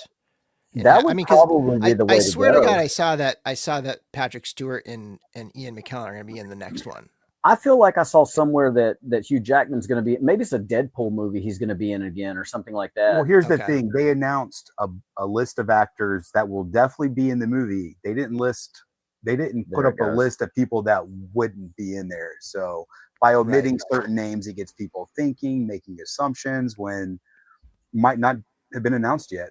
You know, Yeah. so nobody really knows anything It's all that's going on with that speculatory right at this now. point, but yeah, Chip and Dale, exactly. Wolverine and Gambit. I'd even seen some memes where people were suggesting the actress from The Last of Us playing Wolverine. I can see that. Yeah. That's another one I haven't watched. Who is she? Is she somebody? The little bear from Game of Thrones, That's Lady her, Mormont. Yeah. It is Oh, her. Yeah. okay. Really? Okay. Yeah. All right. Yeah. Huh. Yeah. Interesting.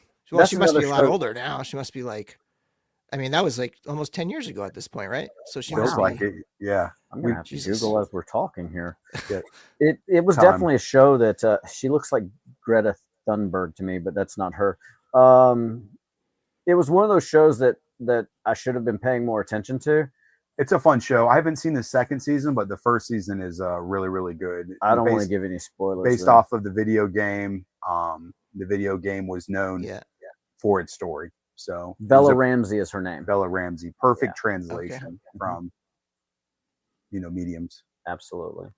But yeah, that was one of the things people were just like, I've heard what's the dude from High School Musical that him as the Wolverine. I've seen Harry Potter. Like it's all. I think it's mostly just meme fodder for the most part. Yeah. Just like nobody knows what's going to happen with DC Universe. I could see Radcliffe in that role.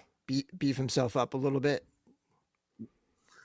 Definitely. Right? That's Harry Potter, right? Radcliffe. The dude can act. I mean, the dude can act. Guns Akimbo and all the A23 films that he's been doing. Like, he can definitely put himself out there, but you're right. He needs a lot of creatine and a lot of testosterone. Pattinson would be another one. I mean, I was surprised with his Batman. I wanted to hate it. I went into it thinking he was going to start like glistening with glitter and be corny as shit. And I was actually impressed with Pattinson Batman. But you never saw Good Times. Like, I feel like the majority of the internet was focusing on Twilight, and he's a good actor. He's a phenomenal actor. The size didn't really seem right, but Batman's in a suit.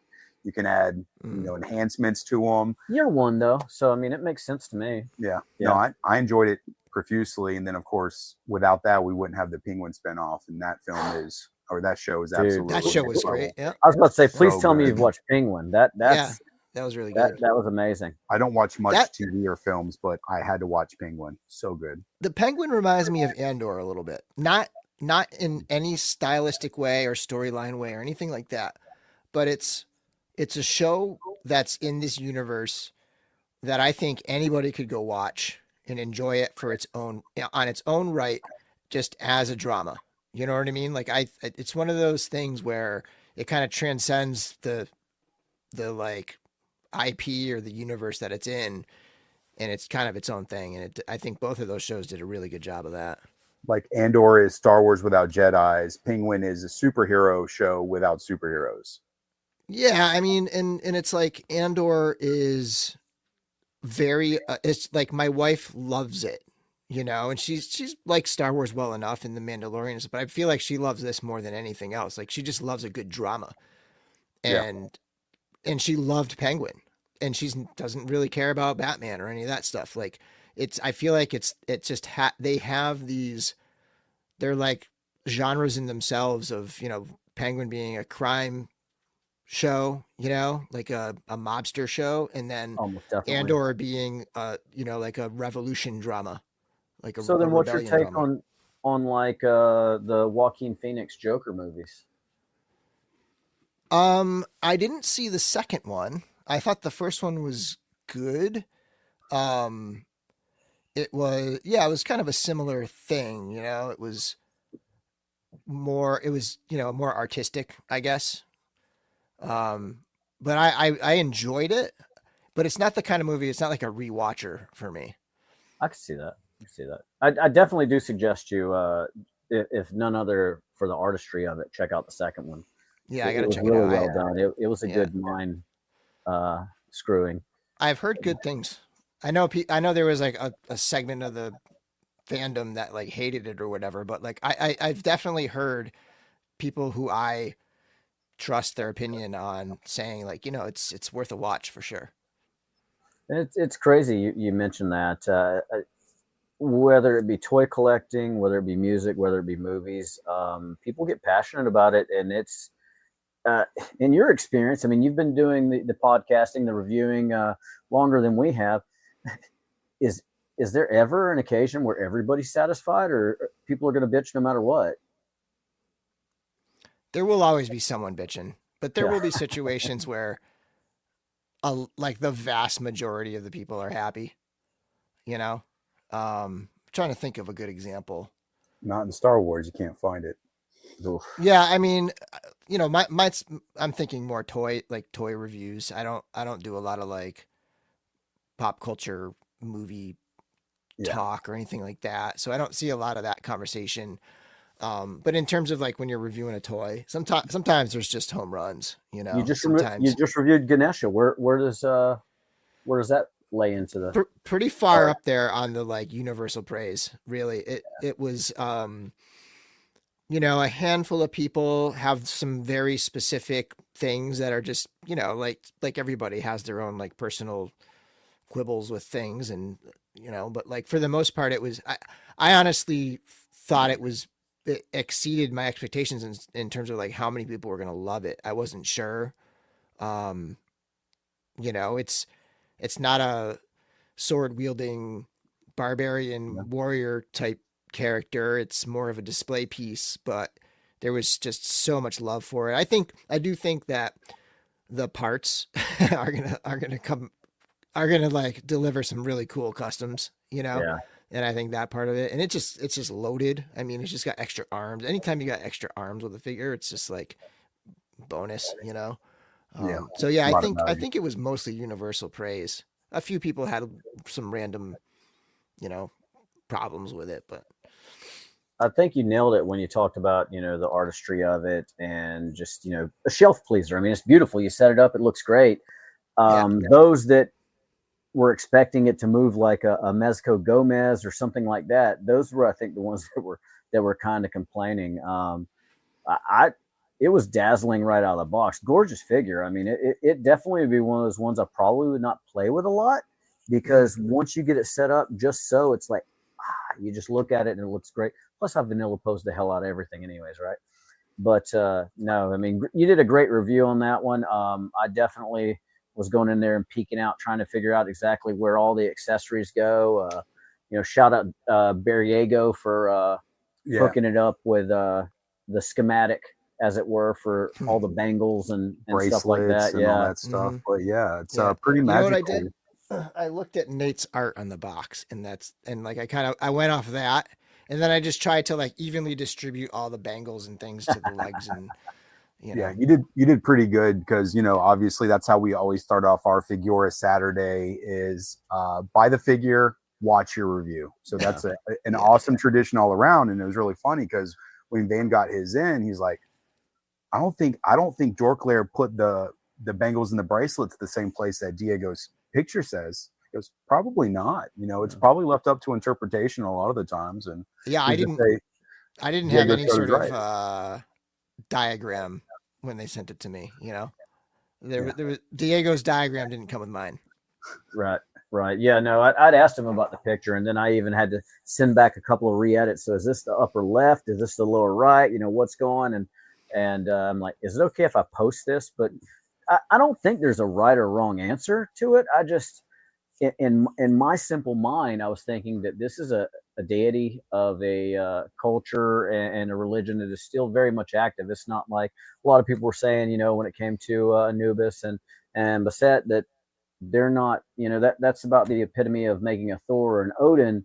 You're not necessarily going to offend as many people. And so that's why I kind of wanted to get it right. But honestly, it probably is. They probably all have their proper place, right? Like setting a dinner table with all the fancy forks and spoons, and just like they were talking about the nuances of which way the trunk leans. That can mean a completely different thing, or putting the wrong emphasis on the wrong syllable. Yeah, could go many different ways. Yeah, and as I say, being worried about offending folks yet. We've got the Ninjesus video that just went up on the Purple Gang and the Black Jesus music video, the Fighting Jesus. That's a good transition. Wow. Your Purple Jesus review went up, and I think there he is. Yeah, he's so amazing. He is so amazing. As soon as you posted your teaser photo of him, I went ahead and put my head on it, like in a quick little Photoshop. Yeah, I'll send it to you later. I'm like, this is good. Like, they'll take much better shots. I would say that's like all he needs is a purple headband, and it's close. It's getting close. We have those. Yeah, we have those in 1/12 scale. I have one. Oh, you have them in 1/12 scale? Yeah. Yeah. Shout out Darla Ackerman. Yeah, she made us a whole bunch, and we've been giving them out as we've been getting them and using them on customs. But yeah, it's perfect. But yeah, these came out great. Like I think I don't want to say it exceeded my expectations because Chris is, amazing. Like he's responsible for the quality of the Mythic Legions, essentially, right? Like we know he's amazing. So I don't know why I would expect it to be not the best thing ever, but like I'm still blown away how awesome these things are. It's like the cloth goods, the stuff they come with, the paint, even like the whole entire figure, the entire body is painted and it has like flesh tones and like little rosiness and stuff in there. The sculpture is spot on to those Pantocrator icons, just I'm super impressed with these. Yeah, I'm in love myself. The articulation, the soft goods, the sculpts, the accessories, the packaging is top notch. But Chris is a bit of a perfectionist when it comes to things.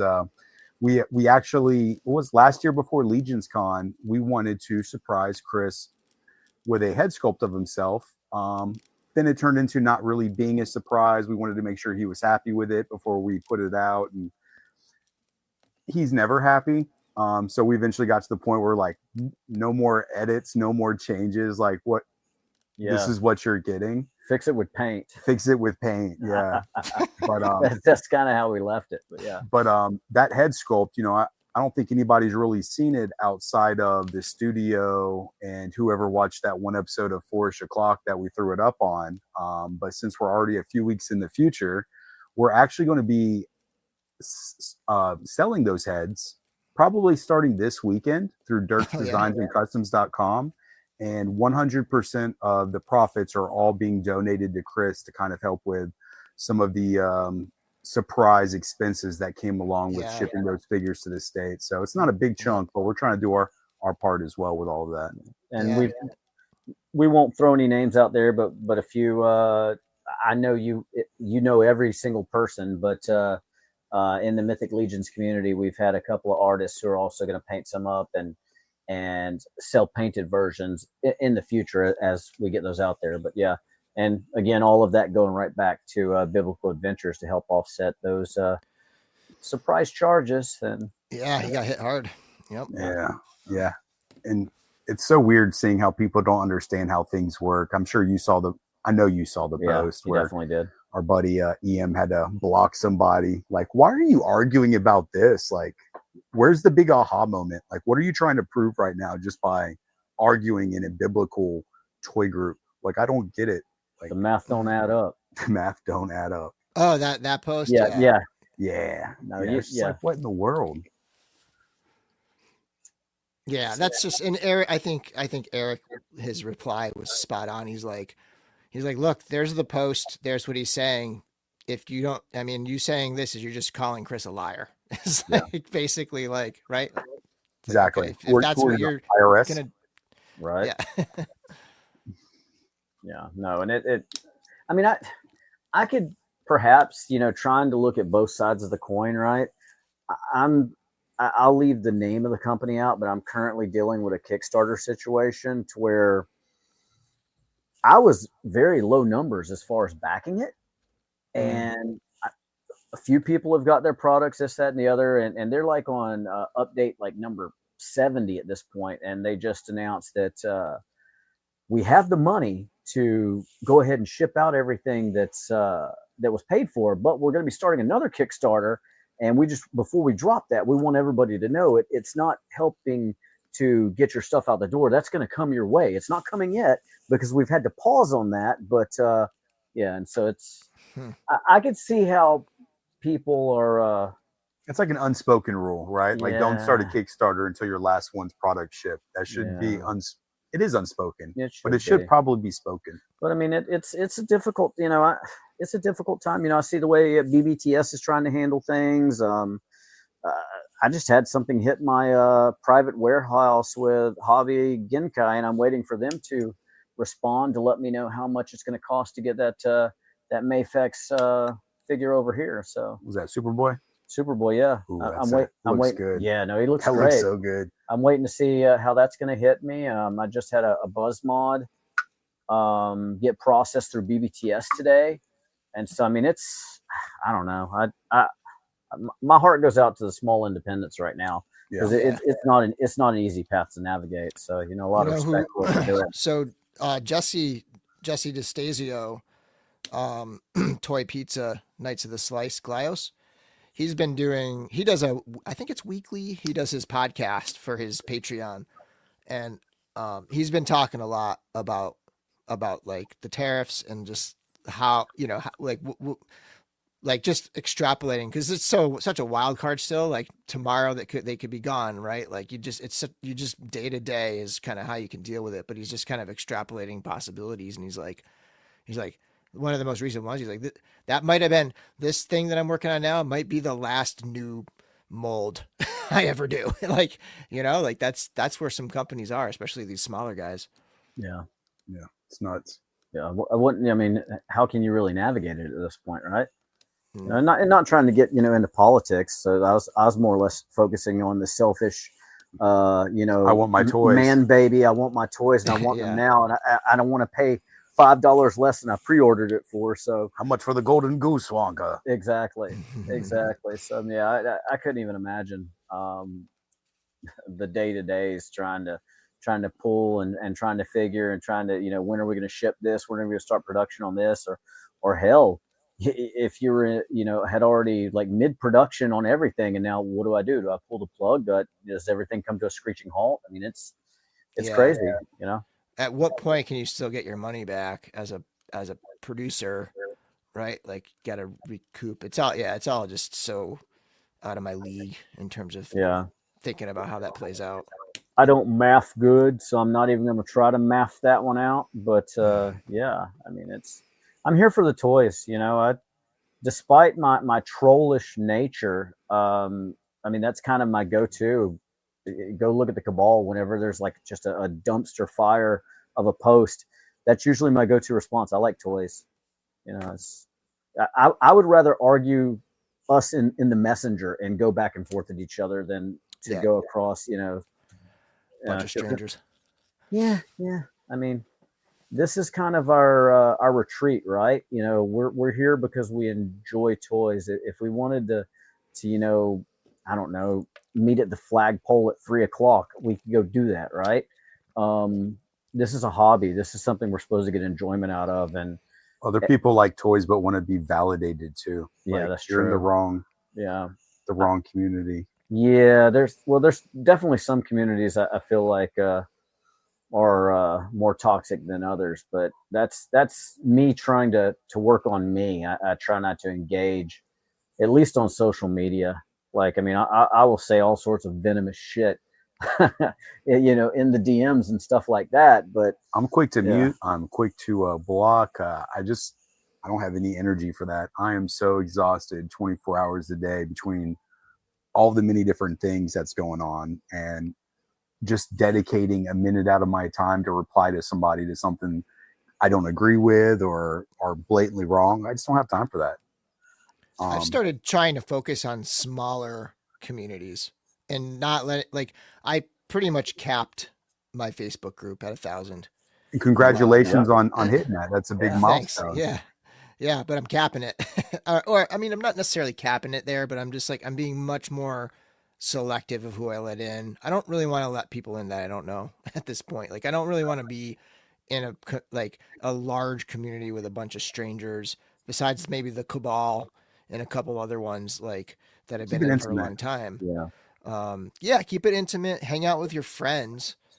And like, I started my own Discord server, and it's literally just people who I've invited, like specifically said, hey, I want to invite this person, and it's just like it's like a handful of people, and we're in there just chatting it up, We're going to need to get a virtual reality Dork Lair hangout.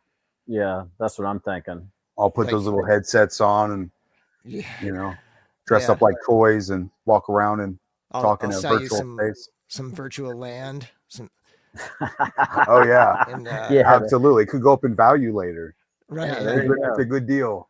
Absolutely. Location. You like NFTs? Let me tell you about virtual real estate, buddy. I kind of hit my limit on selling Dork Lair t-shirts. Like the wells run dry on people looking to buy those things. So I'm thinking I can get them again with the virtual Dork Lair t-shirts. There you go. Or virtual Dork Lair t-shirts that are purple. In blockchain. Oh, yeah. I might have to do purple if I do another color run on that. Yeah, purple's the way to go. Yeah. I can personally guarantee you at least 2 sales on the purple. Probably more, but honestly, probably minimum 10. Yeah, 10 to 15. But that's just, to sell it lightly. Well, that's 1/5 of the way, because you got to buy 50. Yeah, so that's not bad. Guaranteed 15 without even blinking. Yeah, easily. Yeah. A lot of people like the Dork Lair, and a lot of people like the purple. And when now, what do you think about Dork Lair together? Yeah. What do you think about like a purple shirt with like a darker purple Dork Lair, like the dungeon map thing, purple on purple? What do you think of that? I'd buy it myself, but I'd like purple on silver. But when you get into the metallics, it kind of jimmies the price a little bit. But purple on like a metallic silver dungeon map would be dope. That would be good. Yeah. I'm a fan of the purple shirt with like the pink text or like the neon pink, something that just really pops, or the bright green, like the Dave Orkin Crypt shirt that Chris James had made with the David Williams art. It says the Crypt looks like just like that. The blue looks good there that you have on right now, Van. Well, speaking of Dave Orkin, I mean this is exactly what it is. Oh, this is a Dave Orkin shirt. We're both wearing Dave Orkin. I almost wore mine today too. That's funny. Yeah, I got the first one. You got the second one, and I got the third one on the way. Yeah. Whenever the pre-order finishes up. I think I missed that one because I have about 500 t-shirts from Legion's Con 2024 that I still haven't worn yet. So I think that's why t-shirt diet. Yeah, t-shirt diet. The same thing. I think that's why a lot of people stop buying my shirt, because it's just like you're t-shirted out. Everybody's got so many shirts now. Dude, towards the end of the year, like leading up to Legion's Con, everybody and their Uncle Joseph was doing a shirt pre-order. It was a kink in the hose. Yeah. It all came out at one time. Exactly. Yeah. I left, like, normally you're struggling to figure out where you're going to put all of the toys and stuff leaving Legion's Con. My suitcase was busting out. Like, honestly, I don't need to really pack that many t-shirts, because I could just accumulate wardrobe as I go through the con. But you bring enough cosplays and wardrobe changes, like very little t-shirts do you bring. That is true. Yeah, that is true. I caught the Yoda there. That was good. No, so we got into to the Dork Lair, but what this book layer thing, which I did get to a brief participation in that as well. But how did you go from one love to another love? Like, I mean, you went like Super Saiyan nerd with bringing the book layer into play. That happened because of the Figura Obscura. So the Frankenstein's creature, when that happened, I just threw it out there. I was like, we should start a book club, and we should read the books that the Figura Obscuras are, And then I said, well, there's going to be these big gaps. So we did it. And I was like, well, Book Lair is a great name. So I did that. Yeah. And so we did it for Frankenstein. And then there was a gap of time. So I was like, you know what? Let's fill it in. Let's do another book between now and what everybody assumed was going to be a Christmas Ghost, right? So we did another book in between, and then we did the Ghost of Christmas Past, or we did A Christmas Carol, and then we kept going with it. Like, it's not something I can dedicate a ton of time to, which is why, like, for example, you helped me out with questions. I try to get somebody to volunteer to write the questions, because I'm an English teacher, so it's like I spend my days doing that pretty much anyways. So it's like it helps when somebody else can kind of help out with the questions. And we do it as a chat within a Facebook post, and I thread down the questions, and then it's been great. And I think we're gonna try to schedule an audio, a podcast of the next book, which is going to be Between Two Fires by Buellman. I forget his first name. Zach Ferris. Galifianakis. Buellman. Between Two but Ferns it's is where Buellman. I was going, but yeah. That was the first thing that popped in my head, though, to be completely honest. Christopher Buellman is what it is. But that's a great idea, because I was just thinking that, talking about Book Lair, like, it really needs to be an audio format where people are just discussing the book like a real book club, Yeah, like, I know. It's that's the element that it's currently missing that I want to start out. I would like to get blind drunk and crash that podcast. Like, you would, but that wouldn't be a good listen,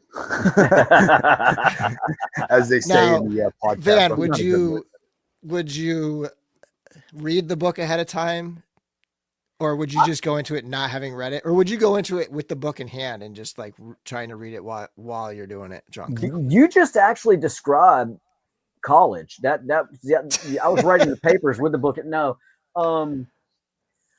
it's a weird thing for me. I don't know if it's, I'm not a young man, but I don't know if it's the cell phones and all electronics have like ruined my brain. But I was an avid reader growing up, like through high school. I was reading anything and everything I could get my hands on, like all across the board. Mm-hmm. But as I've become an adult, I can't sit down and it's like my brain starts to shut off. If I start to read, I'll get like 5 or 6 pages. I even tried graphic novel, comic books. Something's broke in my head now. Audio books are I mean, that's what it's got to be for me. And he did. He rocked the Elric of Melniboné on audiobook, leading up to Melniboné. Yeah. I didn't listen to it. I just, read the words. And the audiobook is great for pronunciations for that one, because there's a lot of stuff that's like I don't know how I would have pronounced it if I hadn't listened to the audio. When I was the first time around, like I was, it's funny. It's kind of like, did you ever read a lot of Piers Anthony? No. Ever heard of him? Okay. How about Piers Morgan? Piers Morgan? Yeah. So Piers Anthony would be like if you took a little bit of Harry Potter with a little bit of Conan the Barbarian and you mixed it up, and the map is Florida. And that's a really good description. Like when you look in the book, the maps of, I think it was Xanth was the name of the world. It is like Florida, and when you cross a certain part, like that's the magical area, and when you're over here, they're like, mundanes, like they can't do any magic. Some of them are kind of stupid, but yeah, that's really what I grew up with. And, archetypal, high fantasy. Yeah, and then stumbled into C.S. Lewis, all that stuff just got mixed up as a kid. But yeah, that one I could see you enjoying that series, the Xanth series, if you could find the time. Xanth, I'll look into it. Yeah, Xanth. I may not be saying it correctly, but thinking of Elric of Melniboné, that's exactly what I was thinking. Like, listen to the audiobook and let them know. Probably all of these words were like completely, flubbered, but yeah. Speaking of Elric, the Savage Crucible Elric of Melniboné, did you pre-order him? Yes. Holy I pre-ordered shit, 3. Yeah, that's a gorgeous looking figure. Beautiful. Yeah. And it was smart that he put in the alternate heads to make it like a Melnibonean guard or whatever. So because of that, I ordered extras just because of that. I wanted to have get the two multiple guards flanking them. Yeah, we got to see it up close at ZoloCon this year, and it was a beautiful figure. Yeah, I'm looking forward to that one. That's kind of been how it was, though. You sleep on something, then when you see it, you're like, shit, why did I not pre-order all these? But do you ever get lost in pre-orders, Bill? I know you did the toy diet, and now that you're off your toy diet, you got the dragon. I mean, what's next? Are you just going to go nuts now? Well, a lot of stuff just hit. So the Biblical Adventures, I did the Biblical All In. So 30 plus figures of Biblical Adventures hit. Yeah. And then the Defenders of Eden, the Armies of Ashmore hit. So I got pretty much every single one of those. And so it's just I just got flooded in the last. It's funny because all of this was flooding in while we were getting ready to do the Ganesha. So I had all this stuff in Ganesha sitting on the table. It was funny. Have you opened all your Biblical Adventures yet? No. Yeah, I think not yet. I've got a big old box full of them that I opened just to clear some space downstairs. I don't think I've opened the guards, the Solomon painting. There's a few I haven't opened, but it blew my mind, as I'm getting them out of the box. I did not expect them to move that well. I know you said that, you weren't going to say that you were surprised with how well they came out. I was. I mean, I just did not expect Jesus to move that well. I don't know what I was thinking, but yeah, Chris, he killed it with this wave. I haven't got my hands on any of the dinosaurs yet. I'm still waiting. Yeah, I did jump in on the Kickstarter, but my number hasn't came up yet. I did get a couple. I know I got the Michael Casper and the pink. I think it's Milwick is his name. The Milwickman Brontosaurus type character. And that's named after Emil. Yeah, Milwick. Holy Wick shit, man! I am dumb. Rydur is Tomas. R.Y.D. Rydberg. Now I'm gonna have to go get those. Yeah, because Vasapow. Yeah, well, no, I'm already trying to back channel to get the Joe Vasapolio figure. And Saros is Cornboy. I don't know. Bitch. Is it? I think they mentioned that on 4 o'clock earlier, but I don't think it does. I think it's some Roman word possibly. Okay. But they said that, and it felt good to repeat that. Yeah, I mean, we can, if it sells more figures from Matt Rod, we can totally, we'll run that one to the ground. They're selling out on Big Bad. They're pretty much all sold out.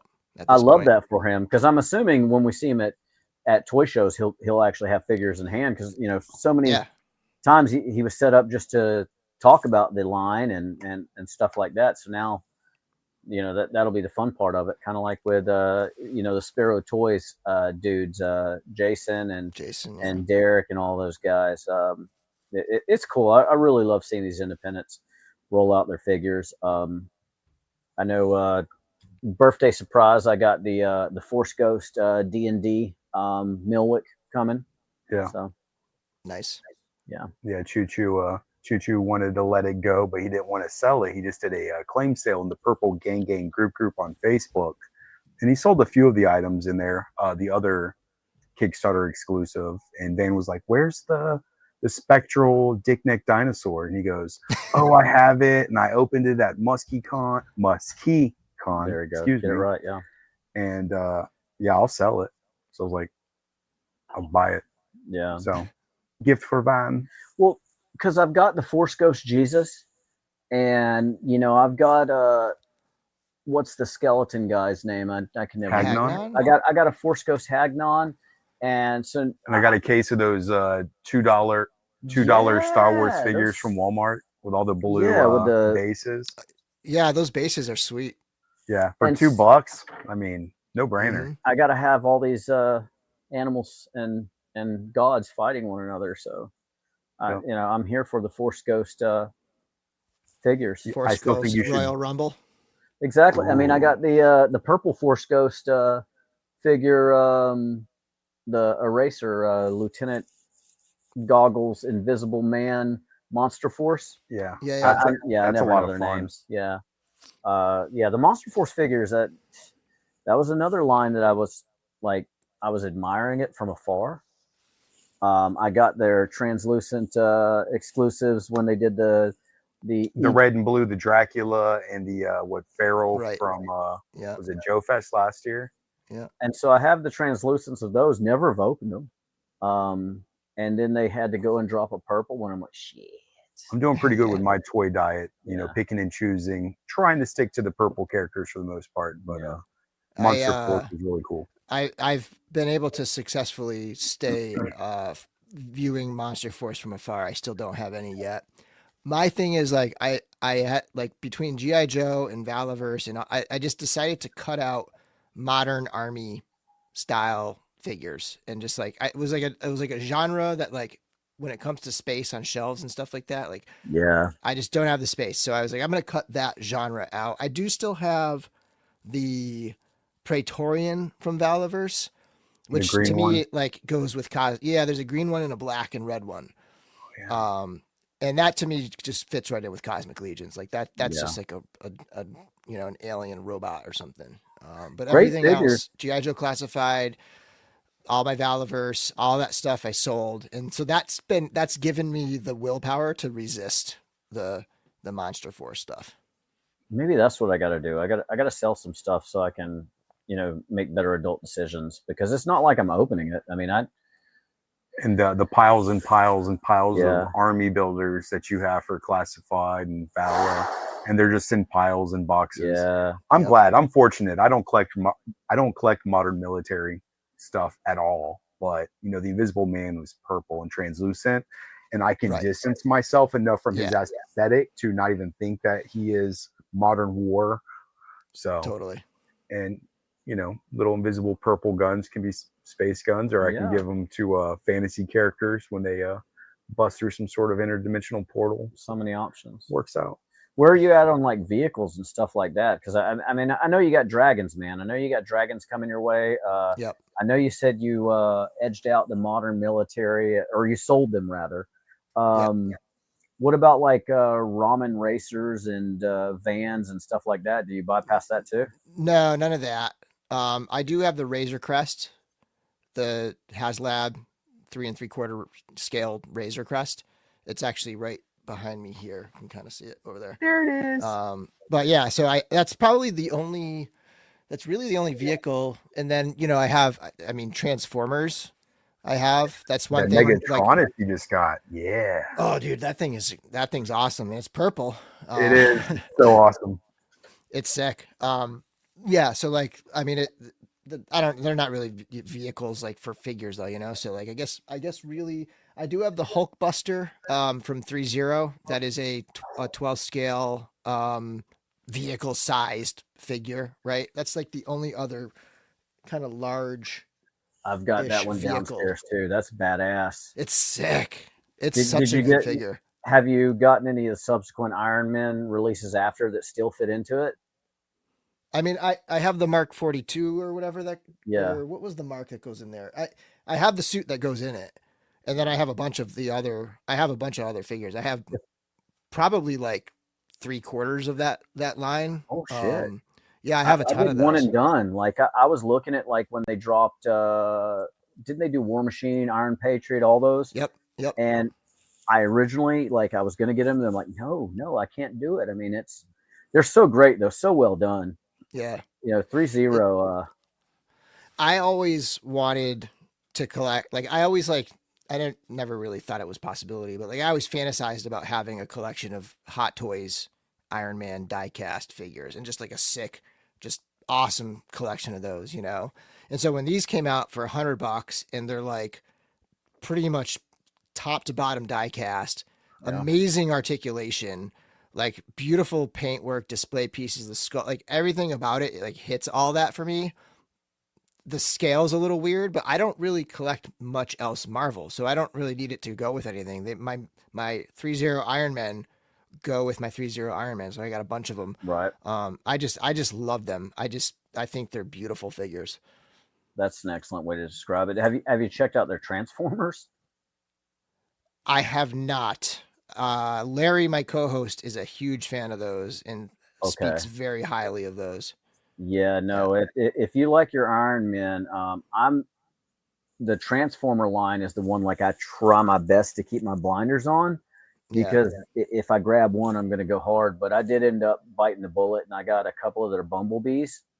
And now, really did you get the MDLX or the big MDX ones? I got smaller, like no, they're.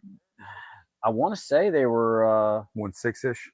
Nah, they might be the MDLX. MDLX. So the MDLX are, I think Optimus Prime is probably 7-8 inches tall, and then Bumblebee's maybe like 5 inches. I got the taller ones. I got okay. So you have the big MDX, maybe $200 ones. Yeah. That's about right. Yeah. I got 2 Bumblebees. I don't know why, but I got 2 Bumblebees. I only have 130, and it's Mega Man. Yeah. Dude, but that was. How'd that come out? I ended up not getting that one. How did it come out? Is it awesome? I think it's amazing. I love it. It just feels so cool. But it's also my first like die-cast action figure, and I love Mega Man. Like I bought like all of the Jada Mega Man figures that were out there, and I'm like, you know what? I like this. Let's go down this rabbit hole a little bit further. And I'm like, pre-ordered it, and then when it came in, chef's kiss. Highly recommend. I thought the price was fantastic on that too. $40 for a 3-0 diecast figure was solid. It's a tiny guy, but it's worth it. But still, the price point was definitely a selling point. He's a solid little dude. Like I felt like you could chuck him across the room and hurt somebody easily, or throw him in a sock, swing it around a few times. He's better than a sock full of diecast Mega Man. Yeah, absolutely. That's how you get your revenge. That's a PGG scare right there. Yeah. Well, we have kept you for your contractual obligation of the hour. I know you mentioned you're an educator, and this is indeed a weekday. So where do we go from here? Do I just hit this button? Yeah, we had a blast, Bill. Thank you so much for joining us. Where can everyone find you out here on the interwebs, my friend? Dorklair, the Dorklair, stuff like that.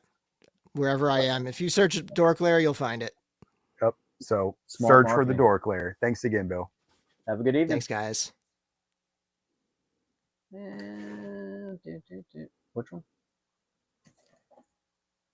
Boink. You just listened to Full Frontal Purple with the Purple Gang Gang. You can check out these 2 crazy purple cats live every Saturday night at 9 p.m. Eastern on YouTube at Official Purple Gang Gang. It's so purple, you can't live without it. Or at least I wouldn't try. And back to the music, folks. And this one goes out to everyone's favorite man bear man. Here's to you, Diego. Maria goes wandering through the woods, through the woods. Where will the bear go? What will he do? Why does he belong to his friend? He needs a friend. Maria go, bear needs a friend.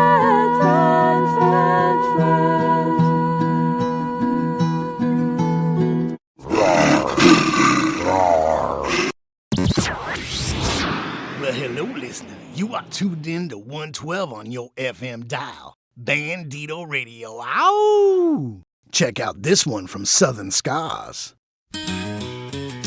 Love's a teacher, it'll show you the way, but it don't promise easy, come what may.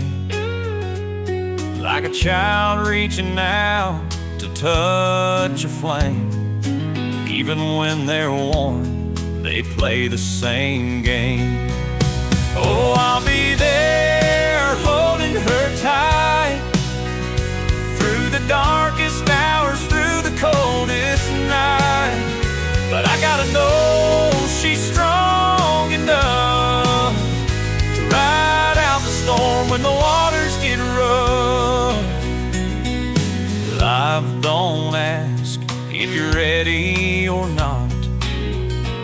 It'll test your will, it'll take your shot. But I'll stand beside her through thick and thin, with a steady hand and a heart to win. Oh, I'll be there holding her tight through the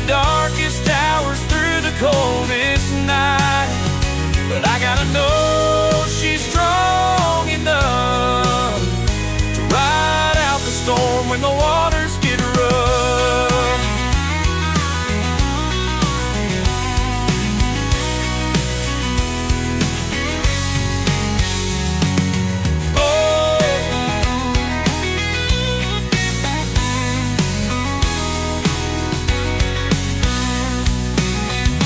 Love's a wild river, it'll cut you deep, through the highs and lows, through the pain we keep.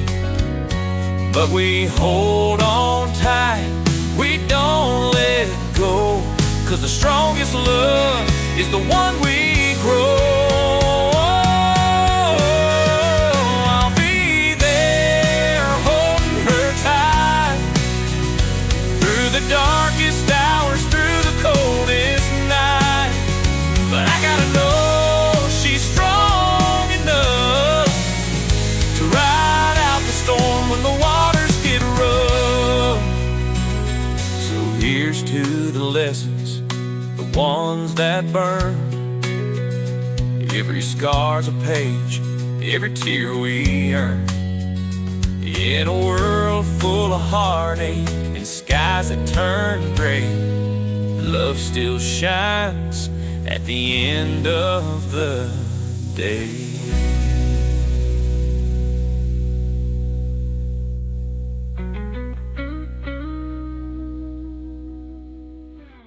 Here's one from our friend Chris Turner.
Check out this jam by Austin Fist.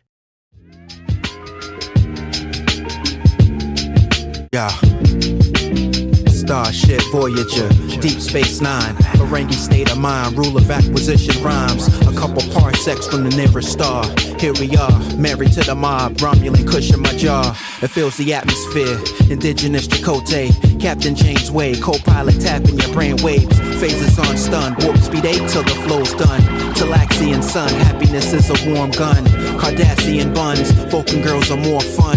It's logical, they meet the D and let them cookies run. Hollow sweet romance, light years in a slow dance. Gambling on Dabu tables, peep the pimp hand. Gold plate of latinum, stack bars on tripods. It'll take 6 Klingons to lift what I drop off. Yeah. And that's word to the Cisco. Never cared about the Benjamins. I emissary penmanship. Wormhole traveling sideways, no javelins. Your misguided acronyms get beaten by a better pen. Better blend, better exhale. I came to win. Augmented like Bashir, that's just how it is.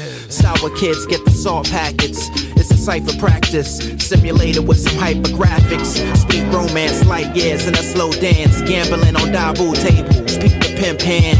Go play the latinum, stack bars on tripods. It'll take 6 Klingons to lift what I drop off. Yeah.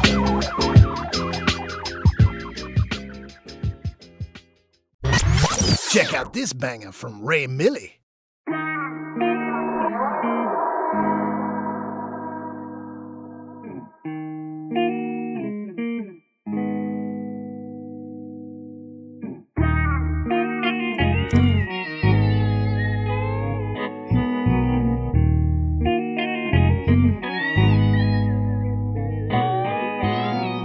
Sick of all this love shit steady on my mind. If I'm lying, then I'm flying, think I'm losing it. I thought you was the one, it could've been fate. I know it won't for us when we was in and out of states. My last game showed me not to trust nobody. My stick in the box got me feeling like I'm Roddy. I done took too many shots, it should've been his body. I'm heartless as fuck, so I don't cry no more, ayy. As time go, Millie go by flow. Mind your business if you see me cooking up by the stove. I'm with a bad bitch, and we check we cashin'. Jody back with 100 bands, just know I'm taxing, ayy. If a soul think they got one up on me, got another one coming cause they cannot clone me. Crazy story, I can go outside for nothing. You can love me or hate me, baby, I'm still thuggin'. I've been moving presidential, I don't need no deal. Too hard on myself, I've been missing meals. Say depression, but I ain't stressing about a nigga, I learned my lesson. The next day, got this hoe tryna sex me. I got them boys on the phone tryna set me up. I talked about my pain, now them niggas tryna wet me up. Just 2 weeks ago, my best friend had the buck to set me up. So keep calling, I keep on banging. Keep them hoes from around me, bet my boys and get the slanging. So keep calling, I keep on banging. Keep them hoes from around me, bet my boys and get the banging. My last game showed me not to trust nobody. My stick in the box got me feeling like I'm Roddy. I done took too many shots, it should've been his body. I'm heartless as fuck, so I don't cry no more, ayy. As time go, Millie go by flow. Mind your business if you see me cooking up by the stove. I'm with a bad bitch, we check we cash in. Shorty back with 100 bands, just know I'm taxing, ayy. I just know this music shit gon' take off. Wonder if they miss me, gon' be hard for me to shake off. My voice enough to pay off. I can stay long.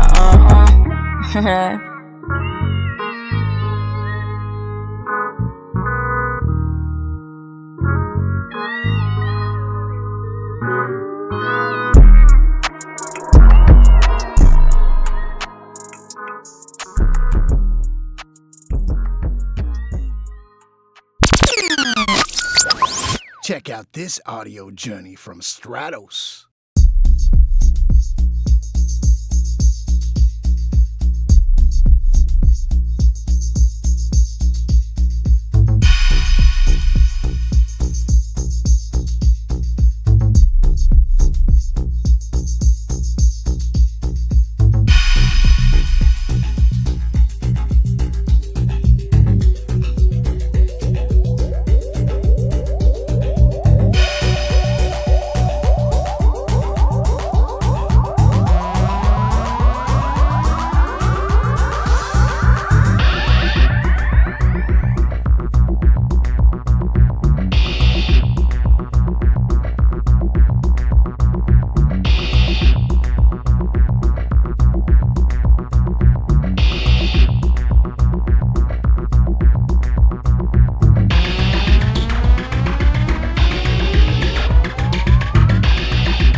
And here's another banger from Noel.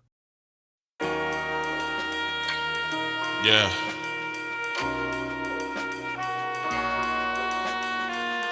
Yeah.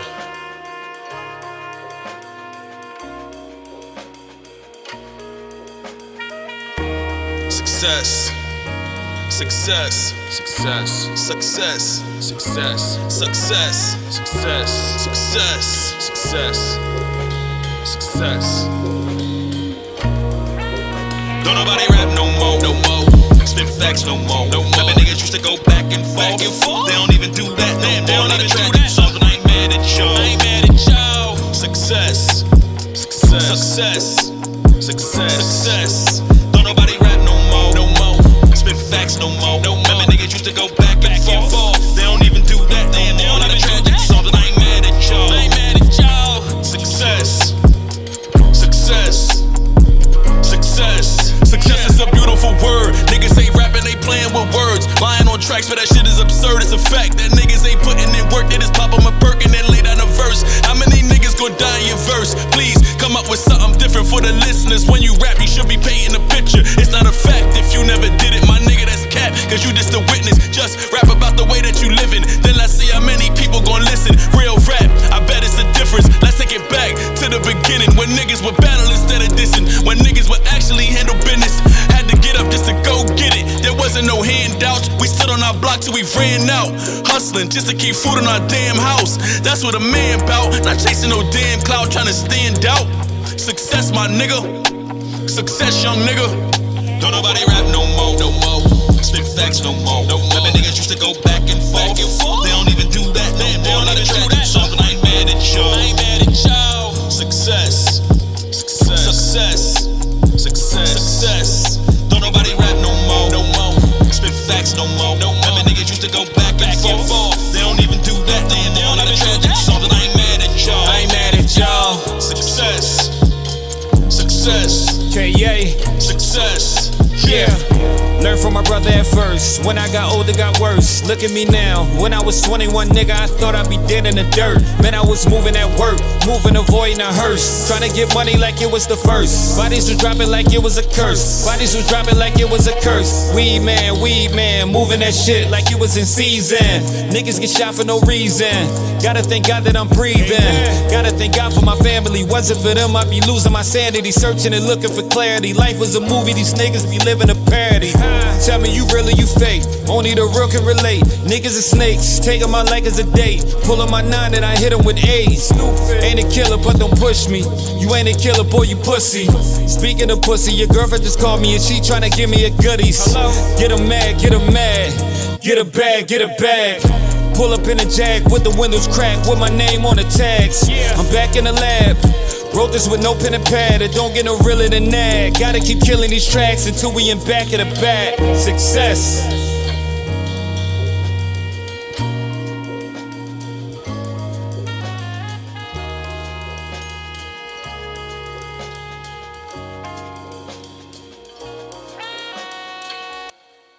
And here is another amazing tune from the Stereo Flowers.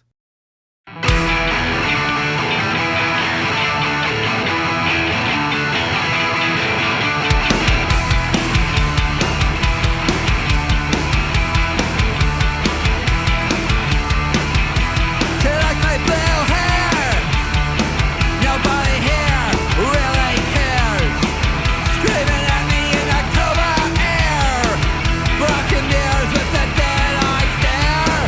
Fire poured out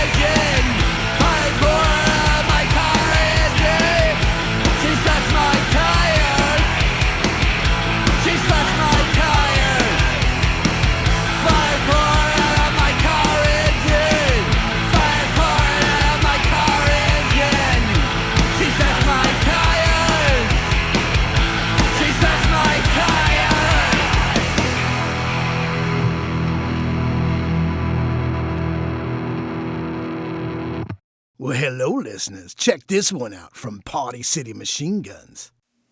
Sup, nerdy? It's our turn, baby. Look, if you ain't never been to Party City, don't you ever come to Party City, cause you wouldn't understand Party City.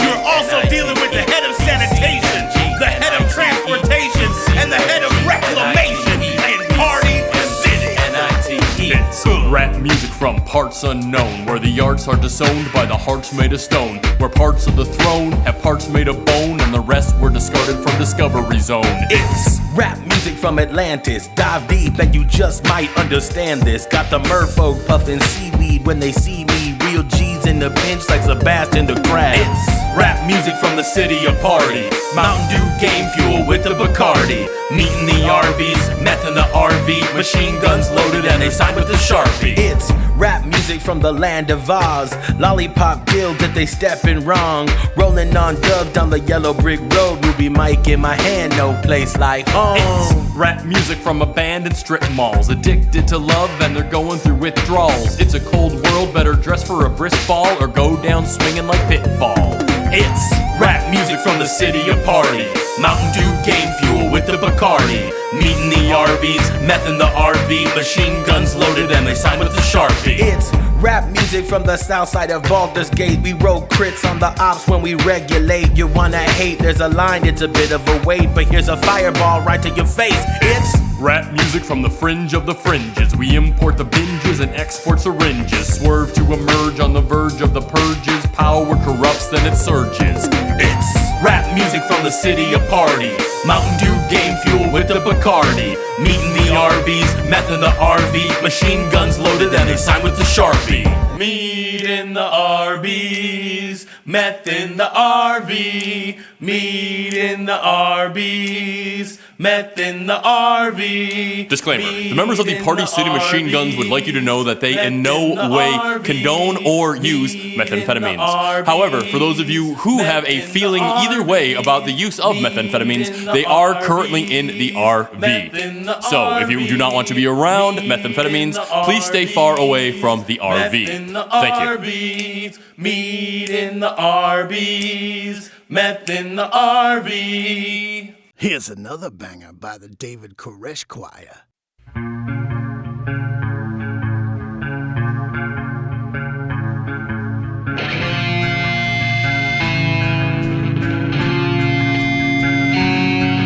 You're a victim of yourself. You're not afraid. You're a victim in your mind. You're not afraid. Walk a fine line. Dream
static, whispers in the night. Mira's morgue awakens, where shadows take flight. Good evening, my darling deviants. Tonight, you find yourself once more tangled in the cobwebbed airways of Mira's morgue of midnight madness, where every whisper is a warning, every tale a trap. This evening, I'm dusting off the casket lid on a deliciously terrifying classic, the spine-tingling radio series Escape. That's right, corpse kittens. Episodes 11 through 20 are rising from the grave and crawling back into your ears.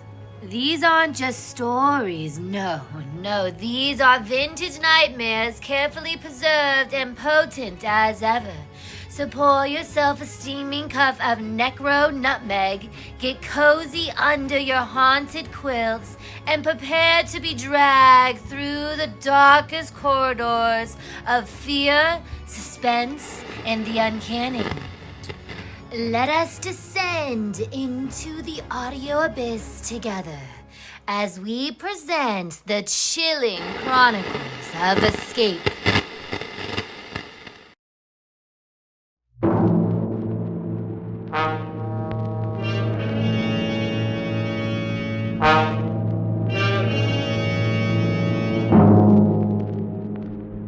Did you miss out on that big football game last week? Can't get rid of that head cold? Want to get away from it all? CBS offers you Escape.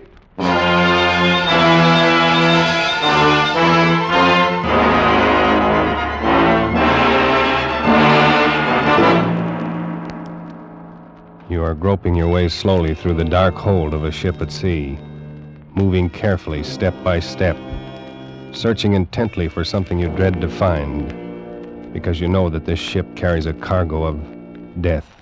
The Columbia Broadcasting System and its affiliated stations presents Escape, produced and directed by William N. Robeson, and carefully plotted to free you from the four walls of today for a half hour of high adventure.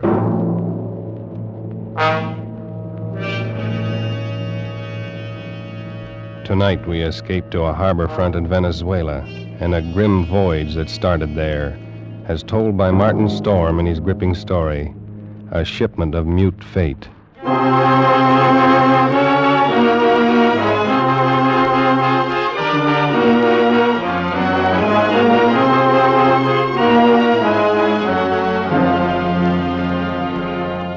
I stopped on the wharf at La Guaira and looked up the gangplank toward the liner Chan Kay, standing quietly there at her moorings. The day was warm under a bright tropic sun, and the harbor beyond the ship lay drowsy and silent. But all at once in the midst of these peaceful surroundings, a cold chill gripped me, and I shivered with sudden dread. Dread of the thing I was doing and was about to do. But too much had happened to turn back now. I'd gone too far to stop. So I set the box down on the edge of the wharf, placed it carefully so as to be in plain sight and within gunshot of the captain's bridge. And then I turned and started up the gangplank. I knew what I was going to do, but I couldn't forget that a certain pair of beady eyes were watching every move I made. Eyes that never blinked and never closed, just watched and waited. Oh, I beg your pardon. Why, it's Mr. Warner. Hello, Mother Willis. How's the best-looking stewardess on the Seven Seas? Well, I'm fine, Mr. Warner. I guess better run along now and get on with my chore. Now, wait a minute. That's a fine greeting after 2 months. Well, it's just that I'm so busy. I don't believe a word of it. Sailing day's tomorrow. You're simply avoiding me, that's all. Oh, no, really, I'm not. And on the trip down from New York, you said I was your favorite passenger. But I'm only... Here, wait a minute. What's that you're carrying in your apron there? Oh, it's nothing. Just supplies. Supplies? Well, let's have a look, huh? No, please. What do you know? It's a cat. It's Clara, Mr. Warner. Mm-hmm. Mr. Bowman said I had to leave her ashore, and I just couldn't. Who's Mr. Bowman? The new chief steward. Oh. Clara's been aboard with me for 2 years, and I just can't leave her here in a foreign country, especially with her condition so delicate and all. Yeah, I see what you mean. Well, I hope you get away with it. You won't tell anyone? Not a soul. As a matter of fact, if things don't work out right, we may both end up smuggling. I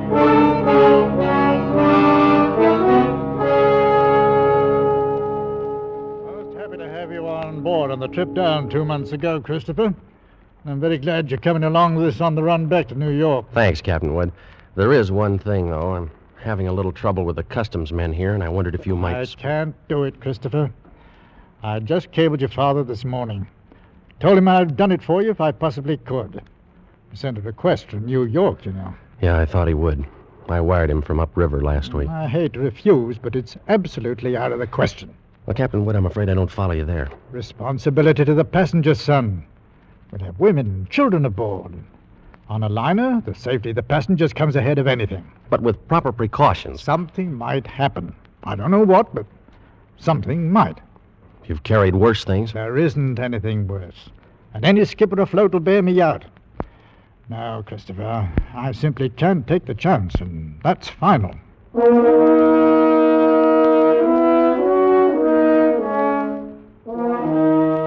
Final? Well, it wasn't final if I could do anything about it. I hadn't come down here to spend 2 months in that stinking backcountry and then be stopped on the edge of the wharf. 2 months of it. Heat, rain, insects, malaria. I'd gone clear in past the headwaters of the Orinoco, traveled through country where every step along the jungle trail might be the last one. Oh, Sanchez. Si, Senor Warner. You better start looking for a place to camp. It'll be dark in a little while. Si, Senor. Very soon we turn to river. Camp on rocks by water. This very bad country. This very bad country. You've been saying that for 10 days now. Very bad country. Well, si, Senor Warner. This very bad country. Yeah, we'll skip it. For all the luck we've had so far, it might as well be Central Park. Central Park? I don't understand. Well, never mind. If we don't find something... Here, what's the matter? Quiet now. Sanchez, what's wrong? They're in the path. See? Bushmaster. Bushmaster. The deadliest snake in the world. Bushmaster. Its Latin name was Lachesis muta. Mute fate. It lay there in the center of the path, a 10-foot length of silent death, coiled loosely in an undulant loop, ready to strike violently at the least movement. Here was the one snake that would go after any animal that walked, or any man. It lay there and watched us, not moving, not afraid, ready for anything. The splotch of its colors stood out like some horrible, gaudy floor mat lying there on the brown background of the jungle, waiting for someone to step on it. Here was what I'd come 2,000 miles for. A Bushmaster. Sanchez! I didn't want that snake killed. He no kill, senor. He gone. Bushmaster very smart, very quick. Must always see bullet in time to dodge. Well, anyway, he's gone, and the only one we've seen in 5 weeks. Oh, we find other. This very bad country. Well, lay off that gun the next time. Don't shoot, you understand? Why you say no shoot? You want Bushmaster? Sure, but I want it alive. Hombre sacristo. Senor Warner, you tell me you want Bushmaster, but you no say alive. You're getting $200 for it. For dead man, what is $200? Tomorrow we go back to Caracas. I'll make it 500, Sanchez. I catch water snake, rattlesnake, any other kind.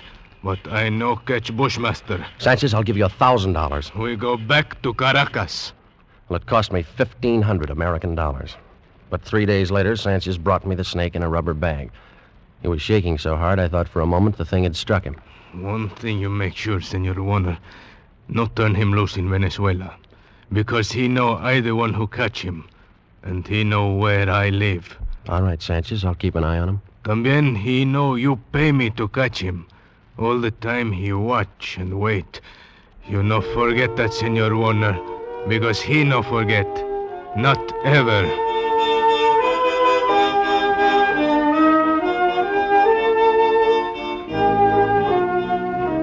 Well, after going through all that trouble and danger and laying out $1,500, I wasn't going to let a pig-headed ship captain stop me at the last minute.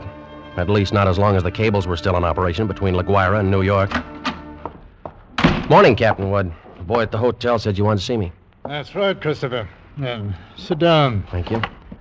It seems you weren't willing to let matters stand the way we left them yesterday. Well, sorry to go over your head, Captain Wood, but I had to. The museum sent me all the way down here for it. And I'm not going to be stopped by red tape. This will be the only live Bushmaster ever brought to the United States. Yes, and if I had my way, but... well, orders are orders. I got a cable from the head office this morning. All right. I suppose we talk about precautions. I'll handle it any way you say. Got to have a stronger box. That crate's too flimsy. Well, it's stronger than it looks. And that wire screen on top would hold a wildcat. But anyway, I bought a heavy sea chest this morning.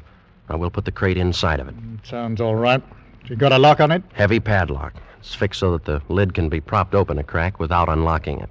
The snake's got to have air. But in dirty weather, that lid stays shut. I'll take no chances. Fair enough. I will keep the thing in my inside cabin where I sleep. I can't have it in the baggage room. And nobody on board's to know about it. Whatever you say, Captain. But we won't have any trouble. After all, it's only an animal. It doesn't have any magical powers. I saw a bushmaster in the zoo at Caracas once.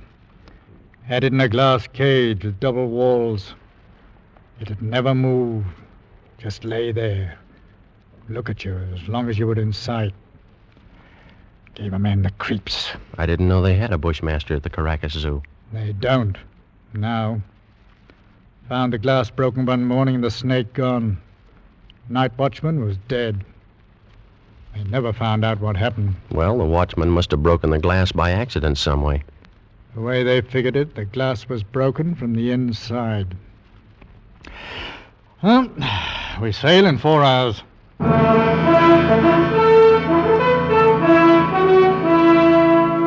We steamed north into the Caribbean with perfect weather and a sea as smooth as an inland lake. The barometer dropped a little on the 3rd day, but cleared up overnight and left nothing worse than a heavy swell. But in spite of the calm seas and the pleasant weather, I found myself feeling more and more often an ominous foreboding.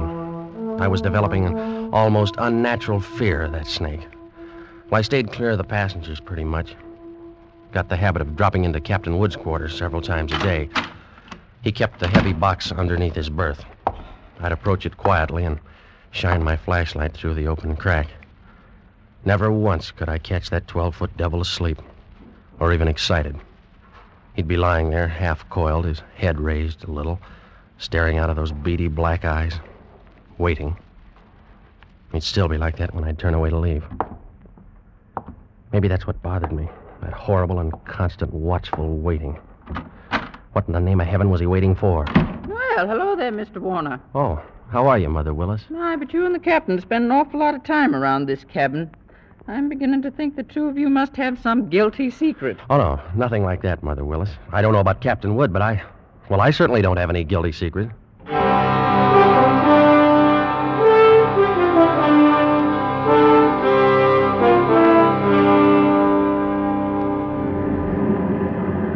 Well, she's running quite a swell out there, Mr. Bowman. Yeah, it's a little heavy, all right, Mr. Warner. Guess a storm passed through to the west of us yesterday when the glass dropped. Think it missed us then, huh? Yeah, that's what the mate figures. Sure stirred up some water, though. This'll put half the passengers in their bunks. Makes it great for my department. 2/3 of them will want a steward to hold their heads. They'll keep Mother Willis so busy she'll have... Wait! Look at the size of that wave. Huh? Great Jehoshaphat! We're going to take it on the port bow! Hang on!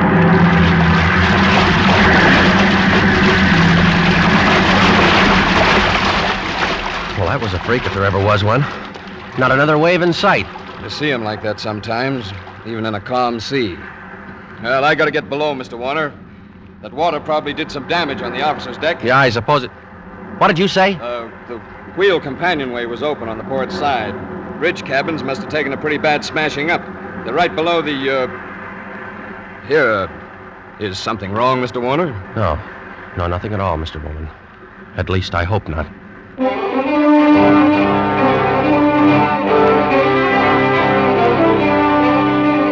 I looked first for Captain Wood and couldn't find him. Of course, I knew it was only one chance in 1,000, but the chances against that freak wave were 1 in 1,000, too. Well, I couldn't waste any more time, so I stumbled down the companionway and along the passage to the captain's cabin.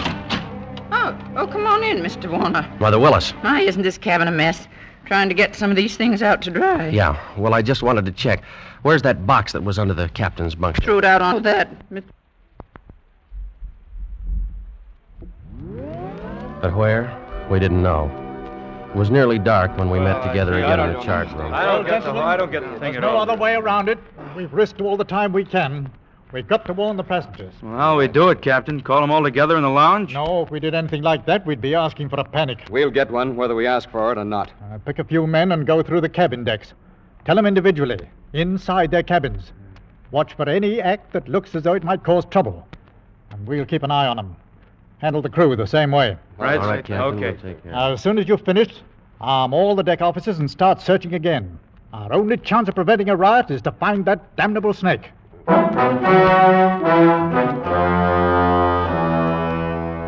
The slow nightmare that followed grew worse by the hour. None of us slept. All the ship's officers not on duty kept on with that endless search. Passengers locked themselves in their cabins or huddled together in the lounges, knowing all the time that no spot on board could be called safe. Fear was a heavy fog in the lungs of all of us, and every light on the vessel burned throughout the night. Morning came and brought no relief. Terror and tension mounted by the hour. There now, Mrs. Crane, stop getting yourself all worked up and go back to your cabin. The horrid thing's probably crawled overboard anyway. You're just saying that. You're paid to say it. You don't know. Nobody does. Now, everything's going to be all right. Oh, if you could only do something. If all of us could only get off the ship. They could fumigate it. Yes, that's what we've got to do. We've got to get off the ship. Now, wait. Mr. Bowman. Mr. Bowman, she's going to jump. No, you don't, lady. Let me go.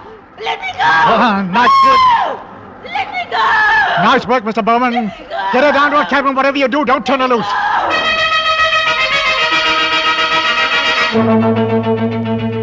Well, you never know when it might strike you. You can't put on a coat or move a chair without risking your life. Now, something's got to be done. It might be right here in this lounge. All right, mister. You better quiet down. Take it easy. Take it easy, huh? Well, you're a great officer. Why don't you do something about it? That thing might be crawling around here right under our feet somewhere. Like I said, shut up. Are you trying to start a panic? I got a right to talk. I don't want to die. Nobody's going to tell me what...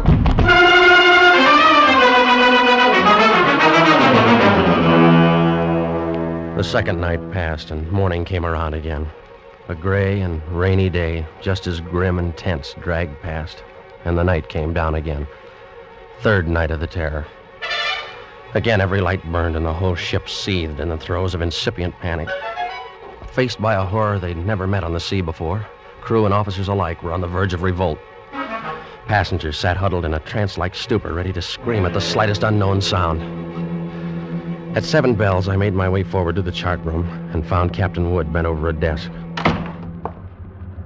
Hello, Christopher. Come on in. Sit down. Well, it's got to be somewhere, Captain Wood. It's got to be. I don't know. You could search this ship for 6 months and never touch all the places aboard. We can only hold out for 2 more days. We'll be in. What's the Home Office say? Oh, here's the latest wireless from them. Keep quiet and keep coming. What else can we do? How is it on the decks? Pretty bad. Anything could happen. Yeah. That's why I took the guns away from the men. 1 pistol shot and we'd have a riot on our hands. Oh, the whole thing's my fault, Captain Wood. That's what I can't forget. Oh, take it easy, lad. There was only some way I could pay for it myself, alone. No, I know how you feel, but it's no more your fault than mine or the man who asked you to bring the snake back alive. Nobody planned this. You'd better try and get a little sleep. Sleep? Mr. Bowman made some coffee down in the steward's galley a while ago. You better go down and get yourself a cup. And then rest up for a couple of hours. Rest? I can't rest. Christopher, it's no good going. What are you going to do? You can't help anything if you stumble through a hatch half asleep and break your neck. Go on and get some coffee. One way or another, we've got to hold out for 2 more days.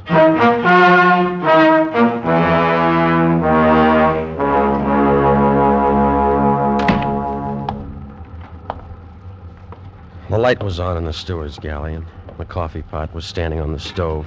It was still warm, so I didn't bother to heat it. I poured out a cup, carried it over, and set it on the porcelain tabletop in the center of the room.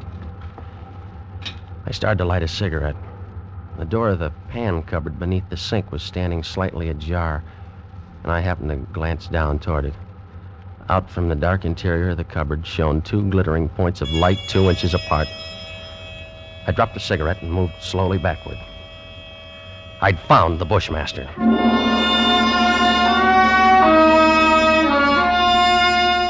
As I moved, the snake slid out of the cupboard in a single sinuous glide and drew back into a loose coil on the galley floor, never taking his eyes off me. I moved slowly back, waiting any moment for that deadly, slithering strike. How had he known it was me? He'd stayed quiet when Bowman was here.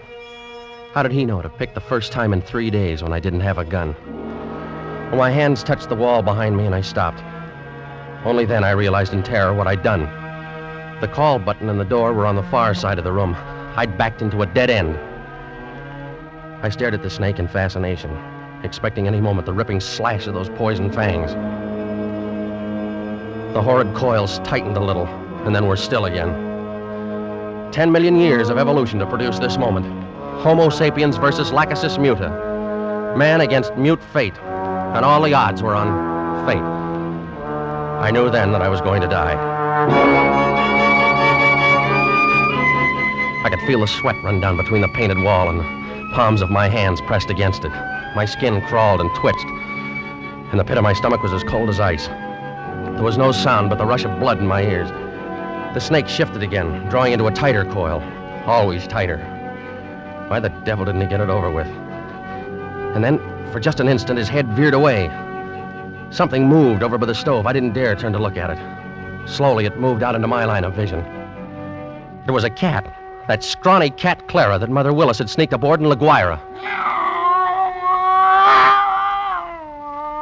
Its back was arched and every hair stood on end. It moved stiff-legged now, walking in a half circle around the snake. The Bushmaster shifted slowly and kept watching the cat. He tightened. He was going to strike at any second. He struck and missed. The cat was barely out of reach. Now she was walking back and forth again. She was asking to die.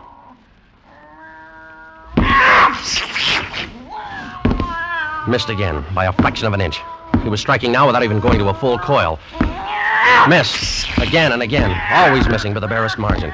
Each time the cat danced barely out of reach, and each time she countered with one precise spat of a dainty paw, bracing her skinny frame on 3 stiff legs. And then suddenly I realized what she was doing. The Bushmaster was tiring, and one strike was just an instant slow. But in that split second, sharp claws raked across the evil head and ripped out both of the lidless eyes. That cat had deliberately blinded the snake. Well, he didn't bother to coil now, but slid after her in a fury, striking wildly and rapidly, always missing, and every strike was a little slower than the last one. Until finally, as the snake's neck stretched out at the end of a strike, the cat made one leap and sank her razor-sharp teeth just back of the ugly head, sank them in until they crunched bone. With tooth and claw she clung as the monstrous snake flailed and lashed on the floor, striving to get those hideous coils around her, trying to break her hold, to shake off the slow and certain paralyzing death that gradually crept over him and at last stilled his struggles forever.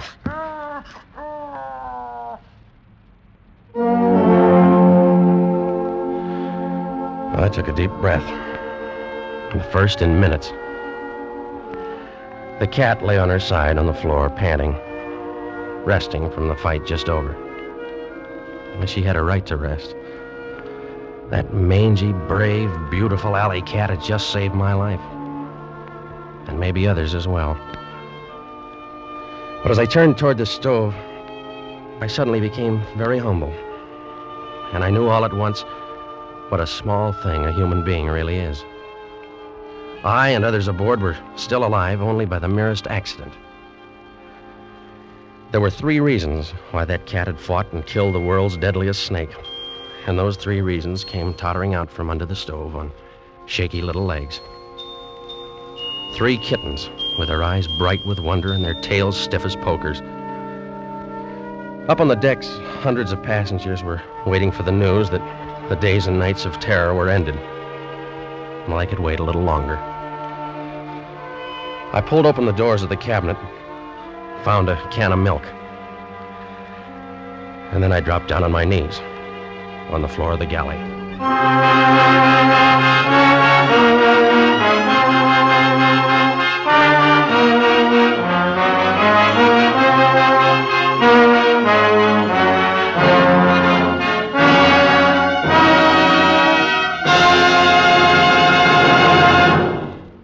Escape is produced and directed by William N. Robeson, and tonight brought you A Shipment of Mute Fate. by Martin Storm, adapted for radio by Les Crutchfield, with Jack Webb as Chris Warner, Raymond Lawrence as Captain Wood, and D.J. Thompson as Mother Willis. The special musical score was conceived and conducted by Cy Feuer. Next week, at this same time, when you're tired from a hard day at the office, or leaning over a hot stove all day, when you want to get away from it all, CBS again offers you Escape.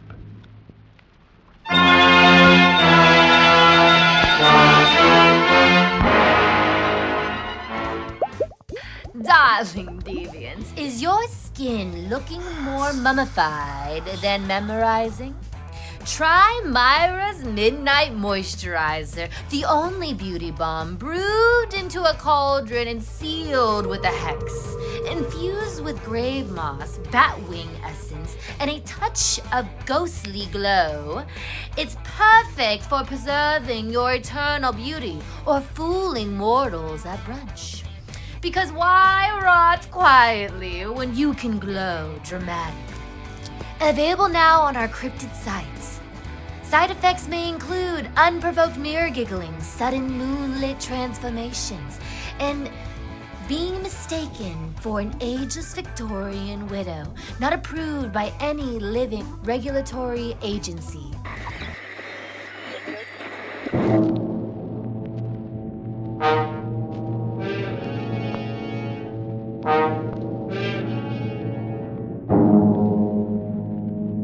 Are you upset with today's headlines? Worried about the high cost of living? Want to get away from it all? CBS offers you Escape.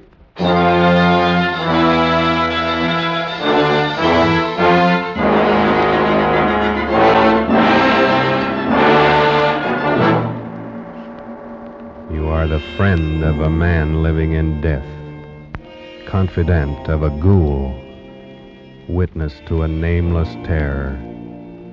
You are a guest in the House of Usher. The Columbia Broadcasting System and its affiliated stations present Escape, produced and directed by William N. Robeson, and carefully plotted to free you from the four walls of today for a half hour of high adventure.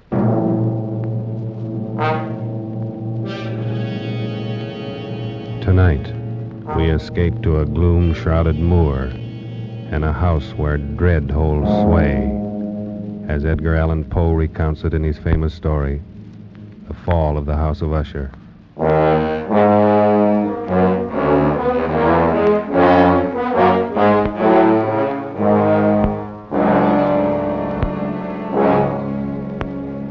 It is with some regret, but I believe advisable that I identify myself only as a friend of Roderick Usher.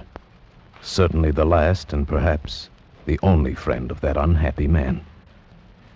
Having only one sister, he was the last male descendant of the ancient house of Usher.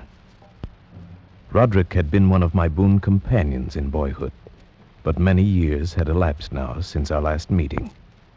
And so as I held his letter in my hand, not yet opening it, I reflected with no little sadness upon the devious fates that chart our courses and drive old friends away from one another. But then a sudden feverish and nostalgic curiosity laid hold of me, and with fingers made clumsy by their eagerness, I tore open the letter and read, My dear friend, my need of you has so far outgrown my pride that I'm going to request a favor which I realize full well may involve considerable inconvenience to yourself.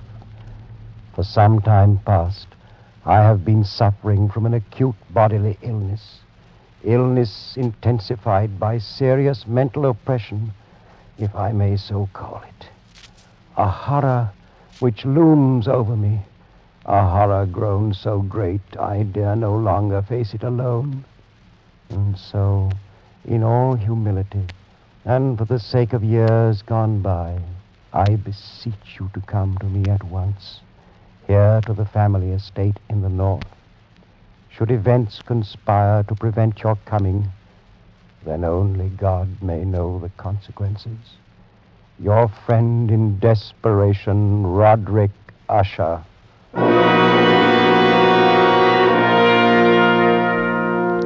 And so it happened that at the end of a dull, dark, and soundless day in the middle of October, I found myself as the shades of evening drew on, within view of the grim and melancholy House of Usher.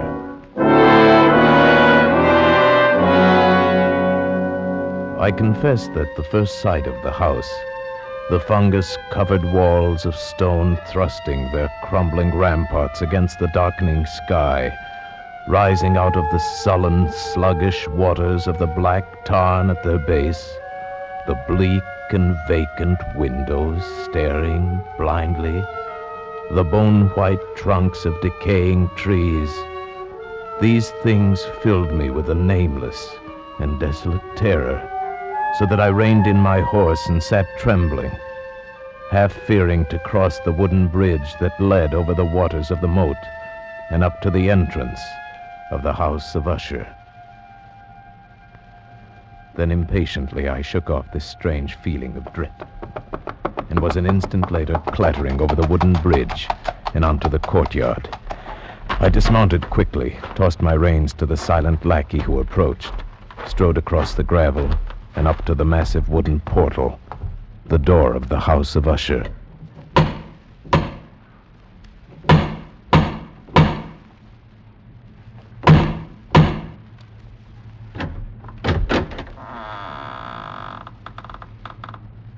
Good afternoon. My name is... I know. You're the friend of Master Roderick. Please come inside, sir. Thank you. But may I inquire how it happens you know me? You have been expected for some time, sir. Yes, true. But also I'm a stranger to you and could be some other visitor. That you could be anyone other than the friend whom Master Roderick expects, sir, would be impossible. You see, no one else would ever come to this house. Then I followed his stealthy footsteps through many dark and intricate passages. My earlier foreboding heightened and was made fearful by the somber aspect of the hallways by which we passed. The many unused rooms reaching out with their vast emptiness like some hideous jungle creeper. But at length we stood before the door of the master's studio, and there the servant left me, departed and left me to go in alone. The man across the room, half reclining on the couch, his back turned toward me, did not hear the opening of the door. For the space of several heartbeats, I saw only the deathly pale and ghastly sunken features of a stranger. Then only with difficulty could I recognize, behind that mask, my boyhood friend. For surely, under light of heaven, no man had ever before so terribly altered in so brief a time as had Roderick Usher. Oh, my friend, you've come at last. Thank God you did come. Oh, Roderick, did you not know I would? Could you not be sure that no long years would ever dim the friendship we shared in youth? So many things have dimmed. Ah, youth. It seems so long ago. But now you're here, and we'll find it, relive it all over again, every glorious moment of it. And all these shadows, all these gibbering phantoms that haunt me, they'll be driven out. And then the sun will shine again, and we'll be young again and relive... Roderick!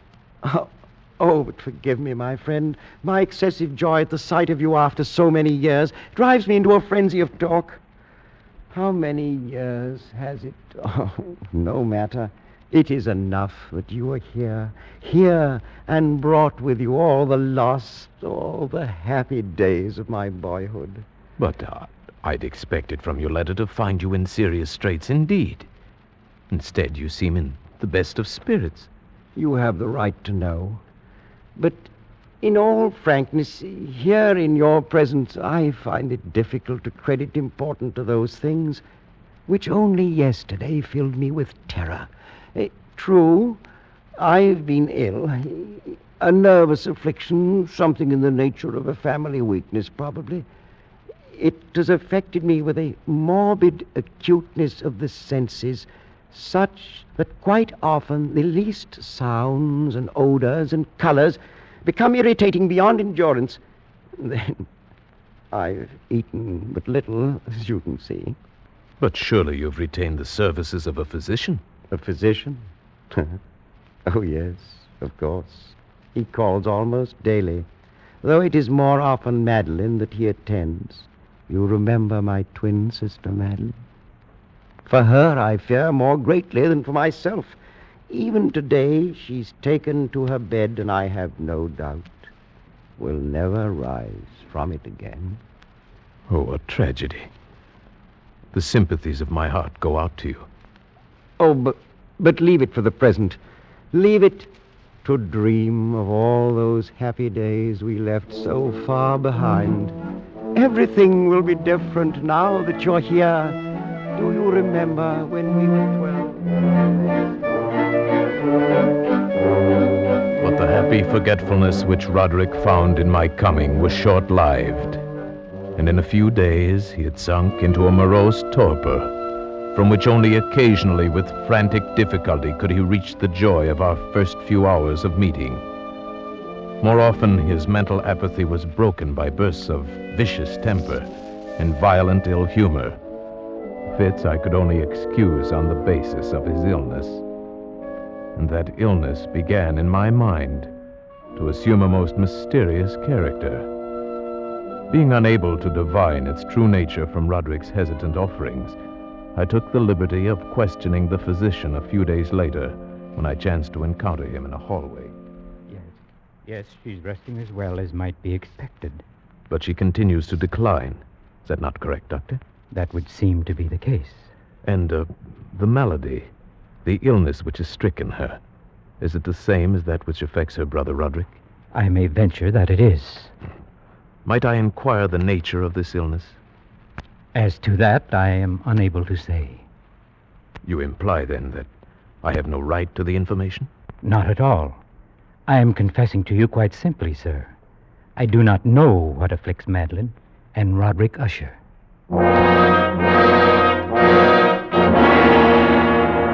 And so a week passed.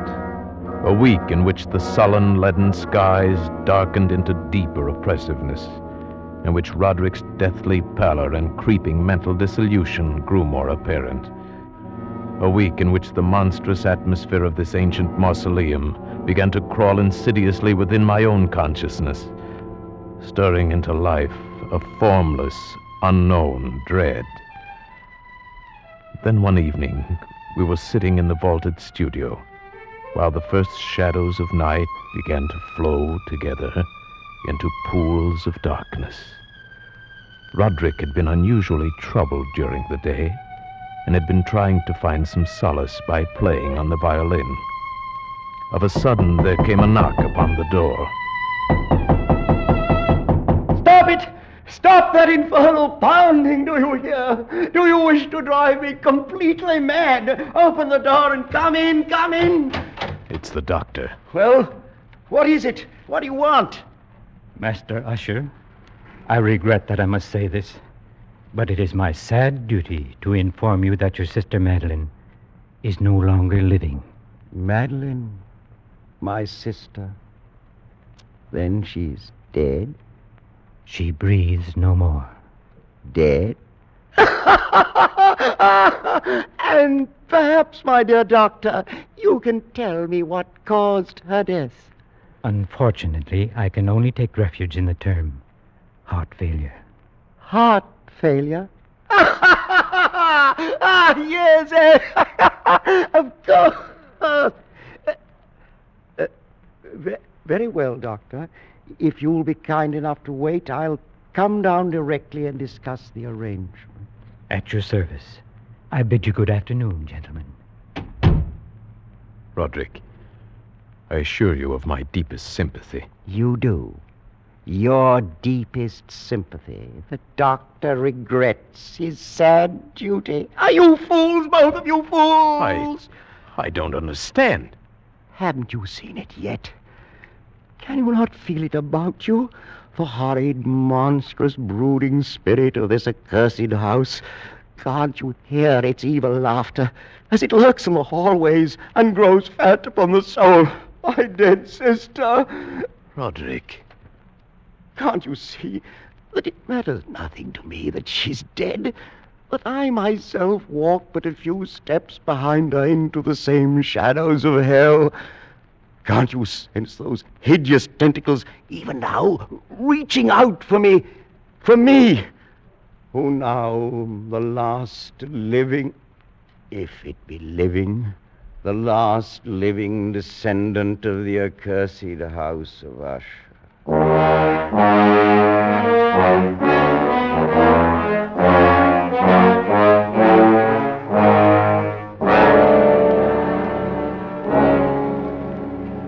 Such was the passing of Madeline Usher, once living, now dead. And her very death, untimely in its aspects, bore to my trembling soul a portent of events yet more hideous, more horrible, and yet to come.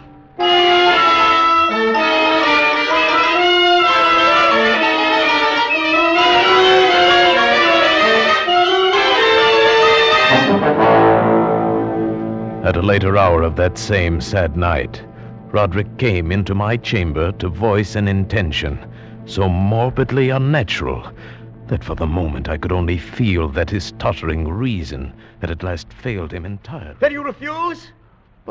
But Roderick, this is madness. I tell you, before this night is over, the coffin body of my sister shall rest in the vault beneath this house, and if you will not help me, I shall do it myself. But why? Why? I could not stand to think of her buried out there in the dark graveyard, alone among the dead.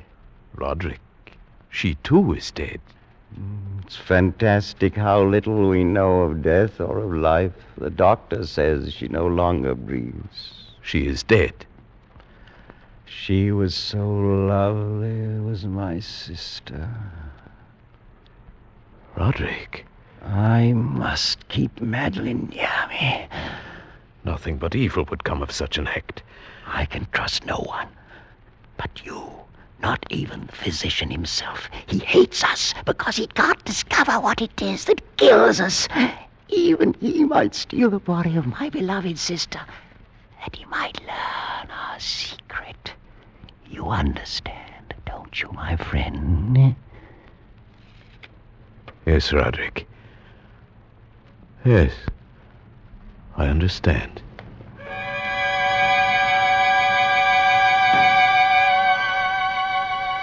And so it came about. Near midnight, we two alone made our way to an upper chamber of the house. And taking up the black coffin between us, in the shuddering light of candles, we walked the tortuous passageways, slowly descended the curving stairs of stone, passed beneath the moldy level of the earth, forced open a massive and age-rusted door of iron, and stood at last, with our ghastly burden, in a subterranean, dank and musty crypt, underneath the house of Usher. Over here, my friend, on these trestles. Now, a trifle higher with the head. There. Oh, may you sleep in peace and dream, sweet sister, from I who tread the same path soft behind you. Come, Roderick. The thing is done. Oh, wait. Stay a moment. We've not yet affixed the coffin lid. See? I've left it loose so it can be turned back. No, I beg you. A last farewell, no more. Look. Is she not beautiful? Yes, she was very beautiful. Was? Yes, of course. The look of her confused me. But do you not see it, too? The warm glow of the cheeks, the eyes shut softly, those lips half-parted. Does it not seem that she may rise up and speak to us at any moment? This gruesome place inspires those morbid fancies. Morbid fancies? That now dead she seems to live, and living seems already dead? Man, you seek out madness. You court it with your very thoughts. And if I do, what matters? What value can there be in reason without the hope of life? Dead, you say to me, she is dead. But what certainty? Why not with equal reason say instead she lives? And that I, the last of Usher, am the one who is already dead.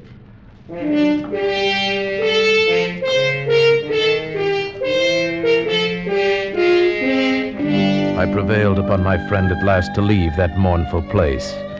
And so with grim finality we secured the ebon lid, took up our flickering candles, and departed from the crypt, leaving it alone with its darkness and death. The ponderous portal closed behind us, and then my soul for one brief instant felt the dread and awful meaning of eternity.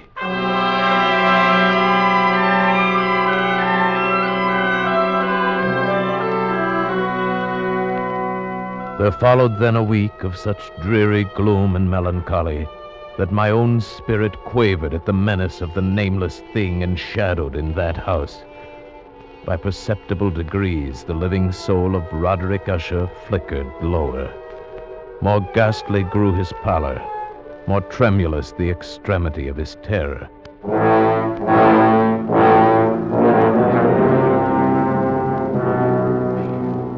The 8th day following the death of Lady Madeline fell upon the last day of grim and gray October, and brought with it, as the curtains of night descended, the fitful breath of a rising tempest, uneasy gusts of sodden rain, and the sound of sullen thunderous rumbles born of the dim flares of sheet lightning somewhere behind the lowering pall. I retired at a late hour, but found sleep impossible. At length, overpowered by some strange presentiment of evil, I found my reposeful inaction no longer endurable. And so I arose, threw on my clothes in haste, and fell to pacing the floor of my darkened chamber. Then in one instant, a soft sound in the blackness froze my steps in paralysis of terror. The latch of my chamber door was being lifted from without. Oh, was it? Was it, I say? It is I, Roderick. Oh, Roderick. What are you doing up and about at this hour, in pitch blackness? Wait, let me light the candles. No, I am quite used to darkness. I heard your footsteps and knew that you must be awake, even as I was.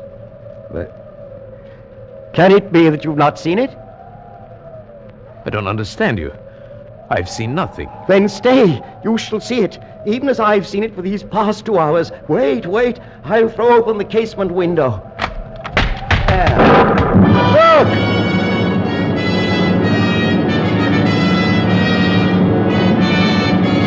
It was indeed a tempestuous yet sternly beautiful night, and one wildly singular in its terror and in its beauty. The exceeding density of the clouds which hung so low as to press upon the turrets of the house did not prevent our perceiving the velocity with which they flew careening from all points against one another.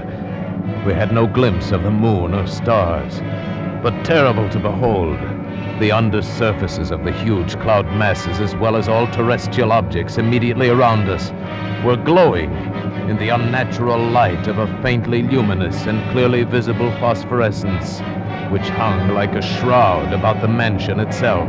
You see, my friend, tonight the thing grows bolder, gathers strength from the storm and from the dead soul it's eaten. No, Roderick, you must not look at this. Here, I shall close this window and pull these curtains. And now, candlelight. Such darkness is the very mother of evil fear. There. Now come, sit here. Suppose I read aloud from some book or another. As you wish. I presume it matters little which. Oh, here. Here is a volume of The Mad Tryst by Canning. Will it serve? As you said, it matters little. I've always found the scene to be quite entertaining, wherein Ethelred dreams of fighting a dragon. Now, let's see. Oh, yes. Here it is. And so Ethelred waited no longer to hold parley with the hermit who mocked him from inside the hut. But feeling the rain upon his back, and fearing the rising of the tempest, uplifted his axe and quickly made a hole in the plankings of the door for his gauntleted hand. And now pulling sturdily, he so cracked and ripped all asunder that the noise of the dry and hollow-sounding wood alarmed and reverberated throughout the forest. Why do you stop? Why, that's strange. I fancied I just heard the very sound I read about. Let us say it was caused by the storm. Pray continue. Oh, yes, the storm. Of course. But Ethelred, upon entering the door, was amazed to perceive no sign of the evil hermit, but instead a dragon of prodigious and scaly demeanor, which sat on guard before a shield of shining brass. And Ethelred uplifted his axe and struck the head of the dragon, which fell before him with a shriek so horrid and harsh, like whereof was never before. What sound is that? Sound? The shriek of a dragon, my friend. Read on. Very well. And now the champion, bethinking himself of the shield of brass, approached across the silver floor to where the shield hung upon the wall. But the shield, not waiting for his coming, loosed and fell upon the silver floor with a mighty great... Roderick, I tell you something moves within this house. That sound, it reverberated through the very walls. Can you tell me now you did not hear it? Hear it now? Oh, yes, I hear it and have heard it. Long moments, hours, many days have I heard it. Yet I dared not speak. But why? Do you not know we put her living in the tomb? I tell you now, I heard her first feeble movements in the coffin many, many days ago, and I felt then it mattered little. But now she comes to upbraid me for my haste. And that last dread sound, yes, I heard it, the opening of the metal door to the crypt beneath the house. Now she comes here. Have I not heard her footsteps on the stair? Do I not distinguish the heavy and horrible beating of her heart? Madman that I am, I tell you that she now stands without that door. But even now she opens it. There in the flickering light of candles, in the gloom and curtained doorway, stood the shrouded body of Lady Madeline. For one shuddering instant she swayed there. Then as Roderick uttered a single piteous cry, she fell upon him in violent and now final death agonies, and bore him to the floor, a corpse.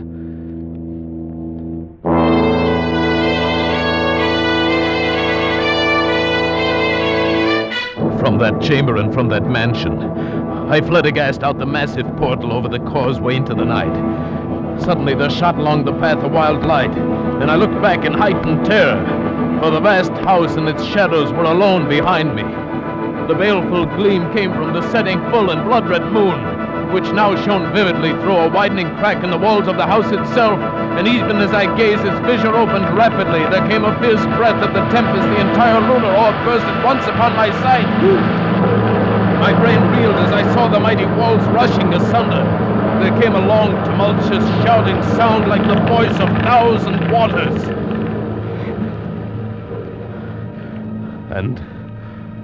And the dark, deep tarn at my feet closed sullenly and silently forever over the pitiful ruins of the ancient house of Usher.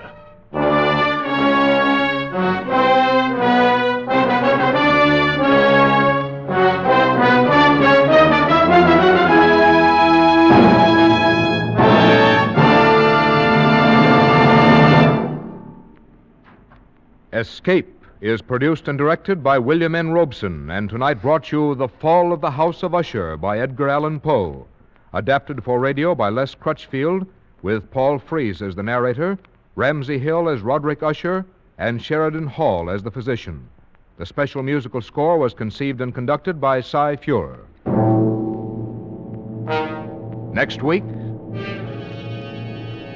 You are the victim of a Pora man, pursued from the west coast of Africa to the west end of London by a dead man's head, which grins at you upside down.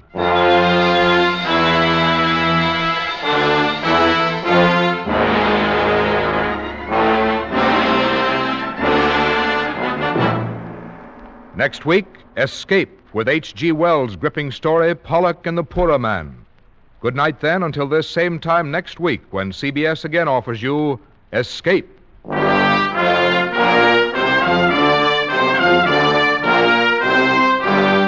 This is CBS, the Columbia Broadcasting System.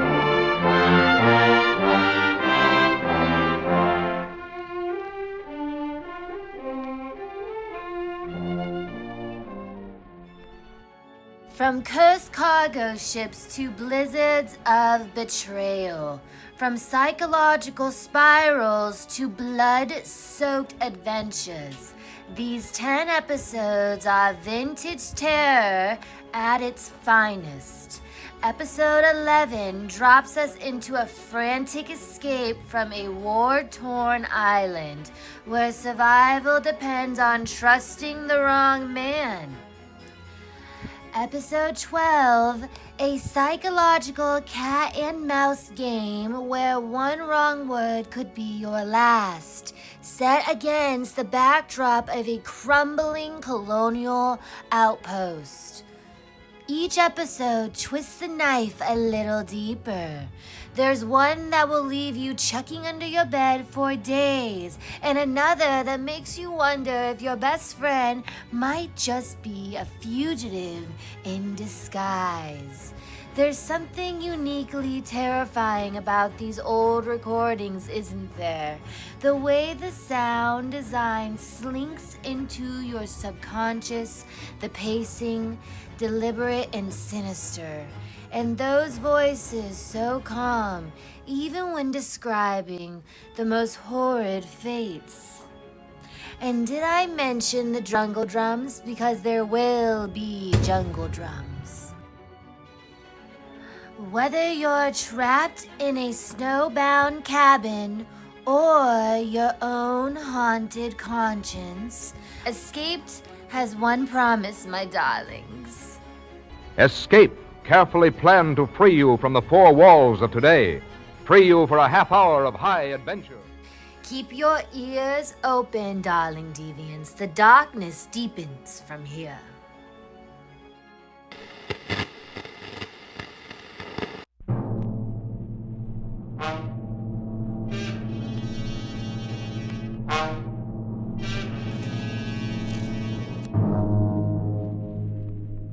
Worried about the United Nations? Anxious about those bills piling up? Want to get away from it all? CBS offers you Escape.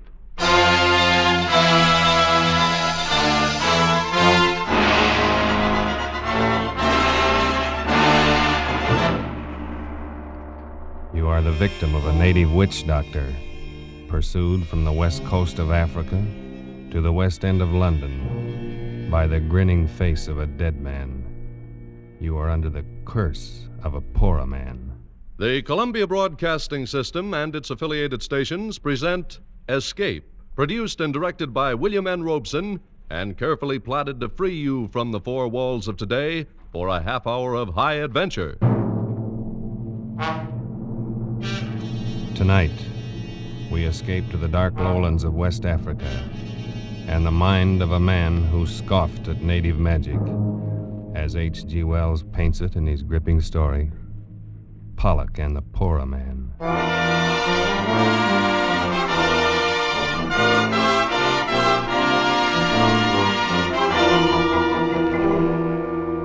I had spent considerable time in Africa, but I have given little credence to the many superstitions of the natives there. Voodoo curses, weird incantations of witch doctors, and the like had always seemed a pretty silly business to me. But that was before the affair of Pollock and the Pora Man. Even then, while the thing was happening, I took little notice. It was only when I got back to England some months later and went to see Pollock climbing up the 3 flights of stairs to his lonely bedroom that I began to realize the ghastly truth of it. One look at him was enough. I had never before seen a man so unnaturally wasted, so prematurely aged and broken, so eerily mad as this man lying on the bed and looking up at me with haggard eyes. It was good of you to come, Waterhouse. Nonsense, old chap. I just thought I'd look you up and say hello. But I had no idea I would find you ill. Ill? Yes, I suppose I am ill. I suppose that's what you'd call it. But what in heaven's name is the matter, Pollock? I say, come closer, will you? I can barely see you. Why, yes, of course. I'll just drop a chair and... Oh, no! Oh, Pollock, man, what's the matter? Oh, no. Take it away. Take it away. What are you talking about? What is it, man? That thing in your hand. Take it away, please, for heaven's sake. What? Take it away. In my hand? Pollock, this is only my hat. Your hat? Why, yes, of course. Just an ordinary black Homburg. Now, if its style is offensive to you... No, I just put it on the table, the floor. Somewhere where I can't see it, please. Well, of course, old man. Yes, I suppose you think I'm mad. Now, don't be. I know you do. Everybody does. Because I'm used to it now. And the worst of it is... perhaps I am. I say, Pollock. Only I don't think so. Because I do see it. I don't care if no one else does. I can see it. See what? The head. That hideous face following me everywhere, grinning at me. And always upside down. Pollock, what are you talking about? You don't believe me either. Well, look at my wrist. It's broken. The bandage is still on it. That's real enough, isn't it? Well, yes, of course. Broken, you say? Yes. It did that. And my other accident... when I first got back to England, they said I walked in front of a bus, but I know better. It did that, too. A head? Exactly. You wouldn't expect to see a man's head come rolling down the middle of a busy street in London, now, would you? Now, Pollock, you'd better lie back, rest a bit. I'll call a doctor. Oh, you too. And I thought you might understand. After all, you were with me when it started. It was you who first warned me, who sent me home. You don't mean that business with the Porra man? Oh, yes. Yes, of course. You remember how it started? We were camped at that little village on the lagoon behind the Turner Peninsula. It was swampy and hot, and I was bored to tears. Maybe that's why I did it. But anyway, when I got back, you were furious with me. No, you're a fool, Pollock. You've got to take it back immediately, do you hear? Oh, what possible difference could it make, Waterhouse? Why all this fuss, old boy? It's only a little wooden statue. Can't be worth anything except for a curio. You're not that stupid, Pollock.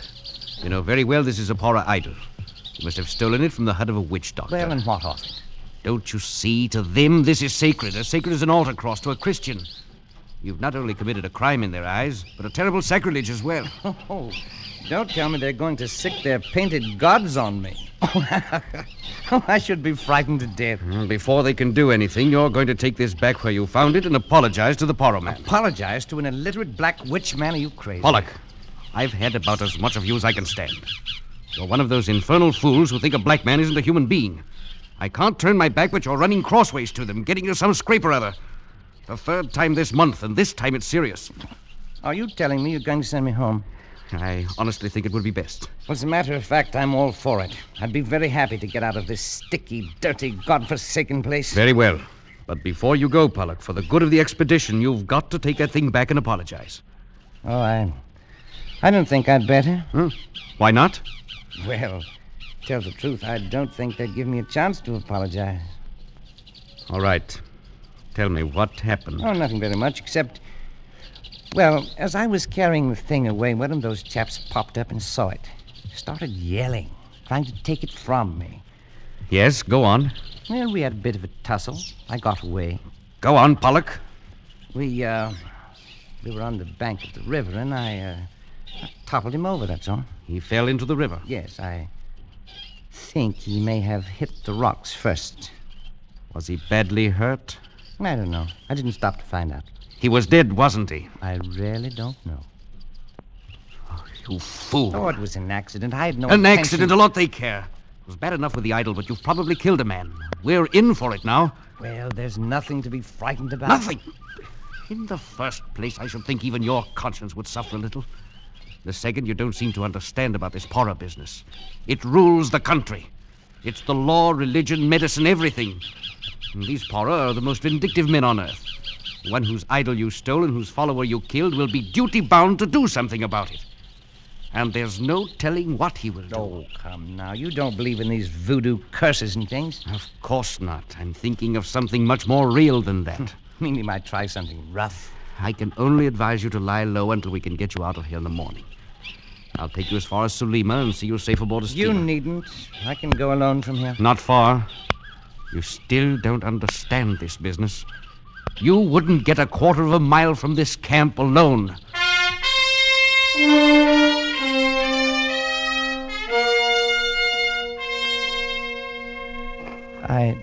I still thought you were making a mountain out of a molehill, Waterhouse. But I must admit, I didn't sleep much that night. I lay there on the mat in my hut and listened to the sounds of the village. And then later to the noises of the night-wakening jungle. Sometime after midnight, I must have dozed off because I awoke with a start. For a moment, I was confused, but I sensed something wrong.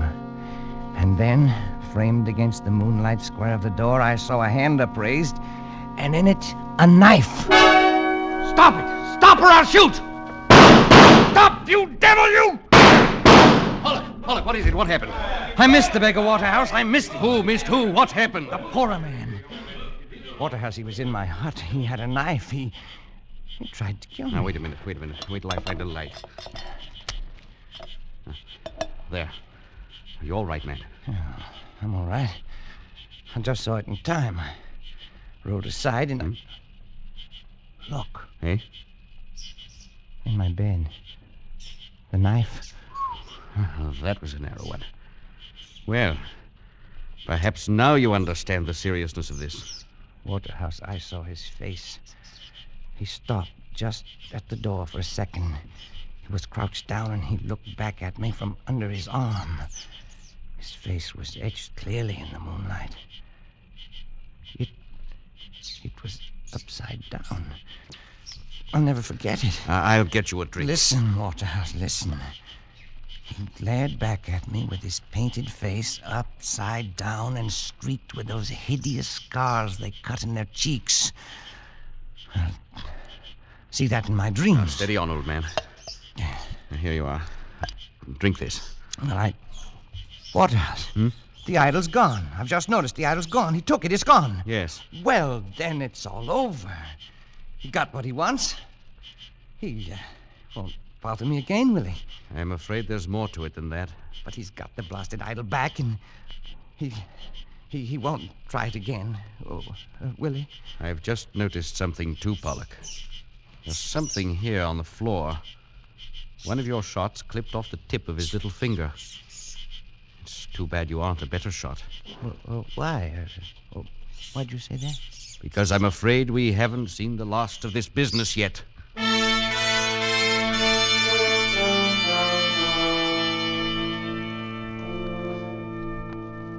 You were more right than you knew, Waterhouse.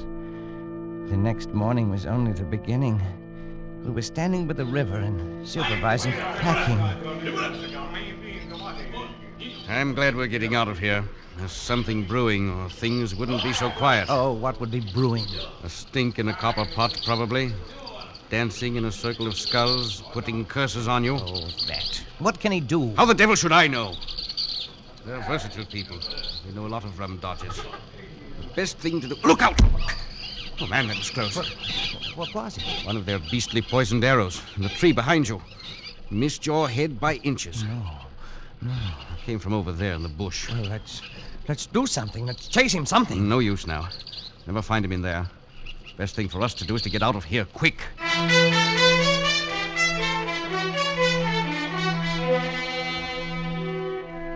Well, we got out all right. You remember how we went down the river, keeping as far from the banks as possible? You thought I was safe when you got me to Salima and said goodbye, didn't you, Waterhouse? So did I. You said goodbye and went back to the interior. Nothing happened for 2 days, and I was beginning to feel that the whole thing was just a nasty dream. And then as I was walking in the compound, I was hit in the arm with a slug. It was a long shot. The bullet was spent. I only got a flesh wound. But I knew he was there. And I decided to confide in Pereira, the little Portuguese who had rented me a hut in his compound. He took it seriously. It is a personal question, you know. It's revenge, see? And he must hurry because you will leave the country. Yes, I'll be on the boat to Freetown in 3 more days. Then I'll be rid of him forever. Perhaps. Then there's this magic. Of course, I don't believe in it. Superstition. But still, it's not nice to think that wherever you are, there's a black man spends a moonlight night, sometimes dancing around a fire to send you bad dreams. You have any bad dreams? Well, there. Keep seeing the beggar's head, upside down, grinning at me, showing all his teeth the way he did in the hut. Now, it's nothing to be afraid of. It's not pleasant either. Then they say poor men send snakes. You seen any snakes lately? Well, only one. I killed one this morning on the floor under my hammock. Almost stepped on him when I got up. Of course, it is coincidence. Still, I would keep eyes open. Then there is the pains in the legs and arms. I thought they were caused by miasma. Oh, probably they are. When did they begin? Why, 3 nights ago, the night... Oh, blast it, it's nonsense. If I could just meet this devil face to face, with a gun in my hand... You might shoot him. But then he might shoot you. I think he do not want to kill you. Anyway, not yet. Their idea is scare and worry a man with their spells and narrow misses and pains and bad dreams and all that until he's sick of life. Of course, it's all talk, see? You must not worry about it. Oh, no, of course not. But... I wonder what he'll be up to next. Perhaps it is I who shall be up to something. What do you mean? Never mind. But I'm not one to just sit and take this.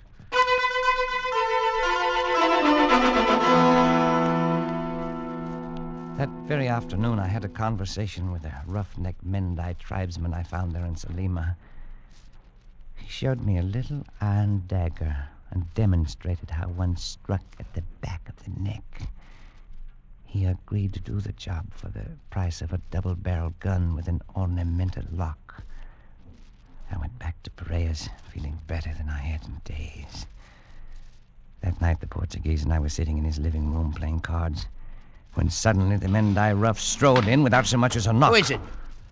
What do you want? Oh, it's you. Have done what you tell me. Have proof. What is it you have in the package? Is that blood dripping? Proof. Here. His head. Oh, no. This man you want. Now I get gone. You didn't have to bring this. I didn't ask for such proof. You mean, Senor Pollock, you got him killed? You did not kill him yourself? Why should I?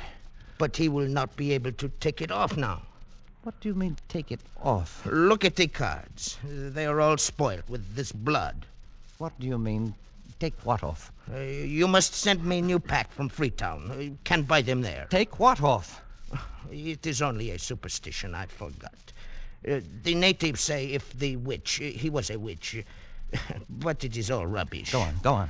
Well, they say you must make the poor old man take the curse off or kill him yourself. It is very silly. Gun! No. Yes. I'll make it 2 guns if you'll take that beastly thing away. No. One gun, now. All right.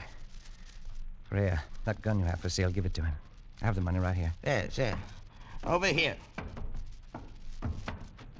Now, take it and go. Thanks. It is funny how the head sits upside down. Just the way I saw him that night. Just the way I see him in my dreams. Like it was weighted that way. You will take him with you when you go. Maybe take him now. My cards are all spoiled. There is a man sells them in Freetown. You should have killed him yourself. Stop it. Stop it. Stop it!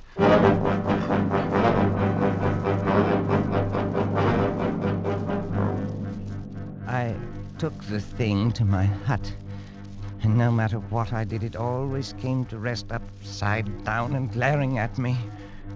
I got a shovel. I buried it in the soft earth behind the hut.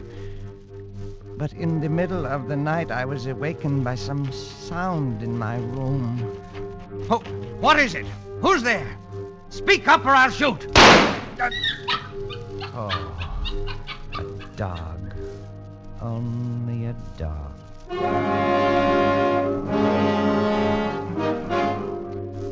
Yes, it's only a dog.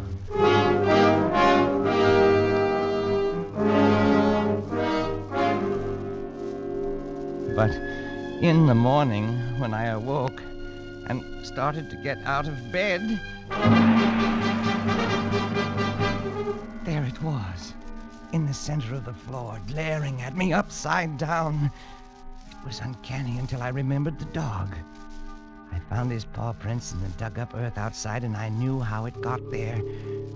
I took the thing down to the river. I threw it as far as I could into the current. At last I'd be rid of it. That morning, I killed 2 snakes. But late in the afternoon, a little steamer arrived that would take me away from this insane land of the Pharaoh and Freetown and civilization. I had almost begun to feel gay as that boat carried me swiftly away from the shores of the Bora land. At last I would be free, and soon I'd be back where Bora and curses and nightmares would be forgotten. I was standing at the rail, sighing with relief, when the captain of the steamer, whom I'd met before, strolled up and began to make conversation. After the usual exchange of pleasantries, he said, I picked up a rum curio on the beach this go. It's a thing I never saw done this side of India before. Why is that so? Yeah, the head of one of these porra chaps, all ornamented with knife cuts. What? I say, what's the matter, old chap? You're green in the face. I wouldn't have took you for a bad sailor. Oh, I'm quite all right. Well, this head I was telling you about is a bit queer in a way. I've got it in a jar of spirits in my cabin, and I'm hanged if it don't float upside down. What? Here I say, old chap, what's the matter? Stuart! Stuart! That was the last straw, I suppose. Something seemed to snap in my brain. And for the rest of the voyage, I lay there in the bunk, staring at the ceiling. And I had the strange sensation that the boat was made of glass, transparent, and that I could see up through the ceiling into the captain's cabin, see the poor man's face floating in a jar of alcohol upside down, grinning at me. I suppose the actual head is still in the captain's cabin in Freetown, but it didn't matter. The poor man's work had been done by then, because now I carried it with me everywhere, in my brain. I saw it everywhere, anywhere. Any object that was round, like a hat or a pillar or a vase, suddenly developed features when I looked at it. Ugly, scarred features with a grinning, mocking mouth. Features turned upside down. When I docked in London, I went straight to my banker's office in Cornhill. And the security is all in order, Mr. Pollock. You shall have to watch things, of course, but all in all, you shall have enough to live quite comfortably. and to enjoy a reasonable amount of freedom than to...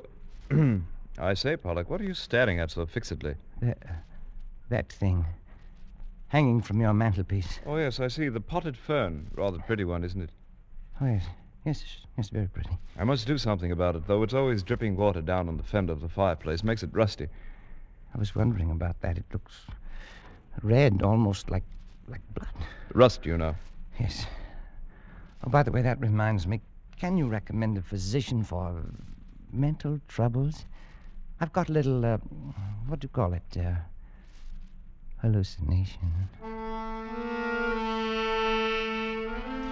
The poor man grinned at me fiendishly, and I stared back at him. The banker watched me very curiously for a moment, and then he gave me the address of a doctor, and I left his office. That's when my accident happened. To a man who's been many months in the jungle of busy London streets, confusing enough. But when a head comes rolling down the middle of the street, and between your legs... No!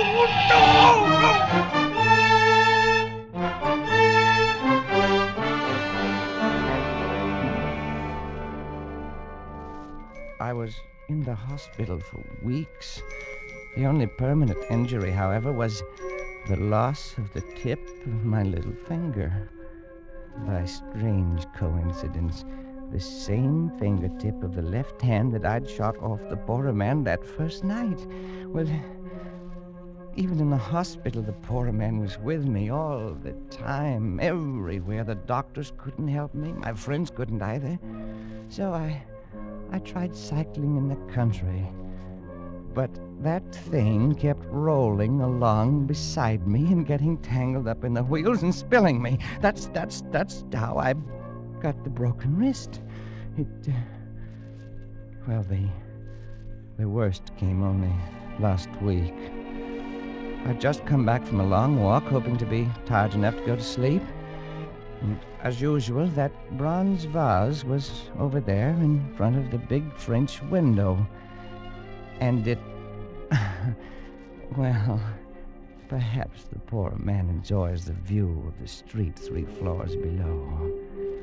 Anyway, this night, I felt a little devil-may-care, so I turned round to it and I looked him in the eye and I said, "So, you're still here, are you, my ugly shadow?" Yes, Pollock. I'm still here. What did you say? I said I'm still here. And I always will be. No, not that too, not that, no.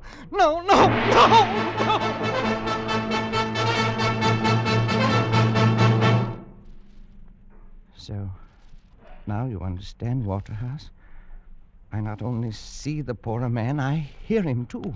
Pollock, old chap, this is frightful. Oh, it is rather, isn't it? I mean, you are ill, man, very ill. Now, surely there's something someone can do, some doctor. What can any doctor do? Can he take off the poorer man's curse? Now, Pollock, that's nonsense. And you know it. Oh, is it? Of course, man. It's all in your mind. All, what do they call it? Suggestion. The power of suggestion is strong. You're impressionable. You've let these stories prey on your mind. You've got to snap out of it. Oh, I should have killed him myself. Pollock. I'd do it, too, with my bare hands, if only I had the chance. Man, you're talking rot. Look at him there. Look at him grinning at me. Pollock, that's only a bronze vase. Always grinning at me, more and more fiendishly every day. Stop it, you devil, stop it, you hear? Pollock, calm Stop yourself. Lie back. Rest. Rest, yes. That's what I need. Well, if I'd only known, I'd never have left you there in Sulima alone. All this might have been prevented. Oh, might it? Listen, Waterhouse. When you came in, I was just lying here thinking, I see him, I hear him, my sense of sight and of hearing is affected. And someday, my sense of touch will go, too. When it does, I know that will be the end. I'll be finished. And the poorer man will finally have his revenge. Won't he? Pollock, old man. When you came in, I was lying here, trying to get up the nerve to walk over there and make the test. And I'm going to do it. No, I won't let you. You can't stop me, Waterhouse. Don't you see? I've got to. I can't go on like this. I've got to know. Have it over with. No, Pollock. It's beyond anything you can do. Stand aside. But stand aside, please.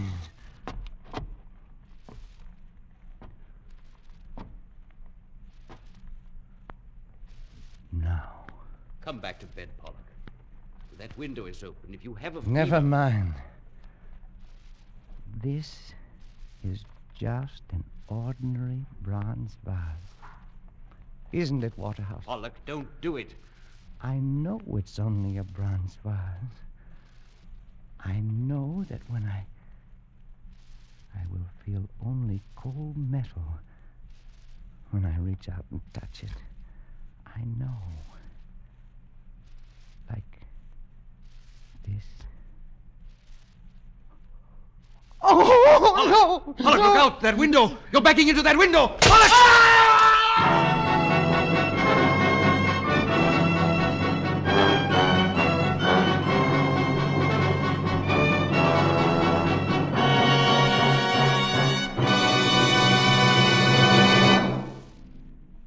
Escape is produced and directed by William N. Robeson, and tonight brought you Pollock and the Poorer Man by H.G. Wells, adapted for radio by John Dunkel, with Barton Yarborough as Pollock, Louis Van Rooten as Waterhouse, and Bill Conrad as Perea. The special musical score was conceived and conducted by Cy Fuhrer. Next week... You are groping through the darkened corridors of a gigantic department store in the dead of night. And suddenly you realize you're not alone. That 100 eyes are glaring at you from the shadows. 100 hands reaching for your throat.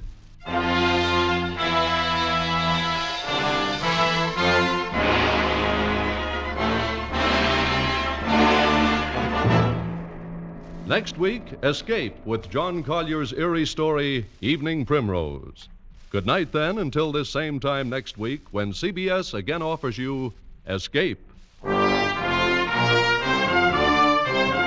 This is CBS, the Columbia Broadcasting System.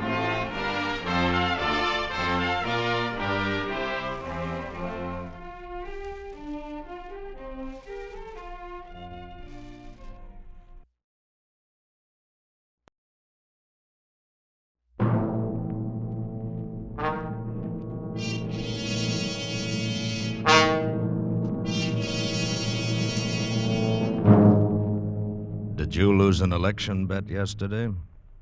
Feel a bad cold coming on? Want to get away from it all? We offer you Escape.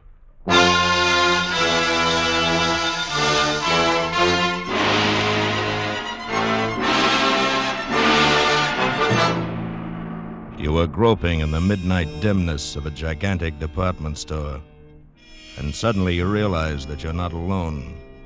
But 100 eyes are glaring at you from the shadows, 100 hands reaching for your throat, and your most urgent desire is to escape.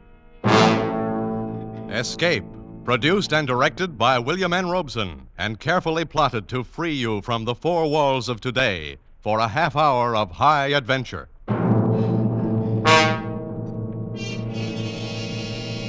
Tonight we escape to the dark labyrinth of a giant department store in the dead of night, and to a fantastic world of night dwellers, as John Collier imagines it in his eerie story, Evening Primrose.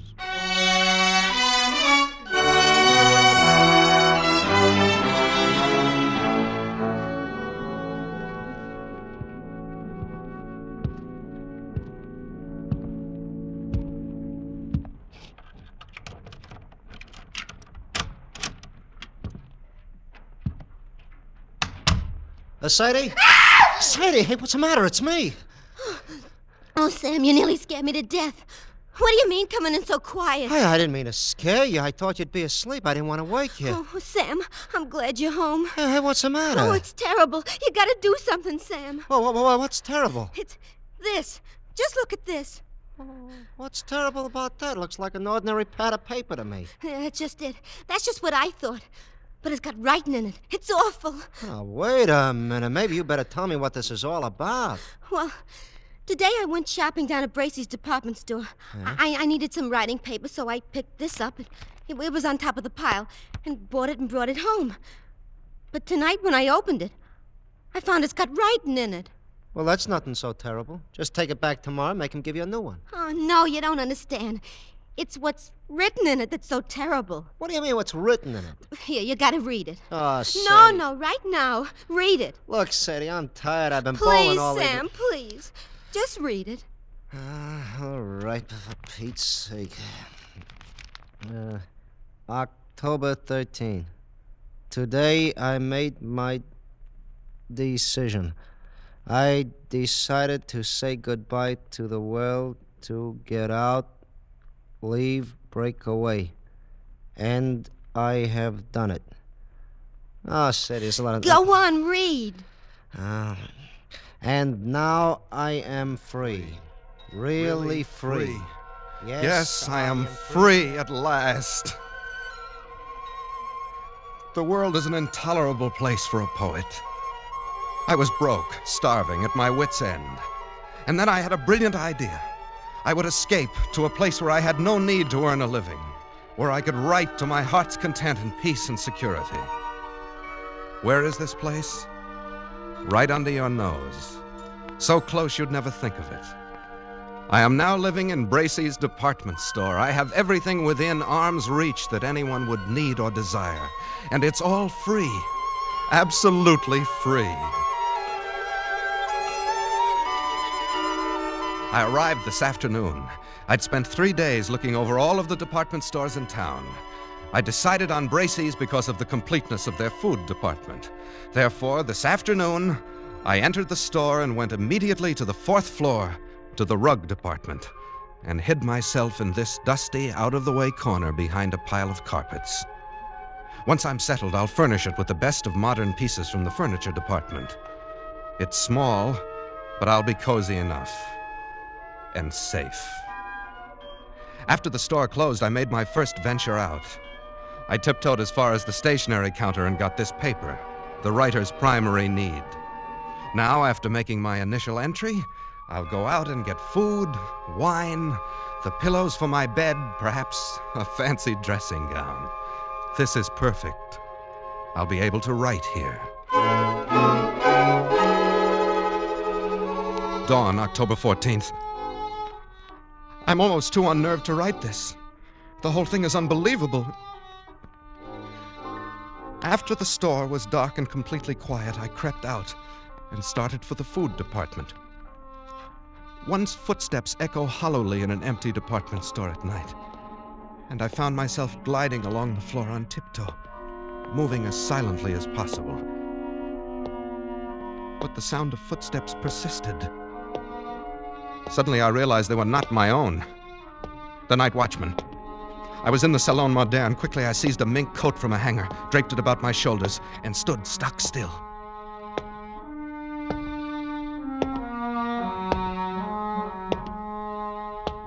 I could have reached out and touched him, but he passed by without so much as a glance. I started to smile, but the smile froze on my lips. There was someone else here. I was looking straight into a pair of eyes. Large, flat, luminous, inhuman eyes peering at me from among the Mrs. Tailored suits a dozen feet away. They belonged to a creature dressed as a man, but he was as pale as a creature found under a stone. His hands hanging motionless at his sides looked more like the fins on a fish than human hands. And then he spoke. Not bad for a beginner. I'm sorry. I didn't know anybody else lived here. Oh, yes. We live here.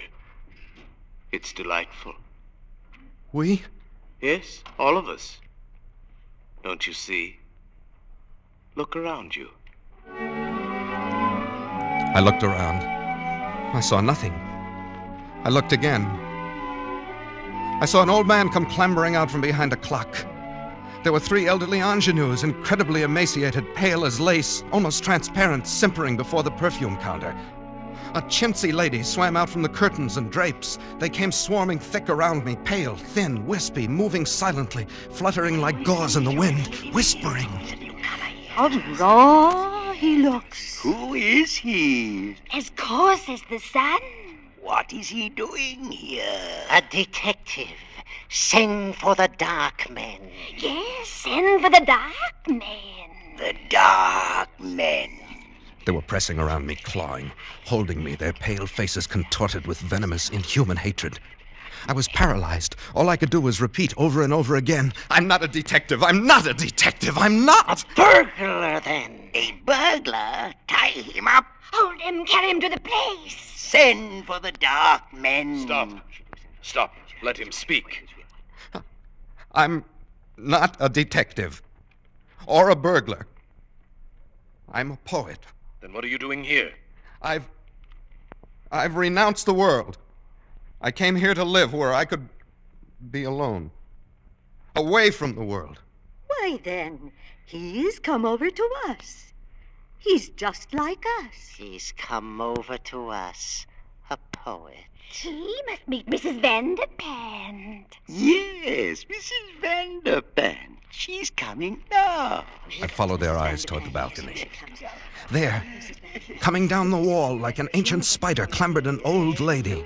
Wrinkled and cracked and emaciated, she must have been at least 80, a shadowy matriarch. And the things around me bowed and scraped as she reached the floor and floated toward us. What's going on here? Where is that stupid girl? What's keeping her? Oh, Mrs. Vanderpant. Well, what is it? Who's this, Mr. Roscoe? Mrs. Vanderpant, may I present Mr. Snell, Mr. Snell, Mr. Charles Snell. Yes, of course. Mr. Snell. He is a poet, and he's come here to live. Oh, he has he? That's what he says, and I believe him. Well... he avoided the night watchman quite neatly, for a beginner. Well, thank you. Very well. We shall see. A poet should find inspiration here. Mr. Snell, Mrs. Vanderpant is our grand old lady. Oh? I am quite the oldest inhabitant here, Mr. Snell. 3 mergers and a complete rebuilding. But they didn't get rid of me. Oh, really? How nice. Where is Ella? Where is my broth? She's bringing it, Mr. Vanderpant. Oh, terrible little creature. She is our foundling, Mr. Snell. She's not quite our sort. Is that so? I have been here, Mr. Snell, ever since the terrible times of the 80s. I was a young girl then. A beauty, they say. And poor Papa lost his money. Braces meant a lot to a young girl in those days. So when I wasn't able to have a charge account, I came here for good. That's better than a charge account. I was quite alarmed when others began to come after the crash of 1907. But it was the dear judge. How do you do? Yes. The colonel. How do you do? Yes. Mrs. Bilby. How do you do? Mrs. Bilby. Mrs. Bilby writes plays. Oh. And comes of an old Philadelphia family. Oh, you will find us quite nice here, Mr. Snell. I'm sure I will. And, of course, all our dear young people came in 1929. Their poor papas jumped from skyscrapers. They couldn't bear to be without charge accounts either. Do you mean all these people live here? Oh, and many more. You shall meet them all later. Oh, here comes Ella with my broth. Come, you stupid thing. Mrs. Vanderpant is waiting. Yes, ma'am. Yes, sir. I'm coming as fast as I can. Now, Here. be careful. Don't spill it. Oh, but she's young. Well, of course, she is a little younger than most of them. And she's different. She's beautiful. Mr. Snell, Ella is Mrs. Vanderpant's maid. That's right, old man. She's really not our sort at all. You shouldn't say such things. She can hear you. Oh, that doesn't matter. You'll understand these things better after you've been here a while. But it seems to me that you would... Mr. Snell, we have certain rules here. They are necessary for our survival. I'm sure you won't find it hard to observe them. Well, yes, I I appreciate... should advise that you try. If you do not, that would be most unfortunate, Mr. Snell. Most unfortunate for you.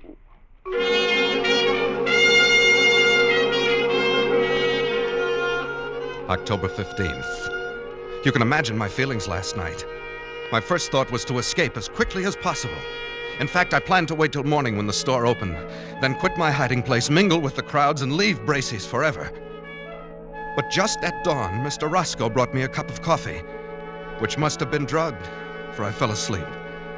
And when I awoke, I found I had slept all day, and night was closing over the store once more.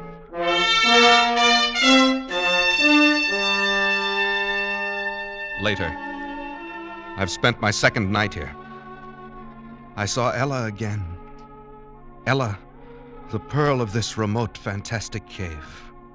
She's not like the others, a trifle pale, but otherwise normal and human and beautiful. A child of perhaps 18. She's the only thing that makes this nightmare bearable.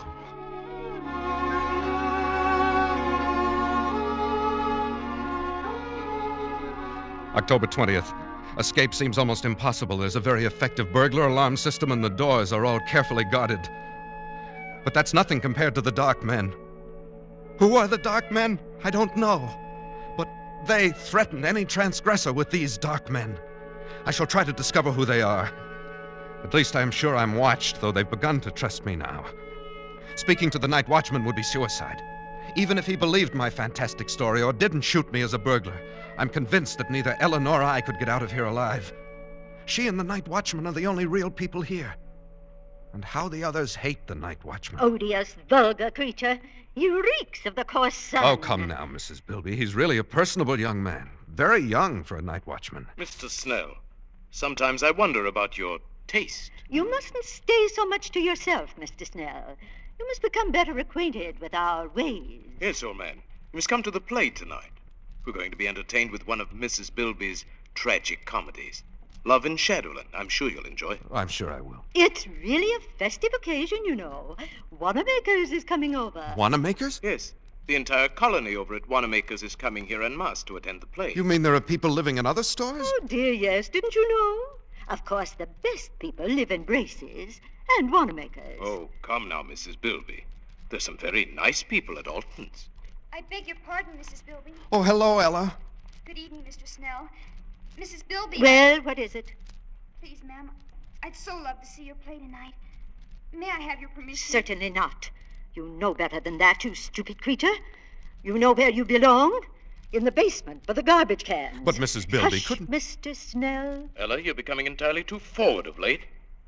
I'd advise you to watch your step. Remember the Dark Men. Oh, no, please, Mr. Roscoe. I'll be good. I promise I will. No, please don't send for the Dark Men. I'm sorry, Mrs. Bilby. Excuse me. Ella, come back. Mr. Snell, you forget yourself. Let her go. But how can you treat her like that? Why do you always frighten her? And what is all this about the Dark Men? Well, the Dark Men... Oh, please, Mr. Roscoe, not now. You'll spoil our whole evening. And I do so want Mr. Snell to enjoy my play. Very well. Later, Mr. Snell. But I want to know about the Dark Men. Later.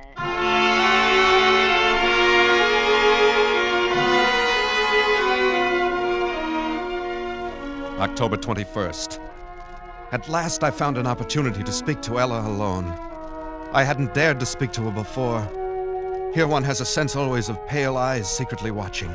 But last night at the play I induced a fit of hiccups. As I anticipated, I was sternly reprimanded and told to go and secrete myself in the basement where the night watchman wouldn't hear me. This was exactly what I had planned. I went to the basement. There in the darkness, among the garbage cans and the rats, I heard sobbing. Ella! Ella! Oh. Ella, is that you? Yes? Why are you crying? What is it, Ella? They wouldn't even let me see the play. Is that all? Oh, Mr. Snell, I'm so unhappy. There. You mustn't cry. You're the only one who's kind. Ella, why are you here? Why do they treat you so differently? Because I'm not like them. I didn't choose to come here. You mean you're held prisoner? Yes. You see, I was only 6. I came here on a shopping tour with my mother. I got lost and fell asleep behind a counter. It was dark when I awoke and they found me. Some of them wanted to send for the dark men because they were afraid I would tell on them. But Mrs. Vanderpant said no, I could stay and be her maid. I've been here ever since. Since you were 6? Haven't you ever tried to get away? Oh, no. I don't know anything about out there. I wouldn't know what to do. Besides, I'm afraid if anyone tries to get out, they send for the dark men. Ella, who are the dark men? Don't you know? Oh, it's horrible. Tell me. You know how people live in all the stores, at Gimbel's and Bloomingdale's. Yes, I know. Well, the dark men live at the Undertaker's. Good heavens. And whenever someone dies or breaks the rules, or when a burglar gets in and sees these people and might tell, they send for the dark men. Oh, horrible. They put the body in the butcher shop in the food department. And then the dark men come. I saw them once. It was terrible. What do they do? They go in where the dead person is. They have wax with them and all sorts of things. And when they're gone, there's just a wax model left on the counter. Then people put a frock on it, or a bathing suit, and mix it up with the other wax models in the windows. And nobody ever knows. Ella, you mean all these dummies around us? Oh, not all of them. But if you displease these people, the same thing will happen to you.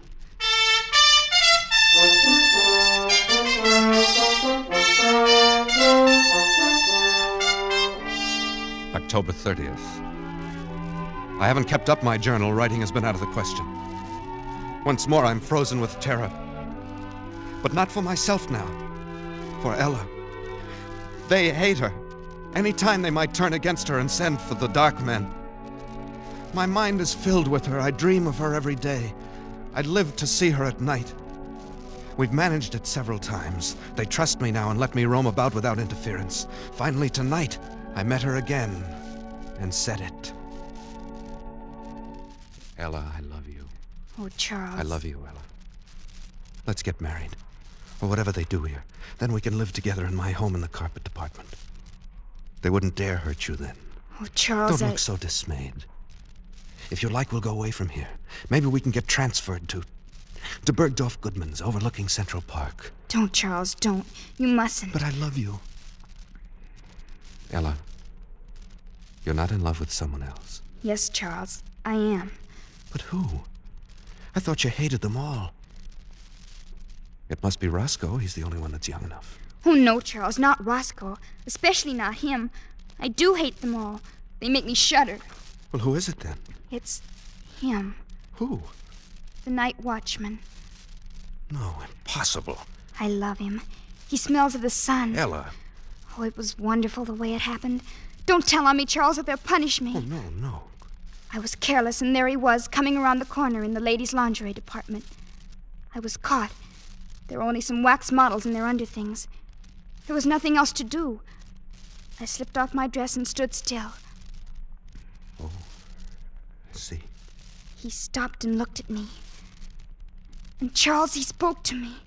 He said, "Say, honey, I wish they made him like you on 8th Avenue. Charles, wasn't that a lovely thing to say? Personally, I should have said Park Avenue. It doesn't matter what street. It was a lovely thing to say. But what can you do about him? Ella, he belongs to another world. Yes, to 8th Avenue. I want to go there. Charles, are you really my friend? Yes, of course I am. Then I'll tell you. I'm going to stand there again in the lingerie department, so he'll see me. And then? Perhaps he'll speak to me again. Ella, you're only torturing yourself. No, because this time I shall answer him. He'll take me away. Take you away? Oh, no, Ella, I couldn't bear that. You don't love him. You only think you do because you think he'll take you out of here, but you don't know that he will. And I will, Ella. I've made up my mind. No, Charles, I couldn't let you do it. Even if I loved you, you couldn't do it, Charles. Why not? Because you really belong here. You've become one of them now. Ella, you mustn't say that. It's true. And, Charles, I've got to go. There's someone watching us. I feel it. No, wait, Ella. Goodbye, Charles. No, Ella. Come back. Ella! Please, old man. You'll arouse the night watchman. Roscoe. Yes. Oh, love can be very upsetting, can't it? You heard? Yes. Just the last moment or so. Very touching. Yet it's understandable. I've been attracted to Ella myself. So she loves another, Too bad, old boy. Who could it be? Could it be that I am the cause of your heartbreak? You flatter yourself too much, Roscoe. Well, then whom? The old judge? Well, certainly not. The colonel? Hardly. None of those. Oh, not one of the customers. The staff? She loves the night watchman. Can you imagine that? She loves the... Oh? Roscoe, I shouldn't have said that. It's not true. At least I don't think it's true. You wouldn't... Roscoe, you said you loved her too. You wouldn't do anything. Tell anybody. This is a secret between us. Between friends, isn't it? Of course, old man. As secret as the grave. She's young. Perhaps he'll leave and she'll forget him in time. Who knows? Perhaps she'll learn to love you. Or me. Of course.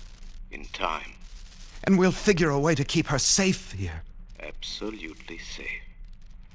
Now, don't you worry about it. It's almost dawn. Time for bed. Good morning, Mr. Snell.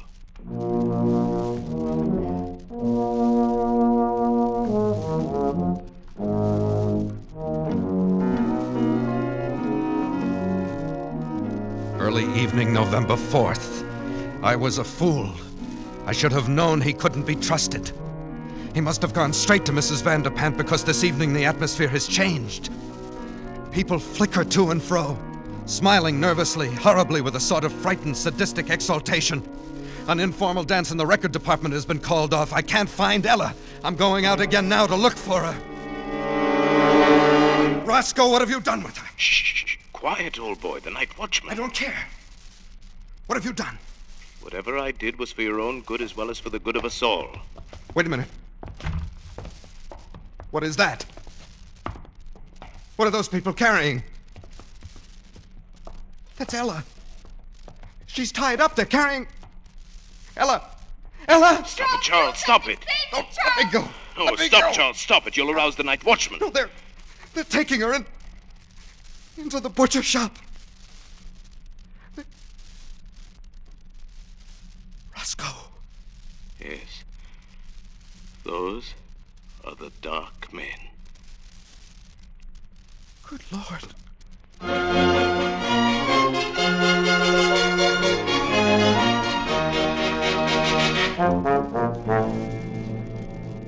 Midnight. I'm scribbling this last entry hurriedly. They are in there in the butcher shop with Ella. The dark men. There's only one thing to do. I'm going to find the night watchman and tell him. He and I will save her, if we can. And if we are overpowered, well, I will leave this pad on the stationery counter. Tomorrow, if I live, I will recover it. If I do not, whoever finds this and reads it, look in the store windows. Look for 3 new wax dummies. 2 men, 1 rather sensitive looking, and a girl. She has blonde hair and blue eyes, and her nose turns up a little. Look for us, and then find them. Smoke them out. Exterminate them. Avenge us. Oh, Sam, isn't it horrible? Ah. We gotta do something. Tell somebody something. Oh, Sam, what'll we do? Do? Well, nothing. Go to bed. But Sam! Oh, whoever wrote this has sure got a weird sense of humor. It's probably some clerk down at Bracey's who ought to be fired. But you mean you think it's just a story? Are you kidding? You don't believe this stuff, do you? Well, I don't know. I Oh, just... forget it, baby. Come on, snap out of it. I shouldn't leave you alone. You get too many ideas when I go out bowling at night. But, don't you think maybe we ought to just, take it back and show somebody? Oh, nuts. It's not worth the bother. They'd laugh at you, baby. They'd think you were crazy or something. Yeah, I guess you're right. I guess I was silly. Forget it. Oh, come on. Let's go to bed. Huh? I'm tired. Okay. Okay, Sam. Gee, you know, there for a while I sure was scared. Oh, I even forgot what I was going to tell you. Sam, I found the cutest dress today. Only $19.95. Yeah, baby? Yeah. It was in the window at Bracey's. It was on a beautiful little wax model with blonde hair, blue eyes, and a turned-up nose. And there were two men standing beside...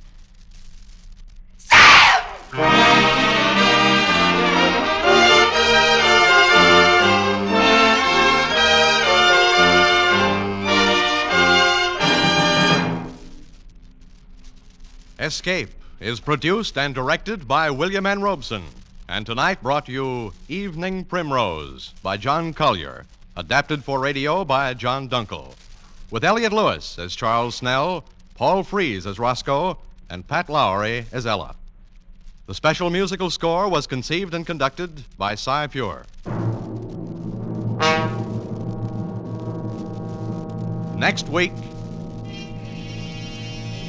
after you've had a tough day at the office or leaning over a hot stove, when your four walls seem to be closing in on you, next week at the same time when you want to get away from it all, we again offer you Escape.